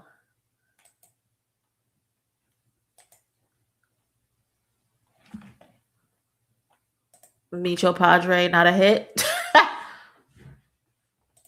I like Raekwon album. Me too. I liked it. Wham was trash. So trash. Ain't nobody going back to that shit. I like to see a refreshed version of the Sources 5 mics from my favorite creators like you and We Are Deciphered. Yeah. I told myself that album reviews were going to start being a part of the channel. I don't have 5 mics, but I have 5 roses. Which if you I think I introduced it actually in my Joey Badass album review and my Young Thug album reviews. I think I introduced them. But yeah. So yeah, those are the metric scores for the albums. Actually, you know what I want to see? Actually, I want to look at 2024. What was the metrics? The critical review. Okay, so like last year, if we compare, GNX got an 87 from 22 reviews. People made sure to review that shit. They made sure to review that. Schoolboy Q, Blue Lips got an 87 off of 7 reviews. Chromacopia got an 85 off of 17 reviews. Tierra Whack got an 84 off of 14 reviews. Vince Staples, Dark Times, got an 82 off of 11 reviews. Benny the Butcher got an 82 off of 6 reviews. Cash Cobain got an 81 off of 4 reviews. Doechii got a 79 off of 6 reviews. I think this should actually be in the 80s. If I say so myself. Doechii's album, but whatever. Common and Pete Rock got a 78 off of 6 reviews.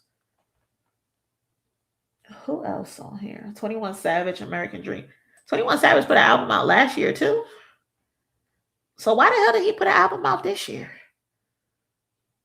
That was stupid. I don't know. Glorilla got a 72. Lotto got a 72. Both of them only got 5 reviews. Megan got a 67 off of 6 reviews. Ice Spice got a 65 off of 17 reviews. Why the fuck are 17 people reviewing Ice Spice? That's odd for me.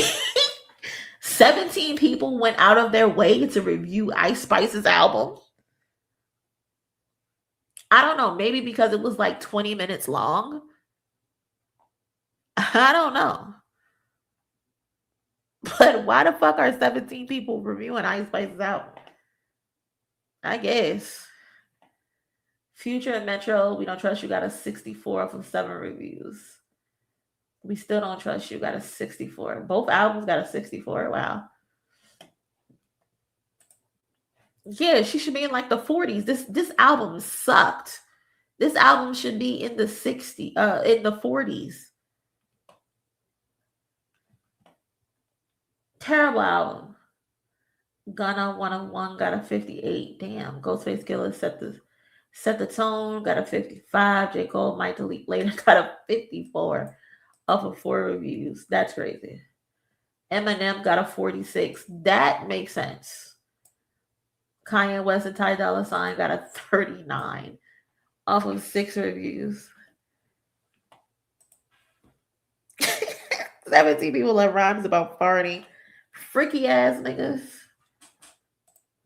There's no reason why 17 people went out of their way to listen to that shit. That's just crazy to me. I don't understand that.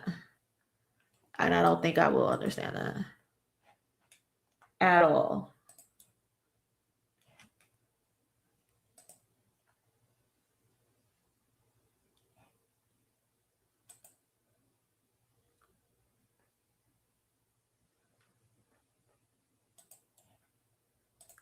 Vultures 2 had good production on some songs, but overall doo-doo.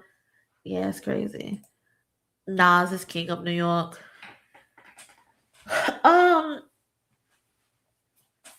I'll say Nas is king of New York as the one who's the most active. Personally, I got Jay-Z over Nas, but yes, Nas is the king of New York. New York let Nas down, and I'm low-key disappointed in New York for doing that, because y'all was supposed to show up and show out for Nas and Premiere, but y'all didn't. Y'all didn't.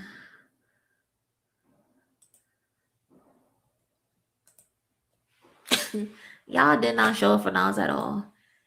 And look at this shit.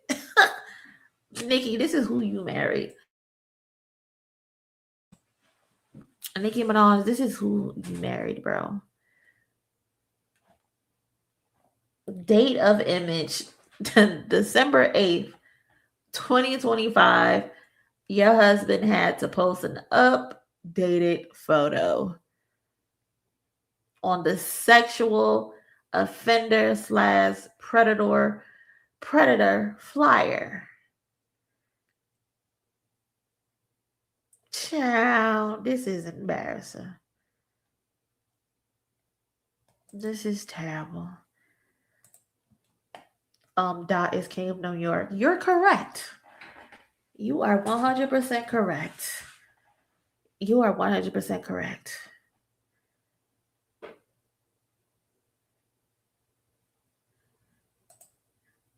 Wait, I just received the YouTube music notification that Snoop Dogg released a Christmas song, Christmas in Minnesota. I can't. Maybe it's because he's performing tomorrow on the Netflix halftime special. Maybe that's what's in relation to. I would listen to it, but I'm not trying to get the stream copyrighted. And plus, it's fuck Uncle Snoop at the end of the day. D2B2, not only taking Skip's knife and turning it even more. You know, y'all Jersey folks are included in this as well. You know what? You're right. You're right, D2B2. Because New York, Patterson, where I'm from, it's literally 15, 20 minutes away. It's right there. So, yeah. New York and New Jersey, we let Nas down. We really did. I did not buy this album. I will be honest with you. I listened to it, but I didn't buy the album. And I didn't buy the album because I don't really like it. So I'm not going to buy something I don't like, especially in this economy. And your girl is out here still looking for a new job and stuff. So my pocket's a little shaky right now. So I can't just be buying shit just to be buying shit, you know? But as far as like the streaming aspect, like y'all couldn't come through for Nas. Less than 25K first week is insane, bro. Especially off the strength that Lil Wayne just did 100 plus. Like, come on, y'all. Come on. Like D2B2 said, Skip talked about this on the channel. Shout out to We Are Deciphered. But he made some great points. Nas should not be out here having to pander, do backflips and cartwheels, and none of that. He should not have to do none of those things. He should automatically walk into 50K at least. Automatically. If Nas say he dropping, he should automatically walk into 50K. 50K to 100K. 25 is ridiculous, bro. That's just ridiculous. Less than 25 at that. New York let Joey down too. Man, fuck Joey. I'm sorry. But fuck Joey. Don't nobody care about him. Don't nobody care about his backpedaling ass. I can't. I done said this nigga won the battle and all of that. The cousins done jumped me, told me to shut the fuck up. I don't know what I'm talking about. I'm wrong this time. And I took it on the chin. I took it on the chin for Joey. But this motherfucker just annoying. He's so annoying. You done fumbled the whole opportunity. You fumbled the whole bag. You got all of this attention for what? For what? Your album sucked so damn bad, it didn't even make enough to make it on the Wikipedia page. You know how terrible you had to do, and your shit didn't even make it to the Wikipedia page? Somebody say you're not even worth typing in and editing. That's how sorry you are, Joey. Man, Jovan pissed me off, for real. I can't believe him. Especially because he got so much potential. Like, he can rap. He got the look. Fine shit, for real. Fine shit. Fine as hell. I would jump those bones. But he's so corny. I hate when a fine nigga is corny. Ugh. I can't. He just fumbled the year away. And then, you know, New York, they don't give a fuck about nobody. New York don't care about nobody, bro. They do not give a fuck. You would have thought they would have stood behind Joey. You would have thought they would have been championing Joey. They would have been putting a battery in his back. They seen what that nigga was doing and said, nah, we not rocking with it. We can't get with it. Get the fuck out of here, little nigga. They said, get that shit out of here. We not with it. New York need to get it together. For real. His label tried to warn him and didn't want to put it out. They did not want to put it out. They did not. And they showed him. They said, oh, you want to put that shit out? DSPs only. We not even printing CDs. This album is not worth a CD print. We not even giving you a budget for music videos. Record that shit on your iPhone. Record that shit in the subway station. We ain't got nothing for you. The motherfuckers was so mad at Joey, they didn't even wish him a happy birthday. Then they wished everybody else a happy birthday. They still wishing niggas happy birthday. His birthday done passed. Sad. Loki finds Jersey had Queen Latifah, Naughty by Nature, Joe Budden. First of all, don't do us. Don't do us. What's the ... about? I don't appreciate the ... I don't. I feel like you coming for Jersey. And I don't know how I should take this, cousin. So before I say something, what you getting at? What you getting at? Let me know before I respond. Cause that ... is crazy. The ... is crazy because first of all, you leaving out Redman. Don't leave out Redman. That's fucked up. Don't leave out we got the Fugees. We got some people from the Fugees. My cousin Fetty Wap, he locked up, but he ran 2015.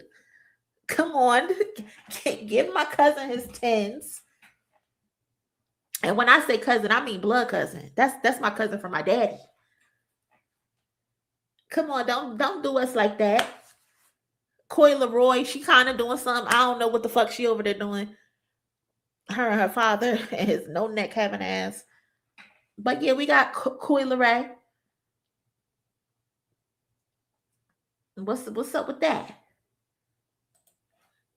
Give us a little something. Give us a little something, right? That's crazy. Plus the rappers, they love moving to New Jersey to live comfortable. Joe Budden, we don't really count him.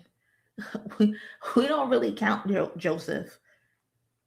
Joseph had like 2 hits and that's it. Actually, Joseph had a hit and a partial hit.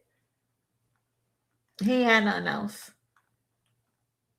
Plus, yes, exactly. We got Queen. We got Queen Whitney Houston. Don't play with us. We got Blackstreet. Don't play with us. Don't play with us.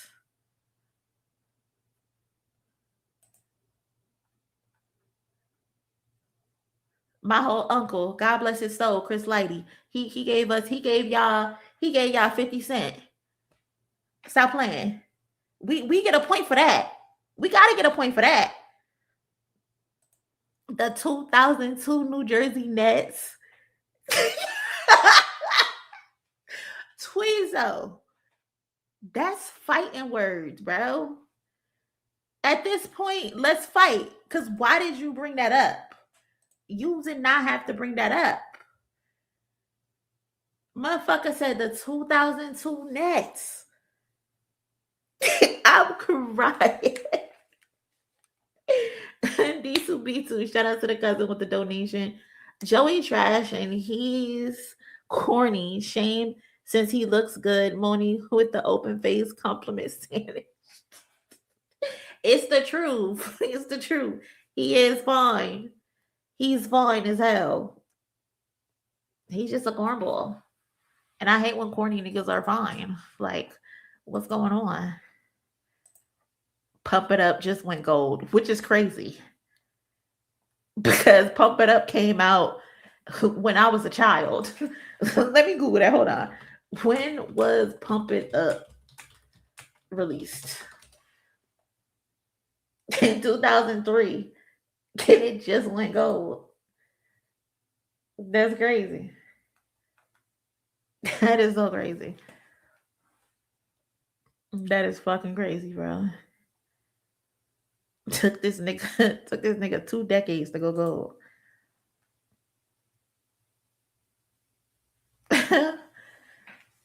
Salute to Jersey. Y'all have some legendary battle rappers. Yeah, we got some of the best of the best. Some of the best of the best. Shout out to Surf. Free that man. That's crazy. 2 decades. We can't forget Solana. Yeah, SZA too. But she be acting like she don't want to claim us. I don't know what that's about, SZA. What is that about, Solana? You don't want to be claiming New Jersey? What's that about?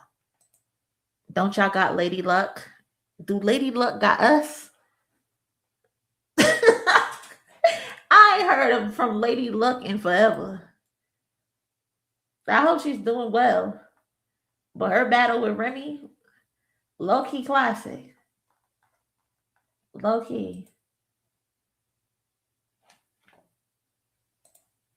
She don't. Like during the tour, she was acting like she want to be repping for New York. Like, bitch, you in New Jersey. MetLife is in New Jersey. What's up with that? You better act like you know where you from. I don't like that. We also got Lady London. Shout out to Lady London. I actually, you know what? That's funny. I actually just tweeted about her the other day. Shout out to Lady London. I think Russ is from New Jersey too, but I don't really want to claim Russ because Russ a little too condescending for me. I can't get with Russ. I don't want to claim Russ. Y'all got academics too. I will end this stream right fucking now. I will end this stream right now. We will never claim academics. I am so disgusted. I am so disgusted. I'm bound to run into traffic right now. Academics is from Jamaica. We are not claiming academics. Absolutely not. His residence is that basement. That's his residence. Cannot claim him. Now, not all of y'all saying it in the comments now. Close the doors. Close the doors. Close the doors. Nobody better than the queen. Nobody better than the queen. Listen, we got Queen Latifah and we got Whitney Houston. That's all that matters. That's all that matters. Hey, Merry Christmas, cousins. If you are on the East Coast, Merry Christmas. Do me a favor and smash the like button if you haven't already. I would appreciate that. We have been going strong for 3 hours now. Appreciate y'all rocking with me. And yeah, Merry Christmas, man. I hope y'all get everything that y'all want today. Hope y'all able to spend time with y'all families and all of that. You know what we never did do? We never watched the Jeremy Heck, the Crown series, I think it's called. Chasing the Crown. Do y'all want to watch an episode of that or no? Because if not, we could just end the stream. But I know I had said I was going to watch an episode with y'all, but we just never did it.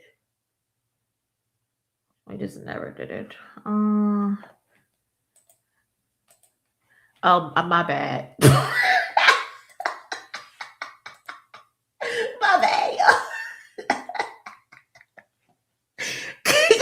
Cousin say, get this motherfucker off the screen.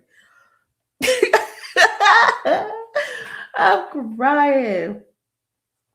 Oh shit.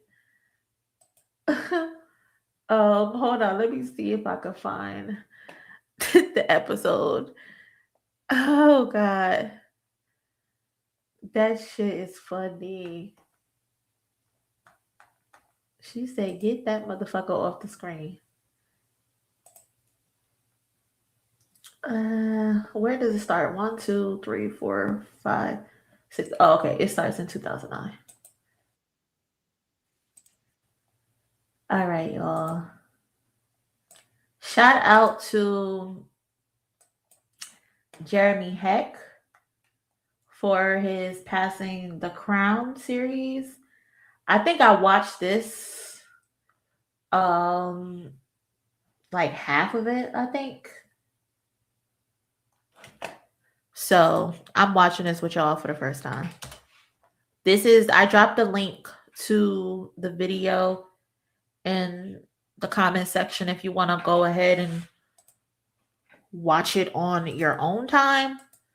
But we're going to chill and we're going to watch this and converse about it because we're not doing nothing. It's Christmas. We chilling. We vibing. We're chilling. We're vibing.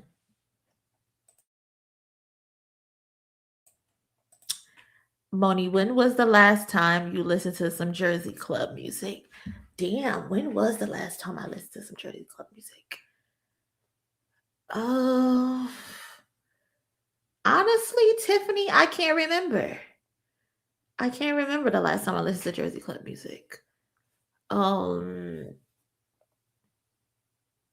It's been a minute though. Jersey Club music it get the party lit depending on where you at. I will sexy walk a motherfucker to death.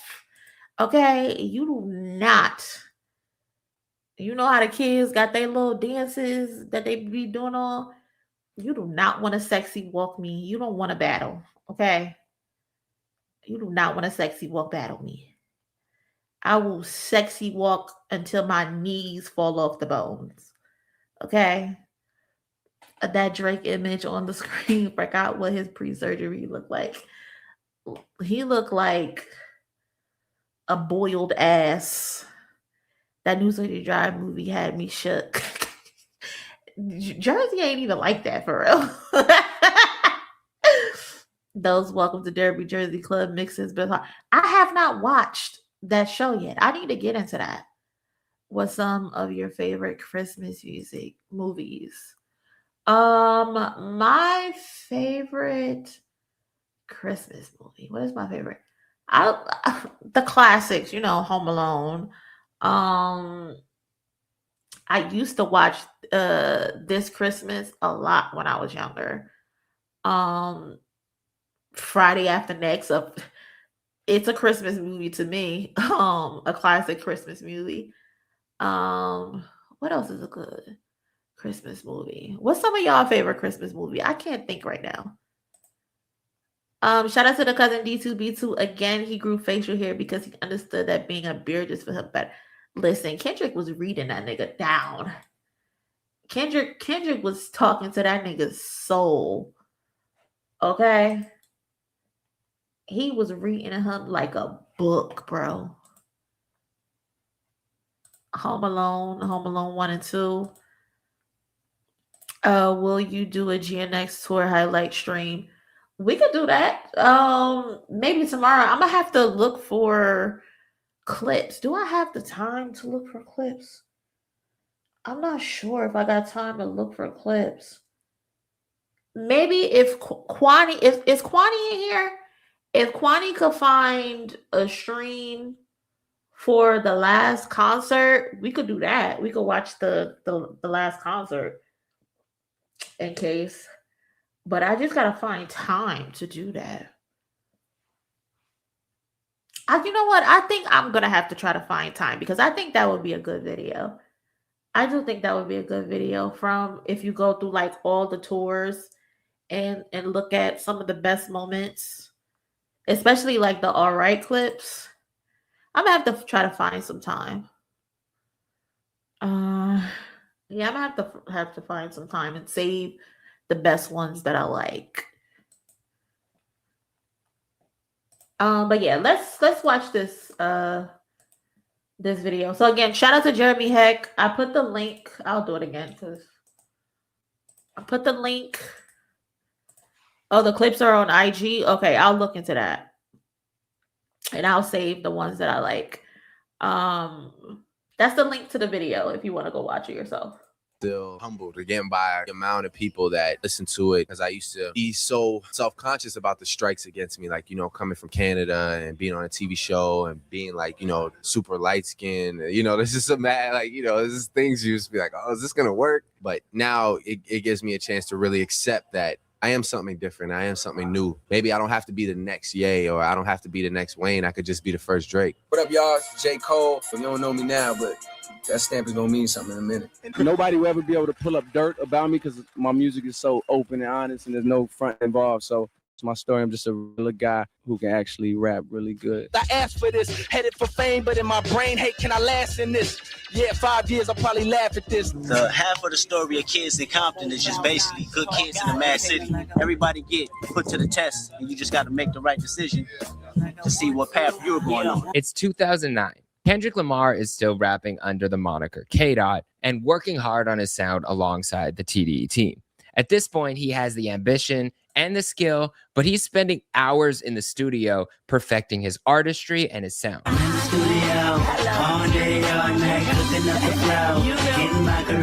On January 30th, he releases his mixtape called C4.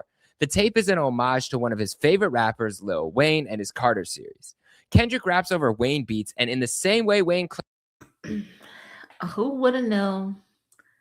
Who would have known Wayne would start being weird? Crazy how time flies and things reveal themselves. Claimed best rapper alive on C3. On the opening track, Kendrick claims he's the best rapper under 25. Now keep in mind, Drake is 22 and J. Cole just turned 24 years old. And at this point, neither of them likely knows who Kendrick Lamar is. That tape also includes what Kendrick calls his... Mind you, Kendrick has always been saying, I'm better than all these niggas. If I know you or not, I'm better than y'all. Worst song ever. What's your wackest song? My wackest song. It's called Bitch, I'm in the Club. Bitch, I'm in the club. Of course, this mixtape would have a completely different sentiment if you listen to GNX in 2025, but we're still in 2009. Let's shift from Compton to Toronto. Drake's song Replacement Girl gained him his initial buzz in the US after he got Trey Songz on a feature, and the video made its way onto BET.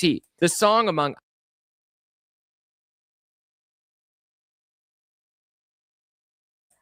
Listen, I know I'm clicking and I'm pausing and shit, but I'm gonna say what I want to say, right? People talk about all this industry plant shit, right? But who you know come directly into the industry and getting all of these features like this? Who do you know doing that? Like, no, I don't recall ever seeing a bunch of new artists coming in getting all of these high-ranking features the way that he's getting these high-ranking features. It just doesn't make sense. Like, I know Kendrick had a Jay-Z feature on Good Kid, Mad City, but that came after on a deluxe. And Kendrick had been working for a long time. Plus, Kendrick knew Jay-Z because Jay-Z was the president of, was it Def Jam when he first got signed, but then he ended up being let go. And then he got signed again later on down the line. So there was the connection there, right? And then plus Top Dog, he got all the connections, Dr. Dre and all of that. But this motherfucker coming from Canada, linking with Lil Wayne, and then all of a sudden he's just getting all of these features. It's just weird. I don't know. Others even reached Lil Wayne's ears with the help of Jay Prince's son, Jazz. I met Jazz Prince on MySpace, actually. He was letting me know that he was around Wayne a lot. So, I would sometimes be like, yo, Wayne's got to hear my stuff. And months went by, I got a call from his number. So, yeah, what's up? This Wayne. I was like, who? He's like, yo, what's up? Where is it? Got to get down here to Houston. I got to talk to you. And by the start of 2009, the Drake hype was real. Even J. Cole was impressed the first time he heard Drake. It was one dude in particular that I remember seeing on MySpace, and he was this light-skinned R&B looking dude, but he had raps. It was kind of like neo-soul type raps, but he was talking about women or something. His whole demeanor was hella smooth. Speaking of, J. Cole just graduated from St. John's University and is working minimum wage jobs while still pursue his rap dream with his Dreamville crew. His mixtape The Come Up gained him some buzz, and he was taking meetings, building his team, but he wasn't quite there yet. But he was willing to do whatever it took. He was literally handing out Come Up CDs with his phone number on the back, and one of those CDs he even tried handing out to his idol at the time. Saw the press release that he was coming out with American Gangster. And you know what? I bet he's still kind of doing a few more joints. He hopped the train. We went there. You see this black Phantom turn the corner. And it's kind of like you just feel the energy of Hova. So Jay gets out of the car, walks up to the building, and I'm like trying to build up the nerve to go up to him with the CD. I'm like, yo, Jay, I got this. Like, what is this? Now I don't even think he said, what is this? He might have looked at it and he was like, I don't want this shit. But we'll get back to Hove in a couple minutes. This is the story of how Kendrick Lamar, J. Cole, and Drake became the big three, and how their careers completely changed hip-hop forever. My name is Jeremy Hecht. Welcome to my channel where we discuss hip-hop. And shout out to Jeremy, real quick, cousins. Shout out to Robin and shout out to Keish. I see her in the comments right there. Thank you so much. I got your Cash App, cousin. Thank you so much. Specifically the relationships between the biggest stars in the world. This is going to be the most in-depth breakdown of the big three available on YouTube, and it's going to be done in a 16-part series, one for each year from 2009 to 2025. It's called Passing of the Crown. These three artists were passing the crown between each other, sometimes even snatching it over the course of more than a decade, before it came to a head in 2024 and went from friends to frenemies to enemies in what can only be described as a Hollywood movie script. But back to the story. It's important to note, though, that as much as Drake's star power had risen by the end of the year, that there were other stars at the beginning of 2009 in their peer class who had a bit more success than him early on. Dang, you see Wale, B.O.B., that face low-key scared me. Charles Hamilton, shout out to Charles Hamilton. I'm always talking about his Brooklyn Girl song. That was one of my favorite songs. From Kid Cudi to Wale, there was even a XXL freshman class that Drake was left off of. Here's what he had to say about it. I'm actually very grateful I wasn't on that cover. I feel like everybody that was on there deserved to be on there. I'm a fan of a lot of those guys. I just think I have a different path, a different story to tell. The reason you didn't join that cover because you knew you would have to freestyle and you didn't want to freestyle on the spot. That's why you ain't do the cover. Put in that group is like a gift and a curse. So to be the one guy that wasn't on there that everyone talks about or should have been in there is kind of a good thing. It kind of creates a little bit of fun tension. On February 13th, Drake releases his mixtape So Far Gone. Even LeBron James was at the listening party. The mixtape is released independently for free as a digital. Bro, these pictures are crazy. Yes, Pepper, that was Wale. Even LeBron James was. Look at these pictures, bro. At the listening party. The mixtape is released independently for free as a digital download, but it's treated like an album with mostly original music and features from Bun B, Trey Songz, Omarion, Lloyd, Lil Wayne, and more. This would be Drake's last independent release of his career, and it seemed almost unheard of to have a mixtape reach such a scale, especially as a new artist. The Drake hype went from he's next up to he's the hottest out very quickly. And this buzz was unlike anything the game had seen in a long time. The project was met with critical acclaim, and the first single, Best I Ever Had, ended up reaching #2 on the Billboard Hot 100 and getting a lot of radio play. Kanye West even took notice of Drake early on and was rumored to be executive producing his upcoming album, Thank Me Later. He directed the music video for Best I Ever Had, which received some backlash at the time. If you know, you know. It didn't really fit the vibe of the song. And some people even accused Kanye of purposefully sabotaging Drake's career early on. But of course, it didn't work. Drake's single Successful with Wayne and Trey Songz ended up reaching #13 on Billboard. And ironically, on that song, Drake says, "Diss me and you'll never hear a reply for it." But in this rare interview with Joe Budden at the time, long before Joe was really a media personality, he prophetically told Drake that one day he will diss somebody as a rapper. And it seemed like Joe was excited for that day. All right, so when do you see your first diss coming? Hopefully, like back to school times, like, you know, early fall. All right, no, you think I said disc. Disc. Oh, diss. Yeah. What? This motherfucker said back to school for fall. Nigga, what? Nice guy. Now, somebody's gonna send a shot. I'm not like you, man. I'm No, I'm a nice guy. You are a nice guy. I'm nice. But you're just too witty for your own good. I be beefing with loser niggas. I be beefing with loser sensitive niggas. Somebody is going to. I'm not gonna diss me. You'll never hear a reply. We heard the line. That was just a line. Somebody gonna say some shit. You gonna feel some type of way, and the MC and you. You know, in just a few years. But speaking of Kendrick, at this time he's doing small local shows. And yo, where the pictures that Jeremy is using are hilarious. Why is he using these pictures? and mostly locked in the studio working while J-Rock was the label priority at TDE. But make no mistake, even though the masses weren't aware of Kendrick, he was plotting on the future. He officially changes his name from K-Dot to Kendrick Lamar and says in an interview with West Coast Styles that this was the reason. I feel like I've grown as an artist. The world needs to know my story and know who I am as a person. I felt like what better way to do that than by using my own name. This is the first step in letting the world know who I am. While Kendrick was crafting his sonic identity and Drake was dealing with the newfound pressures of fame, J. Cole is securing a record deal. Jay-Z may have passed on his mixtape years prior, but this mustache, creepy. When he heard Lights Please, he was sold on Cole. Through a mutual connection, Cole secured a meeting with Jay, and the rest is history. Heard it, and you know, the first song he heard, he was just like, yo, who is this kid? Can you bring him to me? From Fayetteville, North Carolina. Yeah, exactly. Somebody called me, they're like, yo, Jay wants to sit down with you. And it's kind of like, you know, half excitement, half like, yeah, right. You know, like whatever.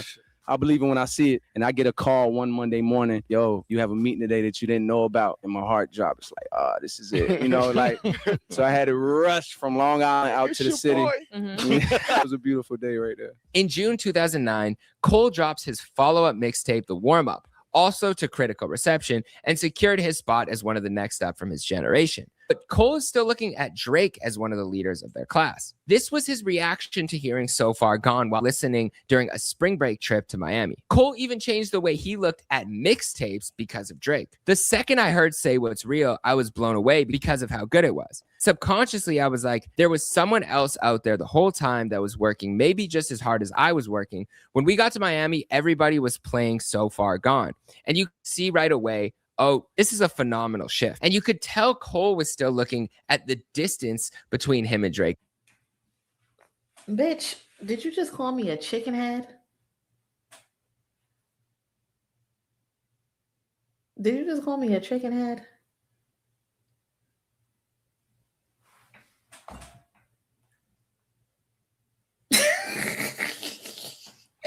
Did you just call me a chicken head?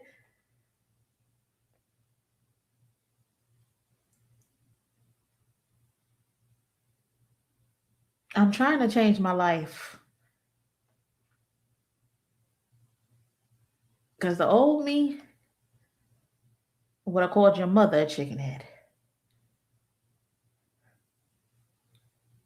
But I'm trying to change. I really am. The lady of this content sound fine as fuck, but how does she look? I never seen her. She sound like a tan skin mix. Me, thickalicious chicken head.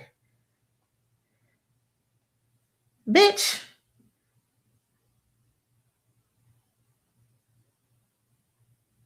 Don't ever disrespect me ever again. Don't. Now I gotta kick you out. Anyway. At that time. And it was something that he felt like he needed to catch up to, saying, I'm not even anybody yet. And this dude's off to the races with hits like cultural shifting shit. At that moment, I had to shift my mindset about what the war. Like, I don't even know how to take that. Plus, I'm all over my page. How you don't know what I look like and I'm all over my page? Get the fuck out of here, you fucking weirdo. Anyway. Warm Up was about to be because Drake just changed the game. Around the same time in June, Drake officially announces that he had signed a multi-million-dollar record deal with Young Money and Universal Republic after a bidding war between multiple labels. And looking at interviews at the time, it seemed like Drake was actually thinking about what it looked like to just remain independent. But ultimately, he signed. Drake joins Nicki Minaj and Tyga as part of the Young Money crew. Worst thing that ever happened to hip-hop. Worst thing that ever happened to hip-hop.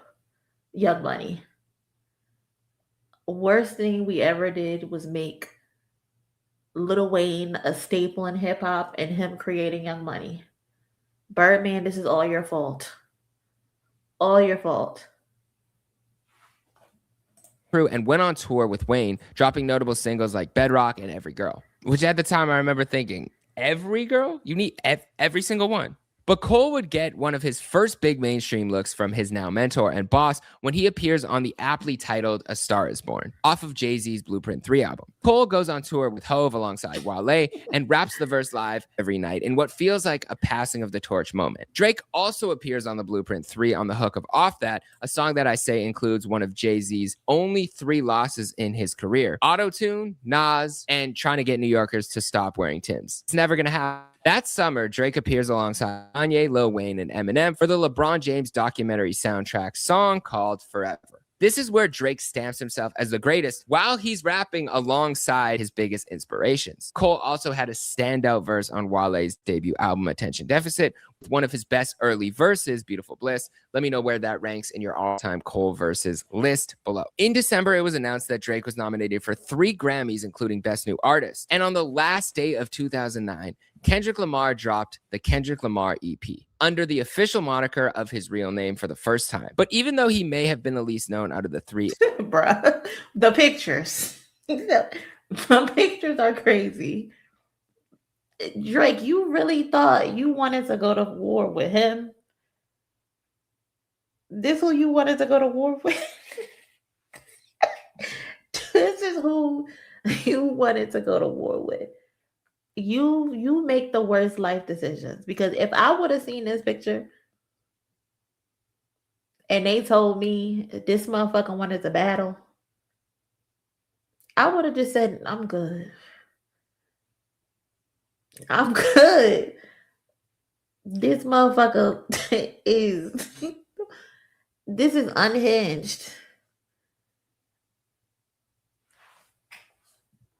in this year, Dot was looking towards the future. Here's what he said at that time about what he was working on. I've got 2 major projects. We're doing it ourselves from the ground up. And those 2 major projects likely became Kendrick Lamar OD and Section 80. But it seems like he was already looking forward to his debut album, considering this is how he described himself in that same interview. I was a kid growing up in Compton, a positive kid that wanted to rap, but facing the peer pressure that comes with growing up in that city. I was born and raised there. The thing that separates me from a lot of others is that I have a father who persuaded me to go on the right path. I'm a good kid in a mad city. That's my story. A good kid in a mad city. But as for 2010, Drake is looking to prove his lasting power with his debut album. Kendrick is looking to prove that he's a problem with his upcoming mixtape. And J. Cole is looking for a breakthrough hit so that he can release his debut album under Roc Nation. Until then, hit the subscribe button so you don't miss. J. Cole was looking for somebody who he could copy off of. That's what he was looking for. This was only 11 minutes. 2009. This is 2000. You know, all the flights, all the recording, all the hard work. When's it stop? Whenever I want it to stop. If I don't say stop, it'll never stop.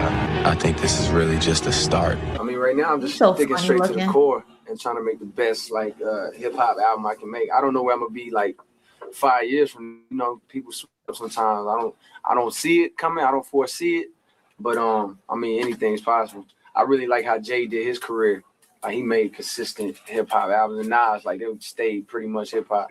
I think Kanye kind of went he's the one that kind of dabbled in pop and and experiment, which was ill. It was dope that he could even try that, because that opened definitely the third wheel. Same thing. But I don't know how I foresee mine going yet. But right now, just strictly hip hop. First question: Who is K Dot? K Dot, Kendrick Lamar. What's K Dot? K Dot was just a rapper trying to find his niche, studying all the greats, and taking pieces from each individual styles and rap. You know what I mean? That's K Dot. Kendrick Lamar is the person. That's a whole nother. You know what I mean? That's me in general, my whole life. I'm Aubrey Drake Graham, and I make a living off truly being myself. That's it. 2009 version of Nas. That's a lie. As well as the parallel universe, it's like the Green Goblin and Spider-Man is like that medium. Yeah. How do you feel about comparisons like that? It's natural to make comparisons, but it's too early to say anything like that. You know what I'm saying? Yeah, my goals is the top. Like all those guys, the Jays and the Nas and the Pacs. You know what I'm saying? That's who I'm shooting for. So anytime anybody compares me to one of them, it's an honor, it's a privilege, but you got to earn that stuff. You got to be around for years before you can, but you hold up to those. The industry is so now everybody think everything is a diss. When I say swallow the Wayne, swallow your pride, I'm coming after Jay, coming after Nas, it's about me being competitive in this motherfucker. I felt like when I stepped in this motherfucker rap game, I want to be the best. You dig what I'm saying? And why not do something that you love to do and not try to be the best at it? You know what I mean? My mom's always taught me that. There'll be a day when I fall. Kendrick came into this industry, into this rap game, with the same mindset and the same message from day one. I'm trying to dominate.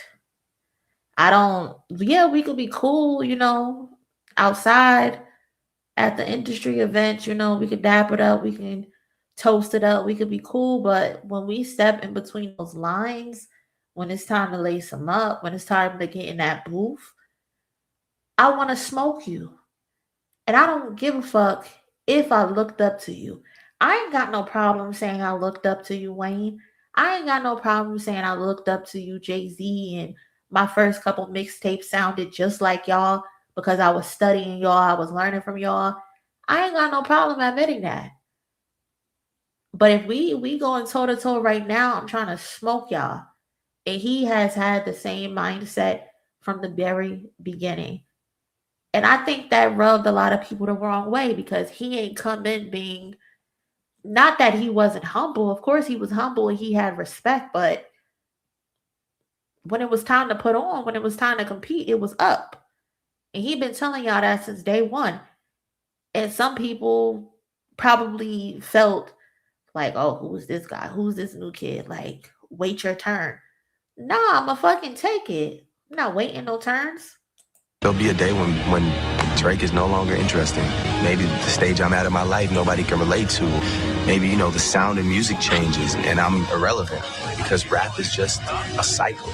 If there's another kid that comes along that does it better than me and looks better than me and sings and raps better than me, then yeah, it could blow over. Close friends when you find me, and all my niggas is grimy. But I remain the good kid trying to make a difference where I'm from, where you live. I don't think they really understand the story all the way. How more in depth the story really is of my life of growing up in the city. You know what I mean? As far as they know, as far as I put out there, I'm just the good kid in the mad city. I put out the positive out there, but they don't know the negatives I had to go through yet. I don't know what that guy's at. Not right now. It's 2010. Drake is reaching the actual success that he had hoped to get while rapping on the song from So Far Gone. I just wanna be successful. And is dealing with the pressures of being labeled the next up for his generation. Double XL had called So Far Gone hip-hop's first instant classic tape from a virtually unknown artist since Young Jeezy's Trap or Die. Since then, he's been working on his debut album, Thank Me Later, and has been in the studio with some of the biggest names in music. Drake's buzz was beyond real, and because of his hit-making ability, he was even a well-known name in the mainstream. I mean, he even secured deals with AT&T and, of course, the infamous Sprite commercial. Yo, what's up? I'm just not feeling it. Great. With people seeing his vision and becoming hardcore fans, dropping a classic mix. First name greatest. J. Cole has been feeling a change in perception after dropping a classic mixtape with the warm-up, with people seeing his vision and becoming hardcore fans. But he was still battling with the label for a release date. His next mission from Jay-Z was to make a hit song so he could put out his debut album. And Kendrick, fresh off the release of his first self-titled EP, is crafting his next couple of projects and hoping to really make a name for himself this year as the next up. I'm Jeremy Hecht. Welcome to Passing of the Crown. This is episode 2, 2010. If you missed the 2009 episode, you can watch it right here and then come back to this video. Be sure to hit the like button, subscribe, and share this with somebody who you think might like it if you support what I'm doing here. But besides that, let's get back to the story. J. Cole and Kendrick Lamar first met at an album release party for a group named UNI in LA. To think that two future GOATs were at the same event and most likely no one around them even noticed is absolutely wild. Kendrick actually rapped at that event, and as soon as Cole heard him spit, he was impressed. Cole said, "I'm looking at this short, dark-skinned kid like, yo, who is this kid?" And then he gets on the mic and murders. "I'm a rapper's rapper, and I'm not easily impressed. And when I heard him, I was instantly impressed." Funny enough, Kendrick and Cole actually had met earlier at the XXL freshman shoot where J. Cole and J-Rock were on the cover. Kendrick was not. At this point, Drake was too big for that cover and likely turned it down, and Kendrick was still building his buzz with TDE while J-Rock took priority.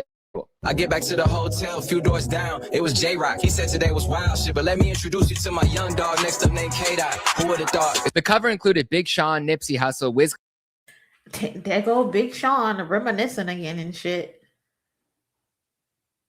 Nigga, stop on the reminiscing. Just stop. You be doing that to avoid the fact that you scared of Kendrick. Khalifa, Freddie Gibbs, and more. But according to Big Sean's Freshman 10 freestyle, Cole showed up so late that they had to Photoshop him onto the cover. Damn, I'm just looking for this new nigga that whole sign. Some nigga from North Carolina, I heard him named J. Cole, and they say they delayed his flight, so they gotta Photoshop him in. I hope this shit look right. And Kendrick apparently joked to J. Cole that if he didn't end up showing up, he was going to end up taking his spot on the cover. He even references this incident on The Heart Part 1. I was at the double XL just trying to excel, networking. Meanwhile, my stomach turning. Wanted to be a part of it, catering to my audience. J. Cole running late. If he don't show up, I think I can take his place. Ladies start laughing. No pun intended. I ain't being sarcastic. Homie popped up with a 20 bags in. Fresh off the plane, I couldn't even complain. My nigga was on his hustle, so I introduced him my name. Said I want a bubble in the future. My dude, I salute you. Contributing the real shit. Talk about it, make the people talk about it. So the same way that Cole was looking at Drake, Kendrick was looking at Cole. I mean, Cole was the one who had a standout verse on Jay-Z's album. Here's a video of Kendrick supporting Cole and even rapping along to every word of that verse on the Blueprint 3.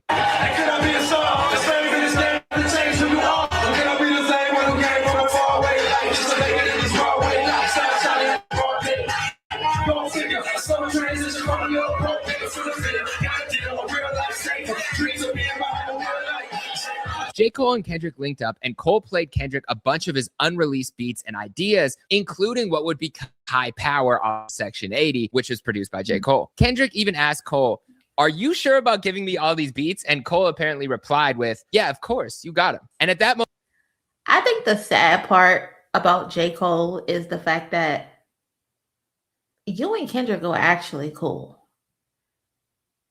Y'all were actually cool. Like, Kendrick and Drake weren't cool, but you and Kendrick were cool. And for you to get roped up in that shit because of your feelings and your emotions and your secret animosity is crazy. Maybe Night is right. Maybe Kendrick does need to slap you in the back of the head just because for being stupid. Kendrick told Cole that he was sleeping on himself. At this time, J. Cole was working on his debut album, but he needed a hit song in order to actually put it out. In January of 2010, he did sessions with Pharrell and attempted to create a hit song, but it didn't happen. Working with Pharrell, that was one of those real moments too. That was like, I just had to basically sit back and ask myself, like, yo, I'm in the studio with Pharrell, and he actually like taking time out of his, he told me, he was like, yeah, I just came from the studio with Gloria Estefan or something. I'm like, oh, that's what's up. So you go from Gloria to J. Cole. Cole did have songs like Lights Please and Lost Ones, but he was saving those for his debut album, and those weren't necessarily hits as much as they were album cuts. His first real attempt that he put out at a hit was Who Dat, which Jay-Z said wasn't the one. Live life, might as well, only way to learn is try and fail, clientele the only way to earn. And even though he was right, it wasn't. It did help Cole gain some more buzz, and it sent him out on the road for radio promo. Cole's first sold-out show at SOB's was a big moment for him in New York, and around that same time, he premiered the song. Who that? Bitch, I got that flame. But when Kendrick and Cole finally did meet up in the studio for real and began working on music together, they built an organic friendship and collaborative relationship. Kendrick emailed Cole 2 songs the same night they met after that release party. They were Cut You Off and Pussy Throne, which is one of my favorite early Kendrick songs. Let me know what your favorite songs from Kendrick were at that point. Cole believed in Kendrick's talent so much that he actually wanted to sign him. Did you want to sign Kendrick? 100%. Until he realized he maybe wasn't the perfect person to do that, but everybody wanted to sign Kendrick. Everybody wanted to sign Kendrick. Shit, I wanted to sign Kendrick too at this point. God damn, who didn't want to sign Kendrick? He did even put in a good word to Dr. Dre while he was working on Detox, the album that we'll probably never receive. Did you tell Dr. Dre about Kendrick?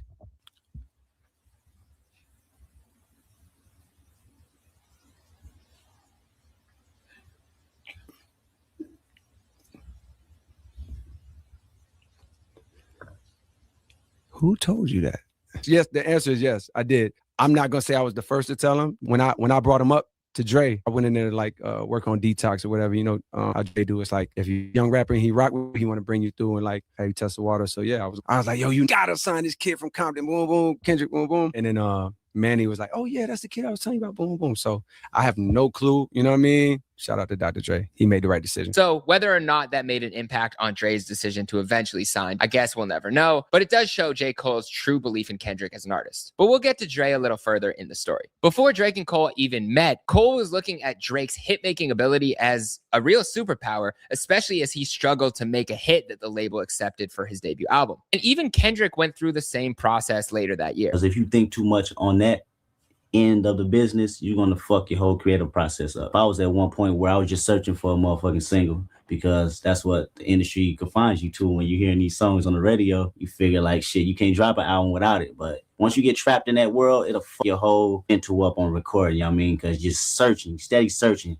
And when you're searching, you're basically patterning yourself after what's ever on the radio. So it's not your unique sound. You just go for somebody else. And if it don't work at the end of the day, you fuck twice because you're doing something that wasn't true to you. While Cole was going on radio runs, a lot of the program directors would reference that Who Dat didn't have the melodic touch that some of the big poppier hip-hop songs had at the time. And they would reference Young Money, Bedrock, and some of Drake's songs as examples of what was living well on the radio at the time. Cole and Drake first met around that time, and you can tell from this interview that Cole had an extremely competitive spirit. This is what he said. Right now, it's a mutual respect. Like, I see what you're doing. You're killing the game. I'm a fan, or whatever the case is. We're both young, and even though he's more established and has hits, he still doesn't have an album out. He still has to prep for that. So we're not in the position to be best friends. We can save that for when we're both laid up and chilling, but right now we both have work to do. It's clear how hungry Cole was for the top spot. And at that point, Drake had it for their generation. Even Drake had a similar sentiment in an interview with Complex later that year, saying, when you're coming up and you're in competition with somebody,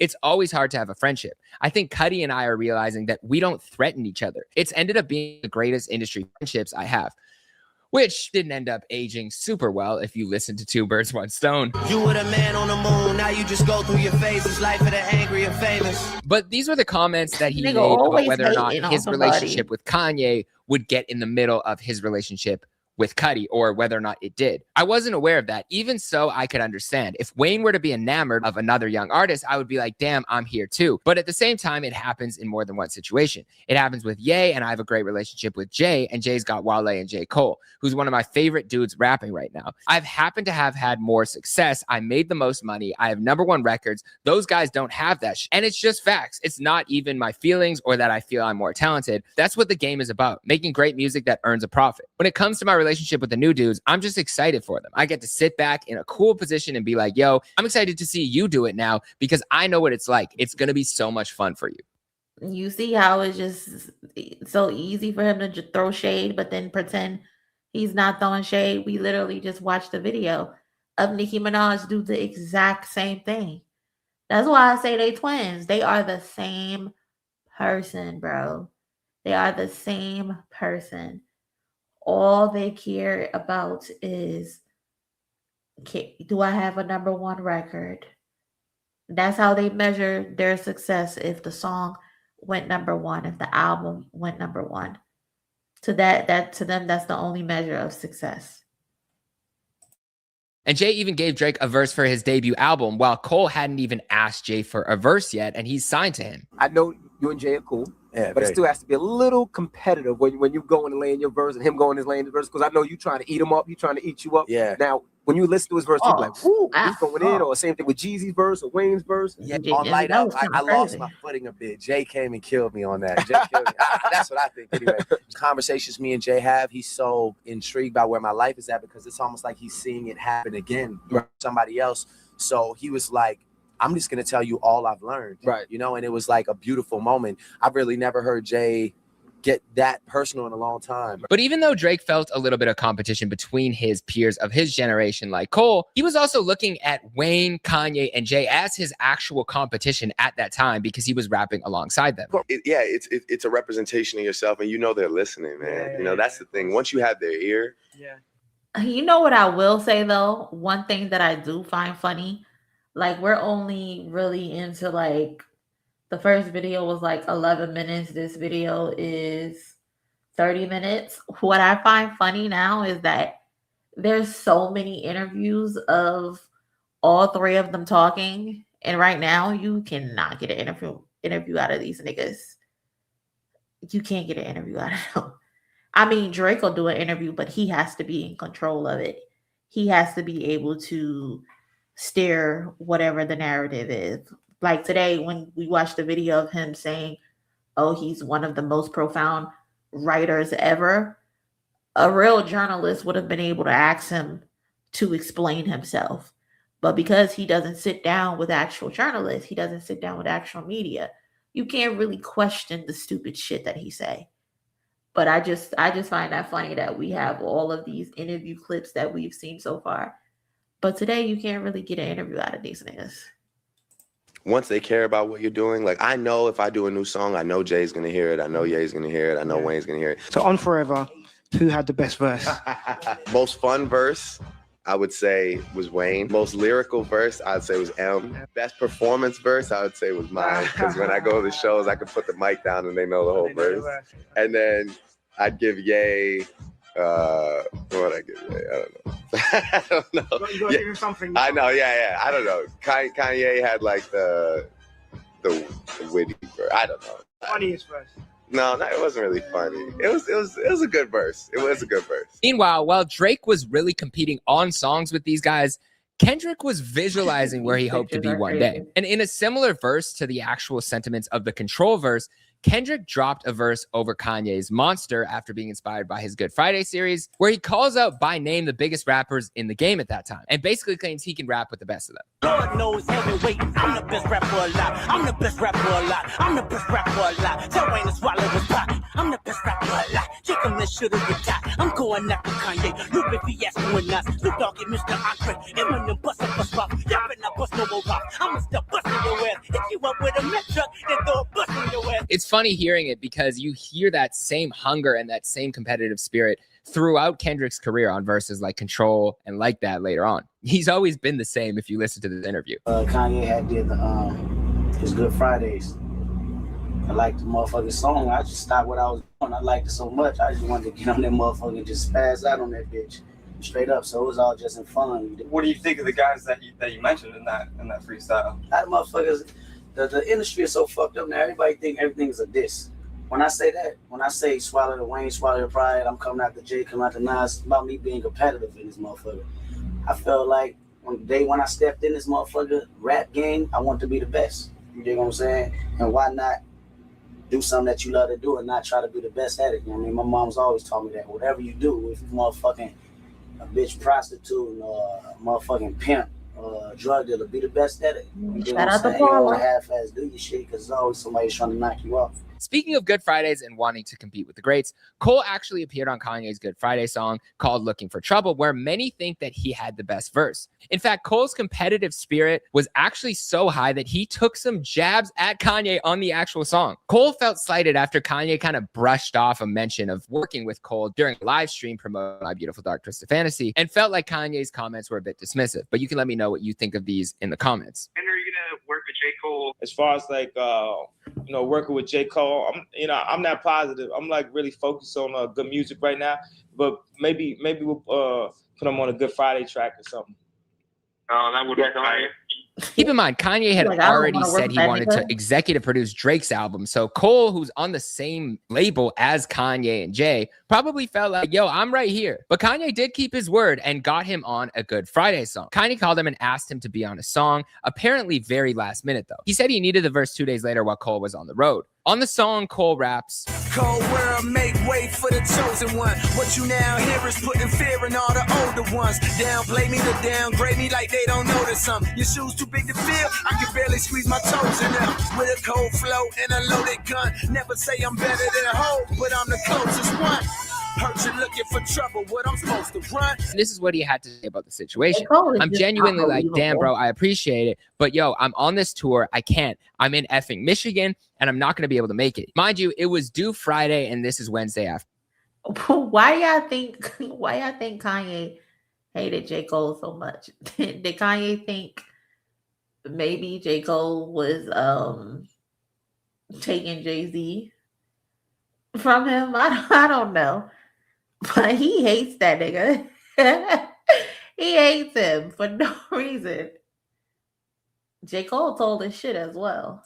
Afternoon. Ye was like, I asked such and such and they made it happen. It was a polite flex of like, I think you can make this happen. It made me be like, all right, yeah, how can I make it happen? And after driving for 2 hours, he did end up finding a studio to record it at. He said, mind you, I didn't have nobody's verse. The dude just sent me the beat. I didn't know what the F the song was. Cole even said that his vocals were slightly off beat or pushed over just a hint, and thinks that Kanye might have done that purposefully to mess with him. Whether or not it was done on purpose, this did spark a decade or more long of a little bit of tension between Cole and Kanye. CC false prophets. I'm curious as to whether or not there was no beat under Cole's verse for that part, or if Kanye did that and took it out, because I think no matter what, that ended up showcasing Cole's hunger and his flow a lot more than if it were to have had the instrumental under it the whole time. My badass bitch, and you don't want no problems on some math class shit. So check the young genius out. Fuck the world, bust a nut and let my semen sprout. I thought that real shit is what you been fiending about, what you been praying for, what you been screaming about. Ironic, you been sleeping on the one that you been dreaming about. Kanye felt the spirit because it even forced him to switch his verse from 4 bars to a full verse that you hear today. So clearly it did strike a nerve. For many, this was the real coming out party for J. Cole, introducing him to a lot of the mainstream hip hop world, especially fans who were tuned in for Kanye's album but might not have known who Cole was. But while Cole had the industry and blog buzz, it was clear that Drake was holding the mainstream crown this year for his generation. When asked if he feels like he's at the finish line, he said this: I'm at the starting line. Those guys are at home putting on their tracksuits, getting ready to make their attack. When J. Cole gets it super right, I think he's going to have a place as a Nas type character who really stands for hip hop, but still makes ill records that everybody F's with. The interviewer asks, if J. Cole is Nas, then who are you? And Drake, apparently while laughing, said, I'm the young big homie. But it's funny because Drake and Cole were facing battles, but they were very opposite. Drake was looked at by a lot of hip hop as being not quote unquote real hip hop. It was either too soft or too vulnerable, or the singing side had too much melody and it was too R&B-ish to be considered a real rapper by a lot of hardcore hip hop fans. And while he was accepted by his heroes, he was criticized a lot, especially coming from an acting background and being much more vulnerable in his music than a lot of mainstream rappers were at that time. And in terms of Drake's response to the hip hop critics, here's what he said. I think it's 2 things. It has a lot to do with success, and that's often why people retreat into the real hip hop mentality. Quotes like, yeah, Drake, he's blowing up. That ain't real hip hop. He's too mainstream. Nah, yo, Cole's real hip hop. He's still doing it for the people. Sometimes I'll be like, well, really, I'm still rapping about life, which may include things like money, women. I'm not lying. It's just not like I got here and switched up my whole style. Meanwhile, Cole's struggle came from not having enough melody and not having enough hit-making capability in his mind or the mind of the label at the time. He saw Jay-Z do Big Pimpin' live on tour every night, and he thought to himself, I need one of those. And he specifically references Drake a bunch when he talks about what it meant to have a hit at that time in rap. What do you think you're missing? What do you think that you need to improve on? Or what are you, focusing on? I mean, everybody can always get better in certain areas. Like, It's just going to happen naturally. But I don't feel like I'm necessarily missing anything. The only side that I had to work on for this album was how to balance staying creative and lyrical, and then also how to appeal to the mainstream. You know what I'm saying? That's the only part that really needed work, I think. And that's what I've been working on, how to make these songs still be me, but to reach a wider group of people. Out, selling out, doing something like that. But as much as he wants a hit, Cole was very conscious about remaining close to that hip hop mold that birthed him. I mean, right now I'm just sticking straight to the core and trying to make the best hip hop album I can make. I don't know where I'm gonna be 5 years from now. People switch up sometimes. I don't see it coming. I don't foresee it. But I mean, anything's possible. I really like how Jay did his career. He made consistent hip hop albums, and Nas they stayed pretty much hip hop. I think Kanye kind of went he's the one that kind of dabbled in pop and experiment, which was ill. It was dope that he could even try that, because that opens the door for other artists to do the same thing. But I don't know how I foresee mine going yet. But right now, just strictly hip hop. Really interestingly, though, the interviewer in that Drake interview asked him this. He said, of all your contemporaries, it seems like you want to be famous the most. Drake said that's going to change. When Cole's sound is the new sound that everybody wants to hear, he's going to be like, I want to be as big as possible with this. I didn't jeopardize anything to be in the position I'm in. You're listening to the that I believe in, not some I did because I needed to get here. People just happen to embrace my That's very rare. But I also think the younger generation appreciates that brand of music. So I think it's possible for one of these guys to emerge and do exactly what I'm doing. And Drake said that at a time where he actually admitted he was struggling with how to relate to the average person while being a multi-millionaire rapper. And interestingly enough, Kendrick had this to say about that specific topic, which makes me think that Kendrick was studying his contemporaries and maybe even read that Drake interview at the time. Music. What does that mean? Shit where you wake up in the morning, you got something on your mind and you go in the studio and lay that shit down. Shit that everybody can relate to. No matter if I got a fucking $1 million, I'm still gonna talk about some shit like I'm broke. You know what I mean? Because I remember being back in that state of mind. And that's why I feel music need to go back to. You know what I mean? Shit's been so restricted because motherfuckers always talking about ice and glamour and shit all the time. I mean, that's cool. I like to talk about that shit too. Hopefully one day I have some, you know what I mean? But at the end of the day, everybody's not rich. Everybody can't ball out like that. Nobody want to hear that shit all the time. You got motherfuckers out here that's struggling on welfare every motherfucking month trying to make ends meet. Section 8, that's how we grew up anyway. And that's the shit I want to talk about. But even if they weren't best friends at this time, Cole and Drake did have a relationship because there was a lot that they could relate to on the journey. In April, Drake is on the road for his first solo tour away from home as he continues to promote his upcoming album.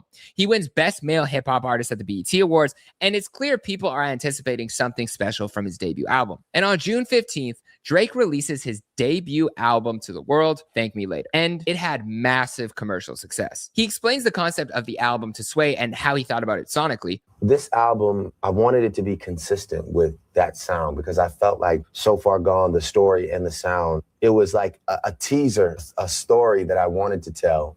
And I feel like it ended off on a note that just needed to be continued. You know, I didn't want to just make this first album completely forget about everything I had just rapped and start from a whole new perspective. I really wanted to continue the story. And that's why I continue with 3 songs that almost could have been on So Far Gone, which is like Fireworks, Karaoke, and The Resistance. Then life changes and things change and you go into Over. And then you start hearing like Show Me a Good Time and Fancy and it just gets bigger and sonically you're like, oh, Kanye and Swizz Beatz are like, oh, what's happening? What's happening? And then, you know, there's still little So Far Gone moments on there, like at the end of Fancy, the beat switches and you still hear me and then Light Up, you know, was a real hip hop moment. And then I end with this song called Thank Me Now. Even though it's happy, it's still me rapping. I'm still letting you know the story shall continue. It debuted at #1 and sold 447,000 copies first week, which was insane at that time.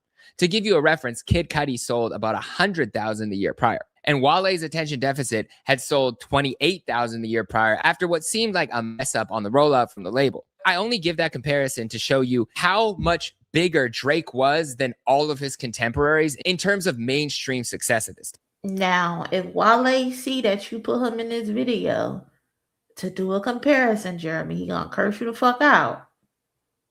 Because why would you do Wale like that? And that number put the pressure on for Cole to sell something even remotely close with his debut album. Ironically, this is the same day that J. Cole released his warm-up mixtape a year prior, June 15th, 2009. So to honor the mixtape's anniversary, Cole dropped a freestyle called The Last Stretch, the same day that Drake's album dropped. Let me know if you think any of these dates were purposeful or not. I let you sleep today, but it's on tomorrow. Yeah, I said it's on tomorrow. I'm coming for the game and I ain't talking loan or borrow. Pray for the days I could cash checks and never worry. This the last stretch on my half step from legendary.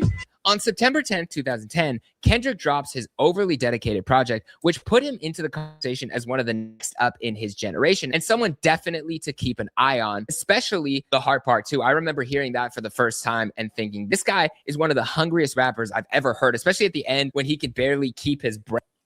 Thank God for interviews and thank God for people keeping track.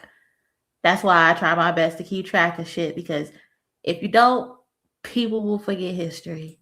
Because he's rapping so hard. Go inside, books, we had the life while we lived. And look, the mastermind took the mastermind, just the perfect time, just the mastermind, just the master ground with precision. Look, the mastermind took the... We would like to call this an appreciation tape. But yeah, crazy moment. In July, Cole said his release date was October 26th, but it got pushed back again, of course. And Cole was tired of waiting around for the label to give him a release date, so he took matters into his own hands. He said he was worried that his fan base was going to think of him as being stagnant if he didn't drop something else. He released Villmatic on September 5th, 2010 to online praise and began hyping up a new project. Drake even played it at a guest DJ set in Toronto when him and Cole were hanging out together.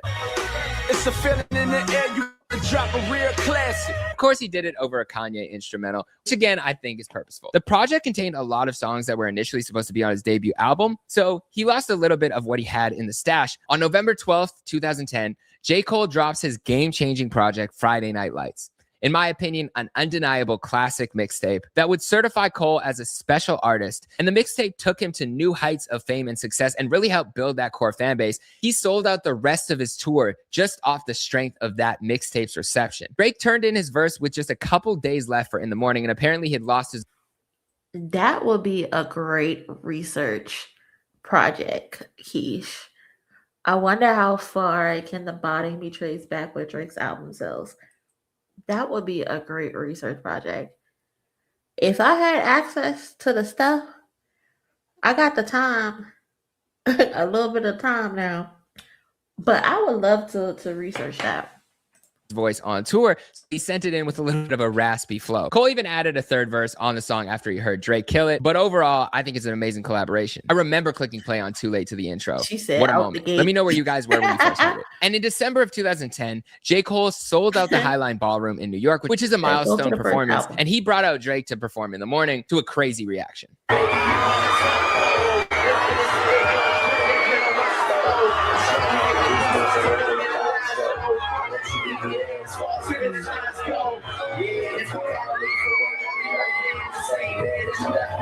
At the end of the year, Cole listed both Kendrick and Drake's projects as two of his 3 favorites of the year, alongside Kanye's My Beautiful Dark Twisted Fantasy. No matter what, you can't deny the greatness of that project. To me, it might be my favorite all-time hip-hop album, but you can let me know where it ranks for you guys below. In terms of Kendrick's favorite albums of the year, he didn't have either of them on his list. Here's who he had. Top albums of the year, Rick Ross, Kid Cudi. But it's also possible that this interview could have been recorded before Cole dropped his mixtape. And on the last day of 2010, Kendrick announced that maybe there's even a collab project between him and J. Cole coming in the future. He even previewed something on Hard Knock TV. Shout out to my guy, Nick. Classic interviews. Definitely been at least one picture I know that's been floating around the internet. What's going on with that? What's the latest with you and J. Cole?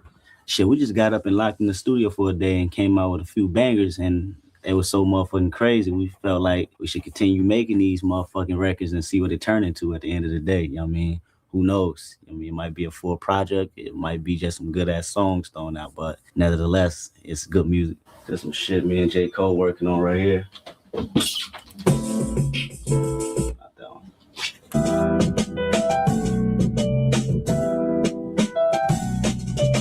As for Drake, he went on a dominant feature run to maintain his buzz through the end of the year, hopping on the Deuces remix, Moment for Life, right above it, What's My Name with Rihanna, Fall for Your Type with Jamie Foxx, which Drake wrote for him, and many more. Let me know your favorite Drake feature of that year. In 2011, Drake looked to solidify that he was here to stay as a star within hip-hop. Kendrick looked to take things to the next level for his career as he worked on his debut album. And Cole was just looking for a release date for his debut album while still searching for that one hit. But all three were in their creative zones at this point. I think it's safe to say, though, in 2010, Drake still remained with the crown on his head. But that's it for 2010. Check back weekly for new episodes and let me know what you're looking forward to, which year, and why in the comments below. Subscribe and turn.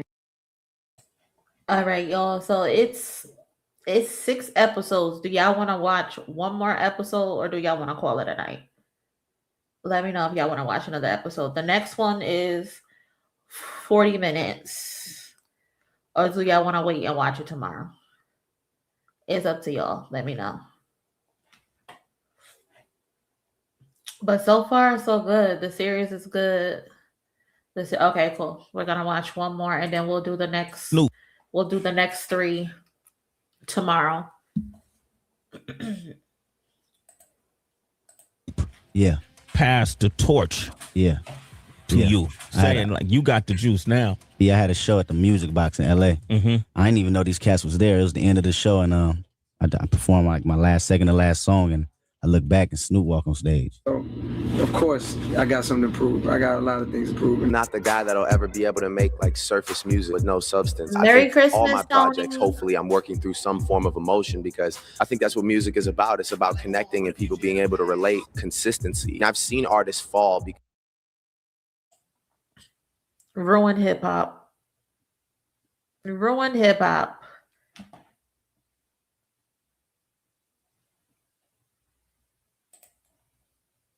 Drake delivered an album that served a purpose in my life. That's all I really ask. You know, my basketball persona parallels my rap persona, and my rap persona for the past years has just been trying to get off the bench. Merry Christmas to all the cousins. We on the East Coast, so it's already been Christmas over here. But Merry Christmas to all of the cousins who it just hit Christmas for y'all. Appreciate y'all being in here. Appreciate y'all being a part of the family. And I hope you get all of the gifts that you want. I hope you spend some good time with your family today. Merry Christmas. Like, it's almost like Kobe in the NBA when he first came in. It's like, you know, this kid is talented, but like, man, let me in the game. That's kind of what it's about. Just frustration and not having it out, of knowing what that's been the low, of knowing what I have and what I'm sitting on. And some of these songs that leak, so people are getting the idea like what it is that I've been sitting on. Imagine sitting on that type of material and just not being able to put it out.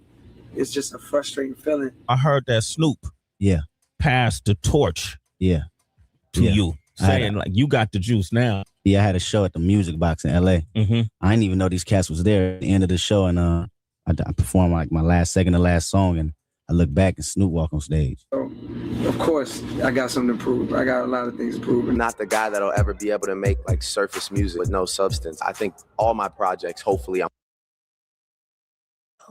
What did you say? You're not the type of guy that do what? Let's rewind that back, because I know I didn't hear him say that. Hold on. I'm working through some form to make like surface. Of course, I got something to prove. I got a lot of things to prove. I'm not the guy that'll ever be able to make like surface music with no substance. I think XXXXXXL cap. You are the epitome of no substance. The epitome of it. I got a lot of things to prove. I'm not the guy that'll ever be able to make like surface music with no substance. I think all my projects, hopefully, I'm working through some form of emotion, because I think that's what music is about. It's about connecting and people being able to relate, consistency. And I've seen artists fall because their verses, the quality of their music starts to fall, you know, and I think that our sounds aren't that refreshing 15 years from now, and we know when to either evolve, change, or just stop. Like, if you're a real fan, you would know I'm not gonna have an album full of pop records or radio records. I wouldn't even do that. I would cry before I put out an album like that. I would quit before I did that. I mean, you're at a certain point of notoriety. Did you ever envision yourself at this point? Yeah, I did.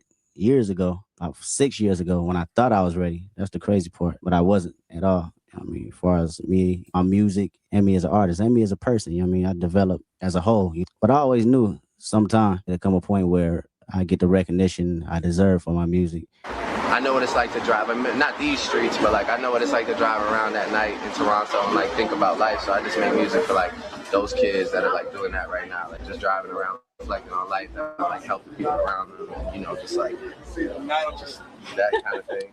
I basically wanted to go in and make a project, you know, about my generation. I feel like rappers we looked up to, they're in a whole another space now. They can't not really relate to the average kid out there that's going through life. Don't really know. Rappers like who? Know what they do with that. I mean, we got Jay-Z, we got Ye. I mean, that was our favorite rapper. Still my favorite rappers to this day. I feel like it's hard for them to really touch a kid coming out to school, an 18-year-old kid, and he don't know what to do with his life, so he'll go out and parties and drink, smoke. But I can relate to that because I was in school a few years ago. I basically want to make an album about that, you know, my generation and the stigma we got behind it. In 5 years, I'd like people to view Take Care at that point as another point of consistency, man. Another over delivery on something that people thought I was going to drop the ball on. I think every time I say I'm about to do something, people are waiting for me to fumble. That's probably one of the biggest motivations behind a lot of my raps, is the amount of people that want me to.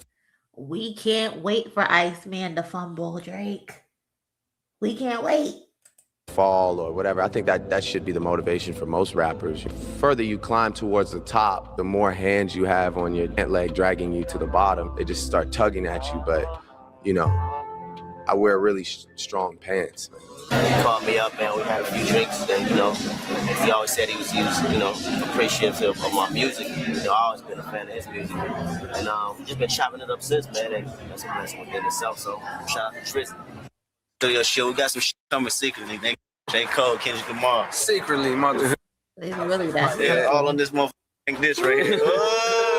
Wait, you got two just in case? Nah, this is my. This is that's you know what that is. It's top secret. Yeah. It's 2011. Drake is riding high off the success of Thank Me Later and working on recapturing the feeling from So Far Gone. And in order to do that, he heads back to Toronto to work on his sophomore album, Take Care. While J. Cole gained a new level of respect from the people and a core fan base from dropping Friday Night Lights, a classic mixtape, he was still looking to get the support from his label while working on that debut single that he could finally present to the world in order to get a date for his debut album. Kendrick Lamar is writing his next project, Section 80, and he's locked in this year, hoping to really make a name for himself. So they got the diss there, but they was just being selfish with it. Listen. do I have to say it? We all know Buddy got smoked on them tracks and ain't want to put them out. Kendrick and Cole have even been in the studio and working together to the point that a collab album is not only on the table, but there was so much talk about this project. Look at the ears. Kendrick was toe up in this picture. He had a lot of drinks, likely. That once it was mentioned, they couldn't even do an interview without someone asking about it. Kendrick was actually in the studio when Jake recorded his Rise and Shine verse, which ended up on Cole World's Sideline Story. But timing wasn't on either of their sides. Because at the top of 2011, J. Cole is still searching for a hit song. In fact, during All-Star Weekend, there's a moment that Cole felt embarrassed by Jay-Z, and it directly had to do with Drake and his hit-making ability. But let me pause there for just a second. Welcome to Passing of the Crown, a 16-part YouTube series diving into the come-up and the impact of the big three, Drake, Kendrick, and J. Cole. I'm your host, Jeremy Hecht, and as some people have pointed out, I'm a little bit obsessed with the big three. So I decided to put my obsession into something productive for you guys and make this into an actual series. So I've been researching, I've been diving back into their journey, and we're going to do this year by year. If you did miss 2009 or 2010, you can start from the beginning here. And if you've been along for the journey, hit the like button and leave me a comment and subscribe so you don't miss future years. But let's get back to the story. While Cole had struggled to give the label a song that they felt could market his debut album and build up enough hype for him, Drake already had massive Billboard hits. And keep in mind, this is a time when labels hadn't seen people buy albums just off the strength of a fan base without a big single. Kid Cudi had Day and Night before he sold records. B.O.B. had Airplanes and Nothing on You. Drake had Best I Ever Had, Over, Forever, Miss Me, Fancy, Bedrock, and more. And even Wiz Khalifa had a massive hit with Black and Yellow, which was going crazy at this time before his debut album came out. But back to All-Star Weekend. Drake and Cole were hanging out with their managers, and Jay-Z walked by, and he nodded at Drake. He said, yo, give the boy one. As in, yo, give my artist, J. Cole, a hit song so I can finally release his album that's taking so long to put out. Cole said this was super embarrassing for him, and everyone in the room could feel the tension, especially since Drake and Cole had already just done In the Morning, which Jay also convinced him to put on his debut album, even though it was already on Friday Night Lights. Cole said this, if I do a show anywhere in the United States, as soon as In the Morning comes on, it's the biggest reaction. The label and my management were like, yo, you're stupid if you do not put this on the album.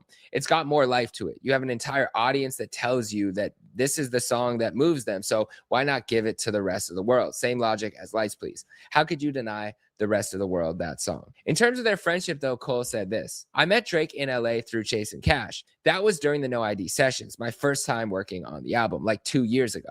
But it takes time to build that relationship. It ain't right away. It takes time, and now I can honestly say that he's my friend. But Cole's whole creative mindset was messed up because everything he did led back to, is this a hit? He even said he was overthinking things to the point where he was looking at, is this a hit snare drum, or is this kick a hit? Every creative decision came back to, is this going to make a hit song so I can finally release my album? During that same month, Kendrick appeared on the XXL freshman cover of this year. Even though he didn't get to take Cole's spot from a year prior, he shines in the cypher and definitely caught a lot more attention as someone to keep an eye out for. It was finally... Y'all, look at Meek. Look at Meek Mill. I'm telling you, bro. I'm telling you. Short bus shorty. Really clear to people that Kendrick was next up. Like XXL, you already know that's an incredible magazine and it's known worldwide. So think it does is it furthers the. Yeah, I don't like blaming shit on horoscopes, but Jay-Z is a Sagittarius, and sometimes we can't come off as brutally honest, even if we're not trying to be, like hurtful. But then the fact that it's fucking Jay-Z, one of the most successful rappers in the world, and you just so happen to be my boss, and you're telling someone that I'm low-key competitive with to give me a hit, Jay would have had to fight me. Jay would have had to fucking fight me, okay? Music more. I mean, everybody don't know Kendrick Lamar. So the people that know XXL magazine, when they flip that page or open that front cover, they're gonna be like, yo, let's go check him out. Google his name, and then they're hear the good music and want to ride with it. So just expands it more, you know what I mean? Shout out to XXL for having me, you know what I mean? It's much love. Meanwhile, Drake was in a creative groove making his album Take Care. He was even giving out Lucy's for free on his October's very own blog. In March, he dropped Dreams Money Can Buy, Free Spirit with Rick Ross, Club Paradise, which is my favorite Drake song of all time. Let me know yours in the comments.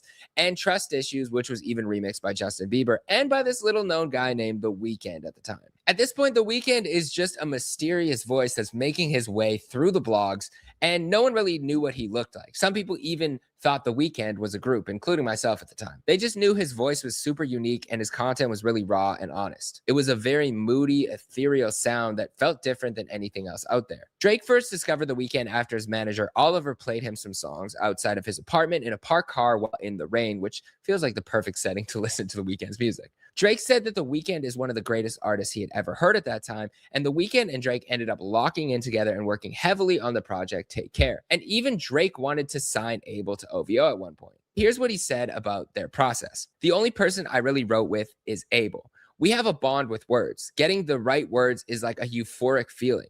There are a lot of records that we collaborated on.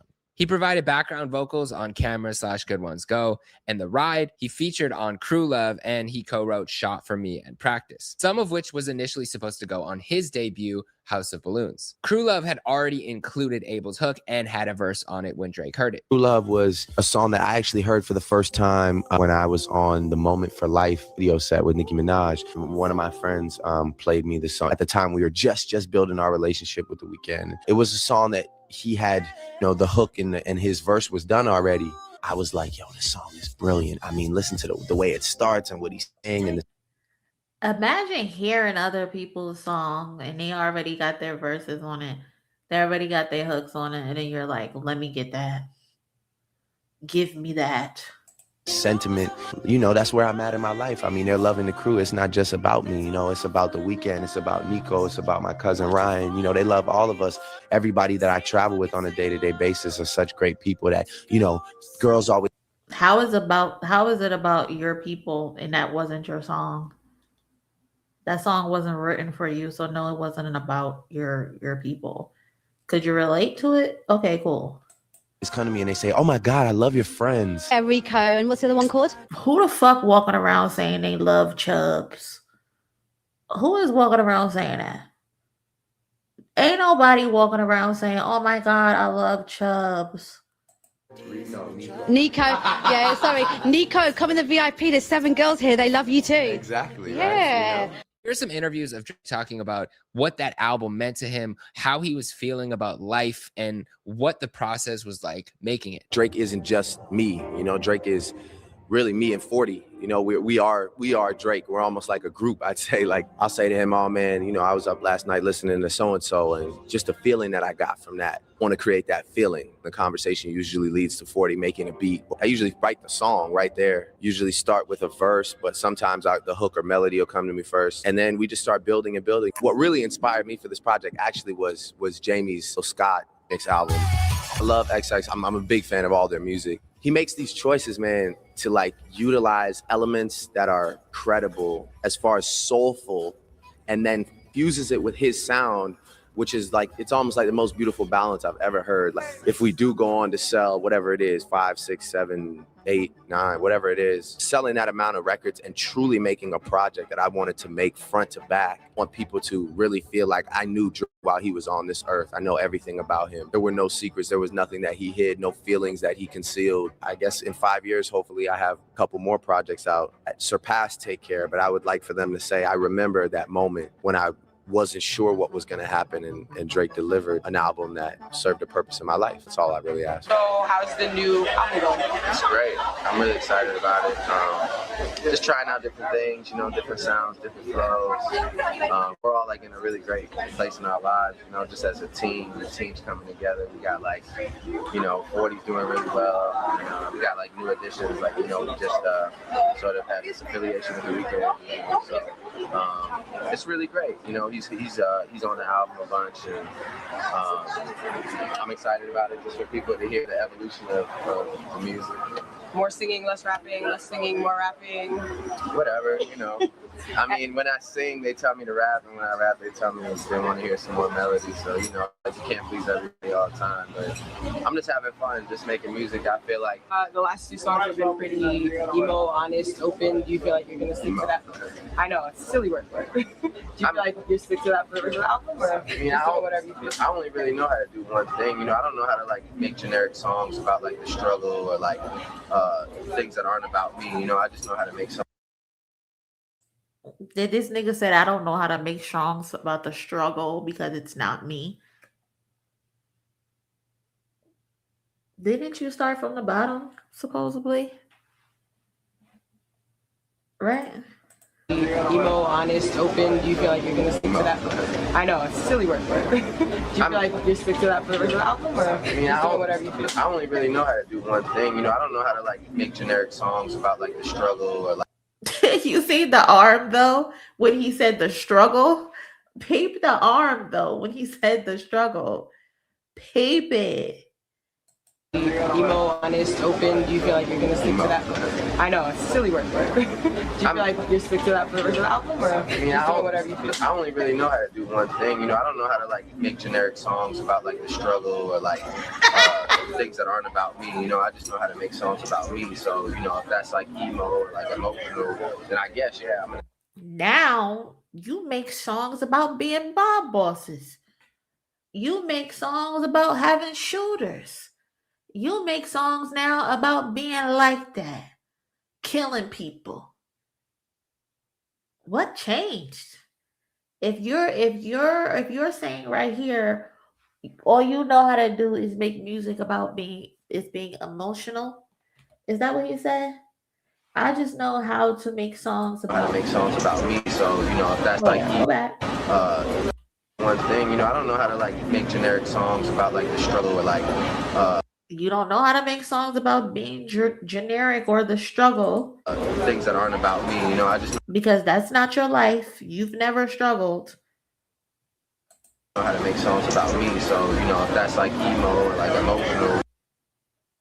Emo and emotional, yeah. That's what I remember the old Drake for. Then I guess, I'm gonna stick to that. I mean, I just make songs about my life, because if you want me to be honest with you, like that's the best way I know how, like the things I've experienced and the things I've lived. So that's what I like to do, man. It's June 16th, 2011 in Toronto. Drake and Kendrick are about to meet for the first time. The whole meeting was documented on Kendrick's Buried Alive interlude, which was placed on Drake's Take Care album. It's generic. But back to that in a second. Kendrick has a show in Toronto. Why you rapping like you're trying to get the slaves free? Calls him up and tells him to come hang out. Kendrick was surprised that Drake followed through with his invite, and the two chopped it up about life, where they were trying to go, and the music industry. No, I sat down with Drake in Toronto a while back when I did my first out there. He called me up, man. We had a few drinks, and he always said he was appreciative of my music. I've always been a fan of his music, and we've just been chopping it up since, man. And that's a blessing within itself. So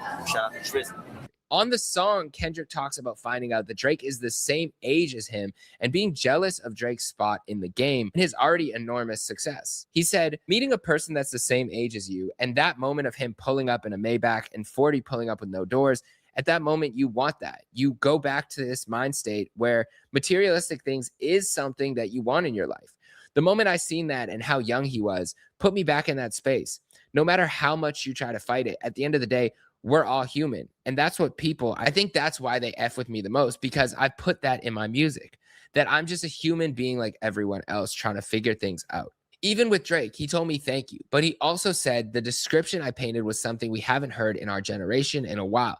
I thought that was a dope compliment. Kendrick even said it felt like the initiation, meaning that meeting with someone who was already a superstar status from his generation felt like him being able to see a new level of fame, money, and power, and also insight into what that brings with it. Drake had put out Thank Me Later and sold almost 500,000 copies first week. He had features from Jay-Z, Lil Wayne, T.I., and more on his debut album, and production from Kanye.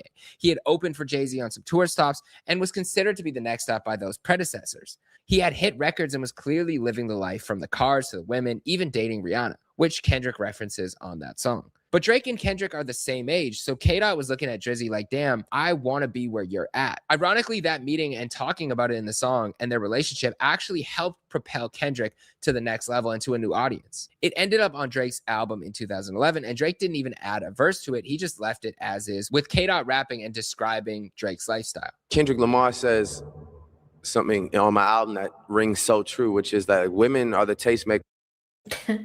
It's so funny to hear him say Kendrick's name, because these days he will not say that nigga name. He will not say that man's name. For the music that as is, with K-Dot rapping and describing Drake's lifestyle. Kendrick Lamar says something on my album that rings so true, which is that women are the tastemakers for the music that we make. We talk casually about the industry and how the women be the tastemakers for the shit we making. Women buy records and women fall in love with music and listen to it when they fall asleep, and it moves them. He likely calls it slave music.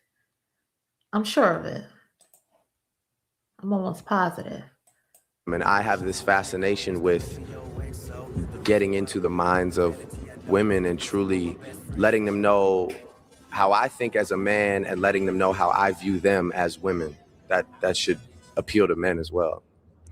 That's my opinion. But one thing that is clear on that song is that Kendrick feels the pressure with his words. He feels pressure to use his words for a greater purpose, and it was clear that that moment made him reflect on a lot of things. Drake was also putting pressure on some of the people that he looked up to this year. At the time, Jay-Z and Kanye linked up to make Watch the Throne, but what a lot of people don't remember is that it was partially inspired by Drake's run.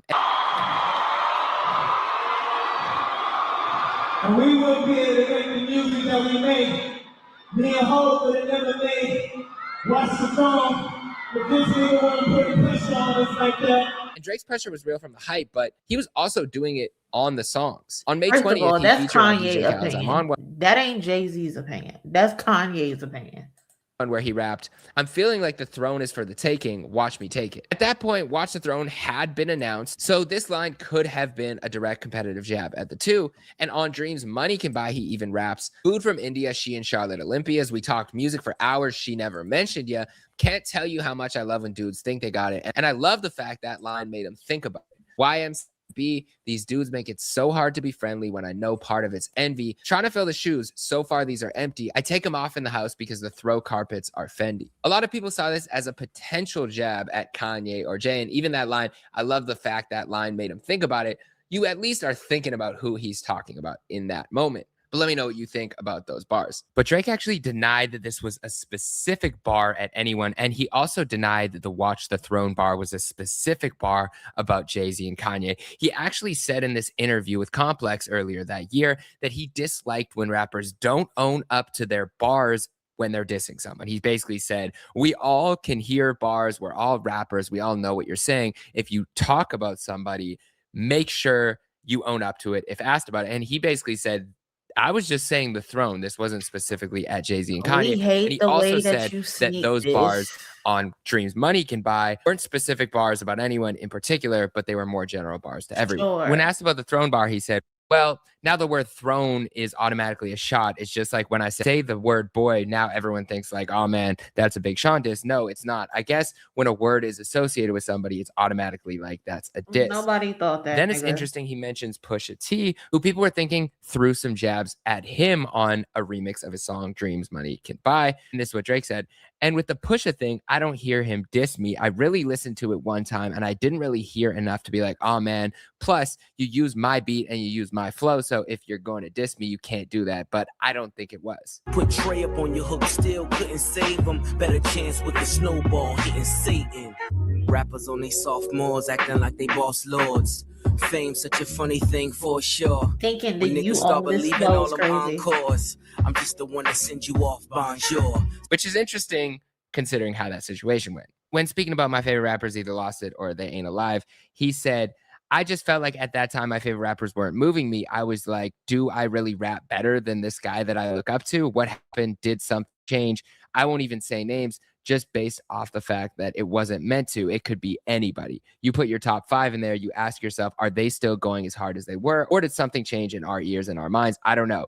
And just me kind of realizing like, damn, has it really been that long? Do my favorite rappers really have like 1 or 2 albums left before it's time to call it quits? Or it gets awkward because they are rapping at a certain age about shit that isn't relatable, which is interesting if you know what he later thought about Jay-Z's music not being relatable on Magna Carta. This kind of makes sense as a potential Jay or Kanye jab, or both. Here was Drake's reaction to hearing Watch the Throne. He said, with Jay and with Watch the Throne, I'm so glad that it came out.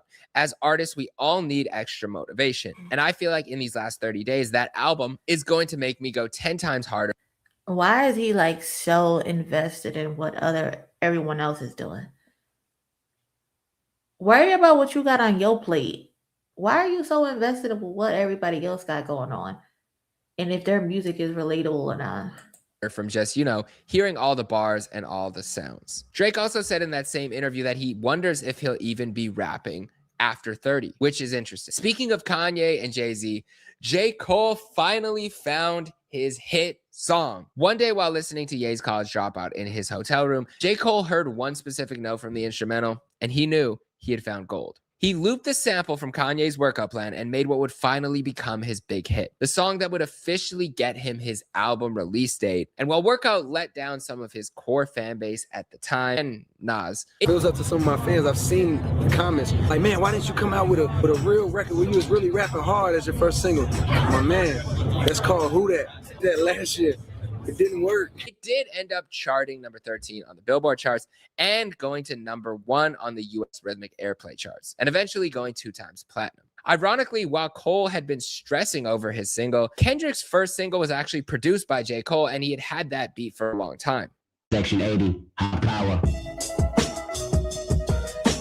Trending topic on Twitter, man. How you feel about that? Worldwide, man. It feels good because I've been developing that song for a second, man, trying to make sure it shocked the world the way I heard it in my head when I was writing it, and it did. I mean, J. Cole, shout out J. Cole for blessing me with that monster beat. The way I'm ready now to drop this project, Section 80. That's the first lead single on it, and I'm working. High Power, the first single for Section 80, was one of the first beats that J. Cole had showed Kendrick a year prior. But High Power was more than just a song to Kendrick. It was a lifestyle. It was a movement. It meant everything to him. Yeah, what's poppin'? It's Kendrick Lamar shouting out my folks. Chuck Dizzle, Miss Bliss, Head, Homegrown Radio. Y'all better tune in. It's LA, support it because it's real. High Power, gone. When I thought of High Power, I wanted to make it where it means we stand above all the bullshit that's going on in the world. Everything that everybody's feeding us from the time we was born all the way up to now. You know, because at the end of the day, everything that we was taught in school always been to have truth in the world in general. So I'm trying to start my generation on a whole new stepping stone and a whole new set of truth. And eventually we'll learn from each other. I don't have all the answers. So when I did the song High Power, that's what it sounds like. It sounds like a genuine person trying to search and figure out what's going on and trying to understand my history and where I come from. You know, so it's deeper than what I actually wrote upon. Now, even in the beginning of the video, and we can run the song right after this, but in the beginning of the video, you said something about having a vision of Pac or having a dream. Can you kind of elaborate on that? It's a true story, actually. You know one of them things when you're real delirious in your sleep, and it's a real situation where I was asleep one night, man, and his blur like a silhouette, and he basically said, "Keep doing what you're doing. Don't let my music die." Shit scared the shit out of me. Right up. So shit, just off the fact that prior to that, the day before, my mom was bringing, you know, you and Tupac, y'all like days apart, y'all birthdays. And I never knew that shit. It was some wild shit. Once he said that shit, and I'm really big on shit like that, spiritual shit like that. Somebody comes in your dream and it relays a message. You gotta listen. You gotta listen to it. And not only to Kendrick, it meant a lot to his core fan base. The people that were showing up to shows and supporting the music, they believed in this message as well. It was a group of like-minded people from a generation coming together as one. Everybody put 3 fingers in the air. Unlike his contemporaries who dropped Friday Night Lights and So Far Gone, the projects that really helped solidify them as next up, Kendrick decided to drop Section 80 as an album for purchase. FNL and So Far Gone were both free downloads. Part of that, of course, was due to samples, but it was an interesting decision still for Kendrick to do that. The project debuted at #1 on the iTunes rap charts, and it's funny because there's always this debate about what Kendrick's debut album is, what Section 80 is considered, the major label, the studio, the indie debuts, all of this stuff. But here's how Kendrick described that project at the time. What's next for you as a solo artist? What's the next project?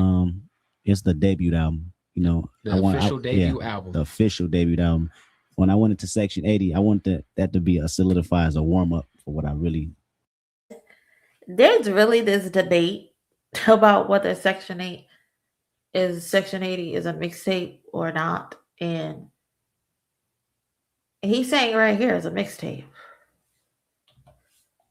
I'm about to do it. To Section 80, I want that to be a solidify as a warm up for what I really am about to do. That's a hell of a warm up, son. Yeah. So once the debut come out, everybody can get the whole collection and really know who Kendrick Lamar is. Everyone's being hella secretive with album titles as of late. Are you one of those guys? I'm up in the air right now. I got an idea. You got an idea? What I want to call it, but I want to get the music first. And, right. How far are you into recording? Have you started? I have so much material, man. I just keep. You probably got stuff in the can, huh? Yeah. I have probably like 70%. And in terms of his features, he wanted everything to be organic. What is your stance on that? Who do you want to get on the album? Are you gonna go dolo on it, or? I really want to go dolo on it because I really want to get the full story out, and make it make sense. If I do a feature, it has to make 100% the best sense in the world. I don't really want to force nothing. Well, all of my music, I don't like to force. Even the features I do within my camp. Right. Them features have to make sense with me. I can't just do it just because Schoolboy Q, you the homie, and J-Rock, you the homie, Ab, you the homie. Right. They have to be organic. Kendrick's Section 80 sold 5,000 copies in its first week and debuted at number 113 on the US Billboard 200. Kendrick had become hip-hop's new golden child. His album Section 80 came out July 2nd, 2011 to an immediate response of praise from the rap community. And shortly afterwards, Kendrick got passed the torch from... Look at this hating bitch in the background. 2 hating bitches, actually. Look at them. Dr. Dre, Snoop Dogg, The Game. That's the West Coast hip-hop torch being passed from the legends to Kendrick live on stage. And this was all before Good Kid, Mad City came out. Kendrick actually didn't even know this was going to happen. So the reaction you see is genuine from Kendrick, which is really dope to see. Recently on stage, now is this true or not? I heard that Snoop passed the torch to you, saying like you got the juice now. Yeah, I had a show at the Music Box in LA. Mm-hmm. I didn't even know these cats was there. It was the end of the show, and I performed like my second to last song, and I look back and Snoop walk on stage. Yeah, we got a clip from that. Yeah, I'll set you up. Come on. All right. I'm sitting up there with Dr. Dre, right?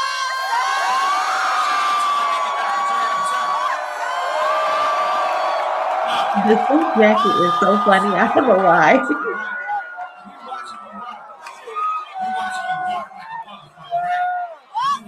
Y'all, look at Dave back in the back, just smiling. Just smiling. Pass the torch to me. We watching all this love. It's a beautiful thing, my nigga. You great at what you do. You ain't good at what you do. You great at what you do. Merry Christmas, Frank. I'm gonna say this and I'm gonna mean this. Nigga, you got the torch, nigga. You better run with that.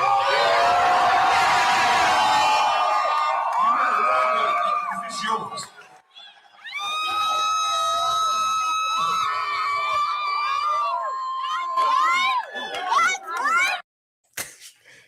Remember I told you to change your name from K-Dot to Kendrick? Remember I wanted to sign you, little nigga?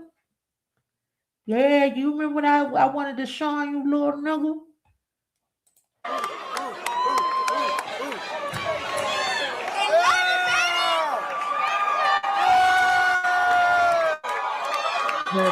Hussle. Here goes.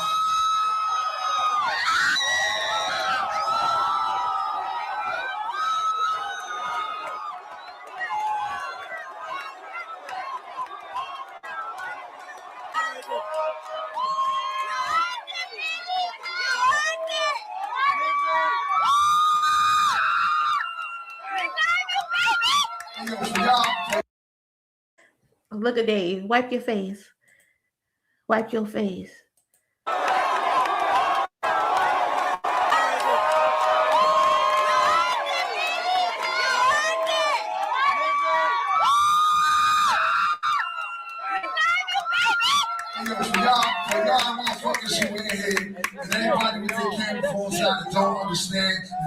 Look at him. Oh my God. He is so annoying. Who passed him the microphone? Who gave him the microphone?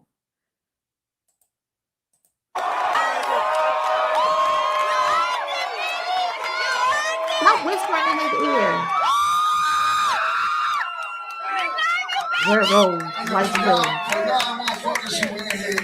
anybody with their camera phones out and don't understand that this is the motherfucking nigga.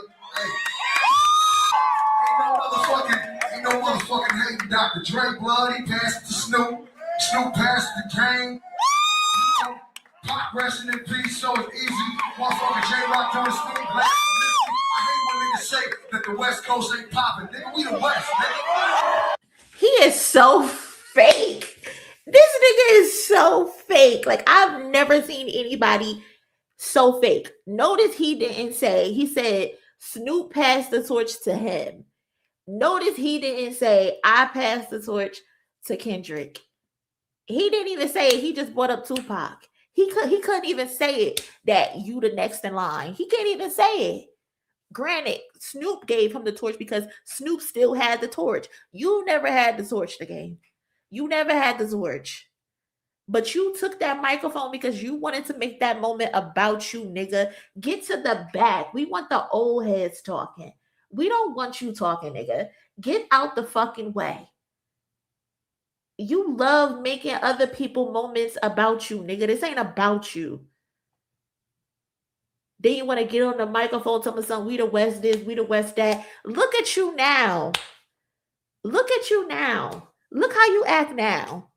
You jealous. You a hater. You want us to believe you better than a nigga that was on stage getting a torch passed to. They never put you on a stage and passed you anything. Such a hater. So performative. I can't. Cut this nigga microphone. Cut his microphone. And notice how Kendrick don't even look at him. Kendrick, he keep grabbing Kendrick. Kendrick's not even looking at him because Kendrick knows he a fake ass bitch. Kendrick knows he's a fake ass bitch. I only want to do business with you. I don't want to try to pretend and act like we cool.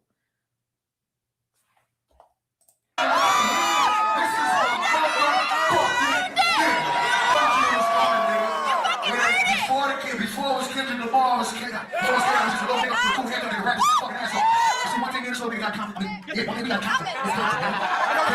He called it a top 3 moment in his life at the time. But also he said he felt the pressure and the weight to carry the West Coast into its new era. It's been humble, man. You know where I come from. I mean, it's a lot of respect, people calling me that. It's also a big shoe to fill when you look at people like Tupac, Snoop, Drake. That's a legacy I gotta withhold. You know what I mean? I can't let them down. Well, that's to be weak on me, not just me, but my whole what I stand for. Dr. Dre had initially taken notice of Kendrick with the song Ignorance is Bliss. Paul Rosenberg, who was Eminem's manager, reached out to Dre and told him he had to check out this kid named Kendrick. Although, like we know now, Cole probably played a role in that as well. Dre even went on the radio and gave Kendrick a huge cosign, which clearly meant a lot in LA. And eventually Kendrick signed to Aftermath after rumors circulating all year. Now Drake had Wayne, Cole had Jay, and Kendrick had Dre. The torch had officially been passed on to the next generation of hip-hop superstars. On his first day in the studio with Dr. Dre, this is what Kendrick had to say. Right. First day you went in the studio with him. First day I went in the studio with him. What did he say to you, man? What was that like? What went through your mind? I know your heart was pumping. You know what's crazy? On like some real shit swag. Was literally trying to avoid him. Walking from one side of the stage to the other side of the stage. Because that nigga is so performative and trying to make this moment about him. Talking about some, this what we got in common, Compton. Trying to one up like you the nigga in Compton. You're not the one.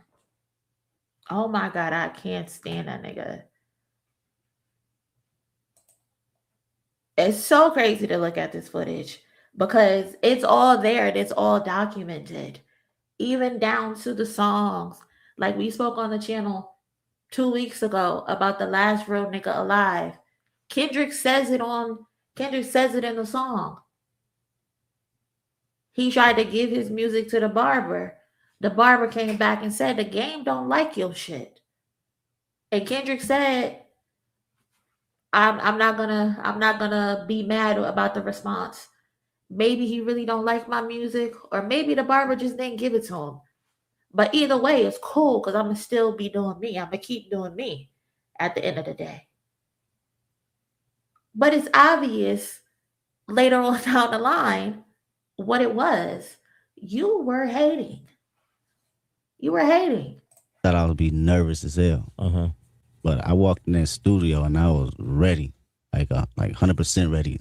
He greeted me like a genuine regular cat, you know what I mean? And made it, me feel comfortable. Me and my dude Dave was in there, and I felt like, damn, I'm gonna be nervous when he send me up in the booth. And I probably can't, perform like I usually do. But as soon as he said, "Bam, this the beat, this the vibe. Go ahead and do you. Be creative if you want." I went in there and went for self, man. Yeah. It feels crazy, you know what I mean? Because, like I said, I've been listening to Drake NWA since I was 2. My pops put me on it. I mean, in Compton, telling me this is the music you need to listen to because this is your lifestyle. So fuck with it. And I did, 100%. So when I get in the studio with him, that's all I can think about. All I can think about is old memories of my pops playing this dude to me. And actually be right there to sit with him and him coach my vocals and be a part of Detox. It's amazing. When I keep talking about how intertwined these 3 artists are to their careers, it's stuff like this. I didn't know this until doing research for this specific video. Drake was apparently the first person to hear Section 80 in its full capacity before it was released. This is what Kendrick said. Drake reached out, I want to say after I dropped Section 80. He was actually the first person to hear Section 80. I gave it to him that night that we met in Toronto. That don't make sense. Is it just me? He says he reached out, I want to say, after I dropped Section 80. So that would mean Section 80 was already out. He was actually the first person to hear Section 80. I gave it to him that night. He was catching a flight somewhere. He was catching a flight somewhere, and I sent it to him through email, and he was just rocking out with it for a minute, really bigging me up on the project, telling me to keep doing what I'm doing, that it's amazing. Probably a week after it dropped, he said, I want to get you on the album. The first time he told me, he said he wanted to get me on a song with The Weeknd, but I don't know if that song actually made the album. And after that, a few more conversations, and he finally sent me an instrumental and told me to do what I want on it. It's crazy to think that there's an Abel, Dot, and Drake song probably just sitting on 40's hard drive somewhere. We need to hear that eventually. Before it officially dropped, though, Take Care actually leaked online. One thing that's really interesting is that Kendrick's name didn't even appear on the song as a credit. I always thought that was an interesting move at the time, and I actually was curious about it, but here's what Kendrick had to say about that at the time. It's definitely showing one side of things of who I am. I feel there's a lot more they can hear. It's also dope because I don't think my name is actually on the back of the cover. It's a mystique. Who the F is this person on the back of Marvin's Room? Which is everyone's favorite song as far as the females I know, and even some dudes. And I think that's dope because once they like it, they're going to go search for it and figure out who's on there. And that's when the buzz will continue to grow. One thing I've learned is that when something is really good and people F with it, they're going to find you regardless. And just to show you where both Kendrick and Drake were at when that album dropped, here's how XXL put things. This is describing Kendrick. 2011 Double XL Freshman has been getting a number of looks this year, from work with Dr. Dre to tracks with Game, Wiz Khalifa, Warren G, and more. Still, Take Care was a chance for K-Dot to get a major level of exposure to a largely new demographic. When the album leaked, anyone familiar with the Compton natives' music wasn't surprised with his impressive showing on Buried Alive. Others may be thinking, who is this guy? Speaking of that Game feature, Kendrick killed it. And that to me felt like a bit of a passing of the torch moment where Game from Compton, who was next up in the lineage under Dr. Dre before things went sour, gave Kendrick not only a feature, but allowed him to go off on this song, even cutting the instrumental for a bit. This is one of my favorite Kendrick features, but let me know if this is when you first heard of Kendrick, if you had heard of him before, or what your introduction was to Kendrick Lamar.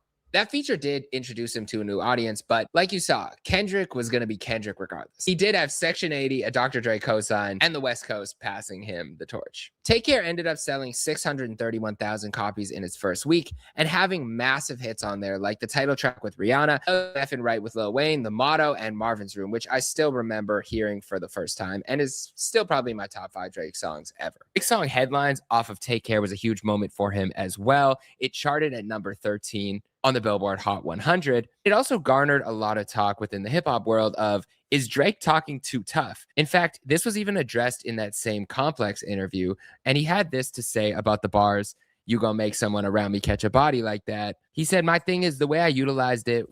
This is the shift. This is the shift where he decided he wanted to be tough. He got tired of being called soft. He got tired of being called light-skinned and emotional. So he had to toughen himself up. Was in the first verse when I say you're going to make someone around me catch a body like that, that's something you can ask them about. Like I said, I'm ready at all times for anything. I understand how unpredictable this shit is. When I say I'm going to catch a body, my whole verse was centered around rap. It was killing off rappers because I'm not going to like, that's not me. But even in the Headlines video, people were like, oh man, Drake's got some hired goons. Those are people I grew up with. The reporter asked all of them, all of those people. That interview centered a lot about how people view Drake as not quote unquote hip hop or being too soft. Again, this is still something that he was dealing with, especially after the release of Take Care. Drake still dealt with a lot of the memes of Drake is so soft. Drake is the type of guy who does this. I remember being on Twitter and there was a lot of those memes still. And this is me being a Drake fan. There were a lot of those memes still about, you know, Drake is the type of guy to fall in love in a strip club. Drake be like this. Drake is so soft that this. Drake is the type of guy that this. So you could tell even he was responding to some of that on the song Lord Knows, where he says, I'm hearing all of the jokes. I know that they're trying to push me. I know that showing emotion don't ever mean I'm a pussy. Know that I don't make music for dudes that don't get pussy. So those are the ones I count on to diss me or overlook me. So it was clearly something that was in Drake's thought process at that time. Watching how people become super critical now. Better tell me it never bothers you. Does it bother me? Yes. It's tough, you know, because sometimes I just want people to appreciate it for what it is. Like, hey, here's a song, here's a body of work. It doesn't have to do with, will I ever be this guy, or will I ever be one of the greats, or will, like, you know, it really doesn't have to. Give me some time. Let me make it happen. Let me get to album number 3. One thing that I saw the most was I guess the tone of the album, that people felt it's more, you know, it's like slow, or I don't know what some of the words. Rosenberg, our morning show, tweeted something about it. Was just like, Drake, this is like the best Sade album. Yeah, that's a good compliment. But I think people then blog. Angie gone from Hot 97 to Power 105 is still kind of crazy to me. He's picked it up, and then he got worried that maybe you hated him. Well, maybe you hate Rosenberg. Right. Deep down, maybe I just have. If you hate him, it's okay. Nah, man, that's my guy. If you hate him, you could say it's. No, I don't. I definitely don't hate Rosenberg. The album really solidified Drake's sound and stamped him as someone who wasn't going anywhere. Cole finally released his debut album, Cole World, The Sideline Story, on September 27th. And while he didn't do Drake numbers, he sold a lot more than almost all of his contemporaries, with 218,000 copies first week, a lot of them being physical. I even bought a physical CD and took a picture with a blanket on top of me because Cole World. Jeremy's so damn corny. That's so corny. Cold. No, it's fine. Don't worry about it. Cold World is just something that, you know, I think that resonates with my fans, with myself and my fans. It's like something we can stand behind. We all feel proud of when we say it. I'll be saying that for the rest of my career. So just to show you the difference of where Drake, Kendrick, and Cole were at, almost 700,000, 200,000, and 5,000. So there was a long way to go for Kendrick to reach mainstream notoriety. This honestly felt like a shifting moment, showcase to labels that artists with a true fan base will go out and support even without massive singles. Workout was a hit, but it wasn't a smash. So this really changed things. And finally, Cole could take a breath of relief, or so you would think. But because he had lost a lot of his core album songs to his mixtapes, the reception wasn't as strong as his previous work, and Cole didn't end up getting that classic Illmatic type debut that he had always dreamed of. This would motivate him to take full control for his next album. But that's for another year. Next year, in 2012, Drake goes on tour, and he takes a pretty special guest as his opener. Even J. Cole joins along for some of that tour later on. If you enjoyed this video, subscribe, send. Shout out to Jeremy. He is 3 for 3 so far in his recap of the passing of the crown of the big three. 2012 is up next, but we're going to hold off and do that tomorrow. This stream became longer than I was anticipating, but shit, I wasn't doing anything. Anyway, it's, you know, Christmas Eve. Well, it's Christmas now, but I appreciate everybody who stuck around on this long ass stream with me. Thank you to anybody who liked the video, who shared the video, who left a comment in the chat or on the video. Appreciate you so much. And thank you to everybody who donated to the stream today. I appreciate that as well. But y'all have a good night. I will see y'all tomorrow, more than likely, maybe around 7 or 8 o'clock. If anything, join the Discord. Frank, if you're still in the chat, if you can drop the link to the Discord, I would really, really, really, really appreciate that. Thank you, D2B2. Again, sponsor for the day of the stream. Appreciate you. Thank you so much. But yeah, I will see y'all tomorrow. Enjoy the rest of your holiday with the family, and I will talk to y'all later. Hey cousin, who you chilling with? I'm chilling with MONIE. Hey cousin, who you chilling with? I'm chilling with MONIE.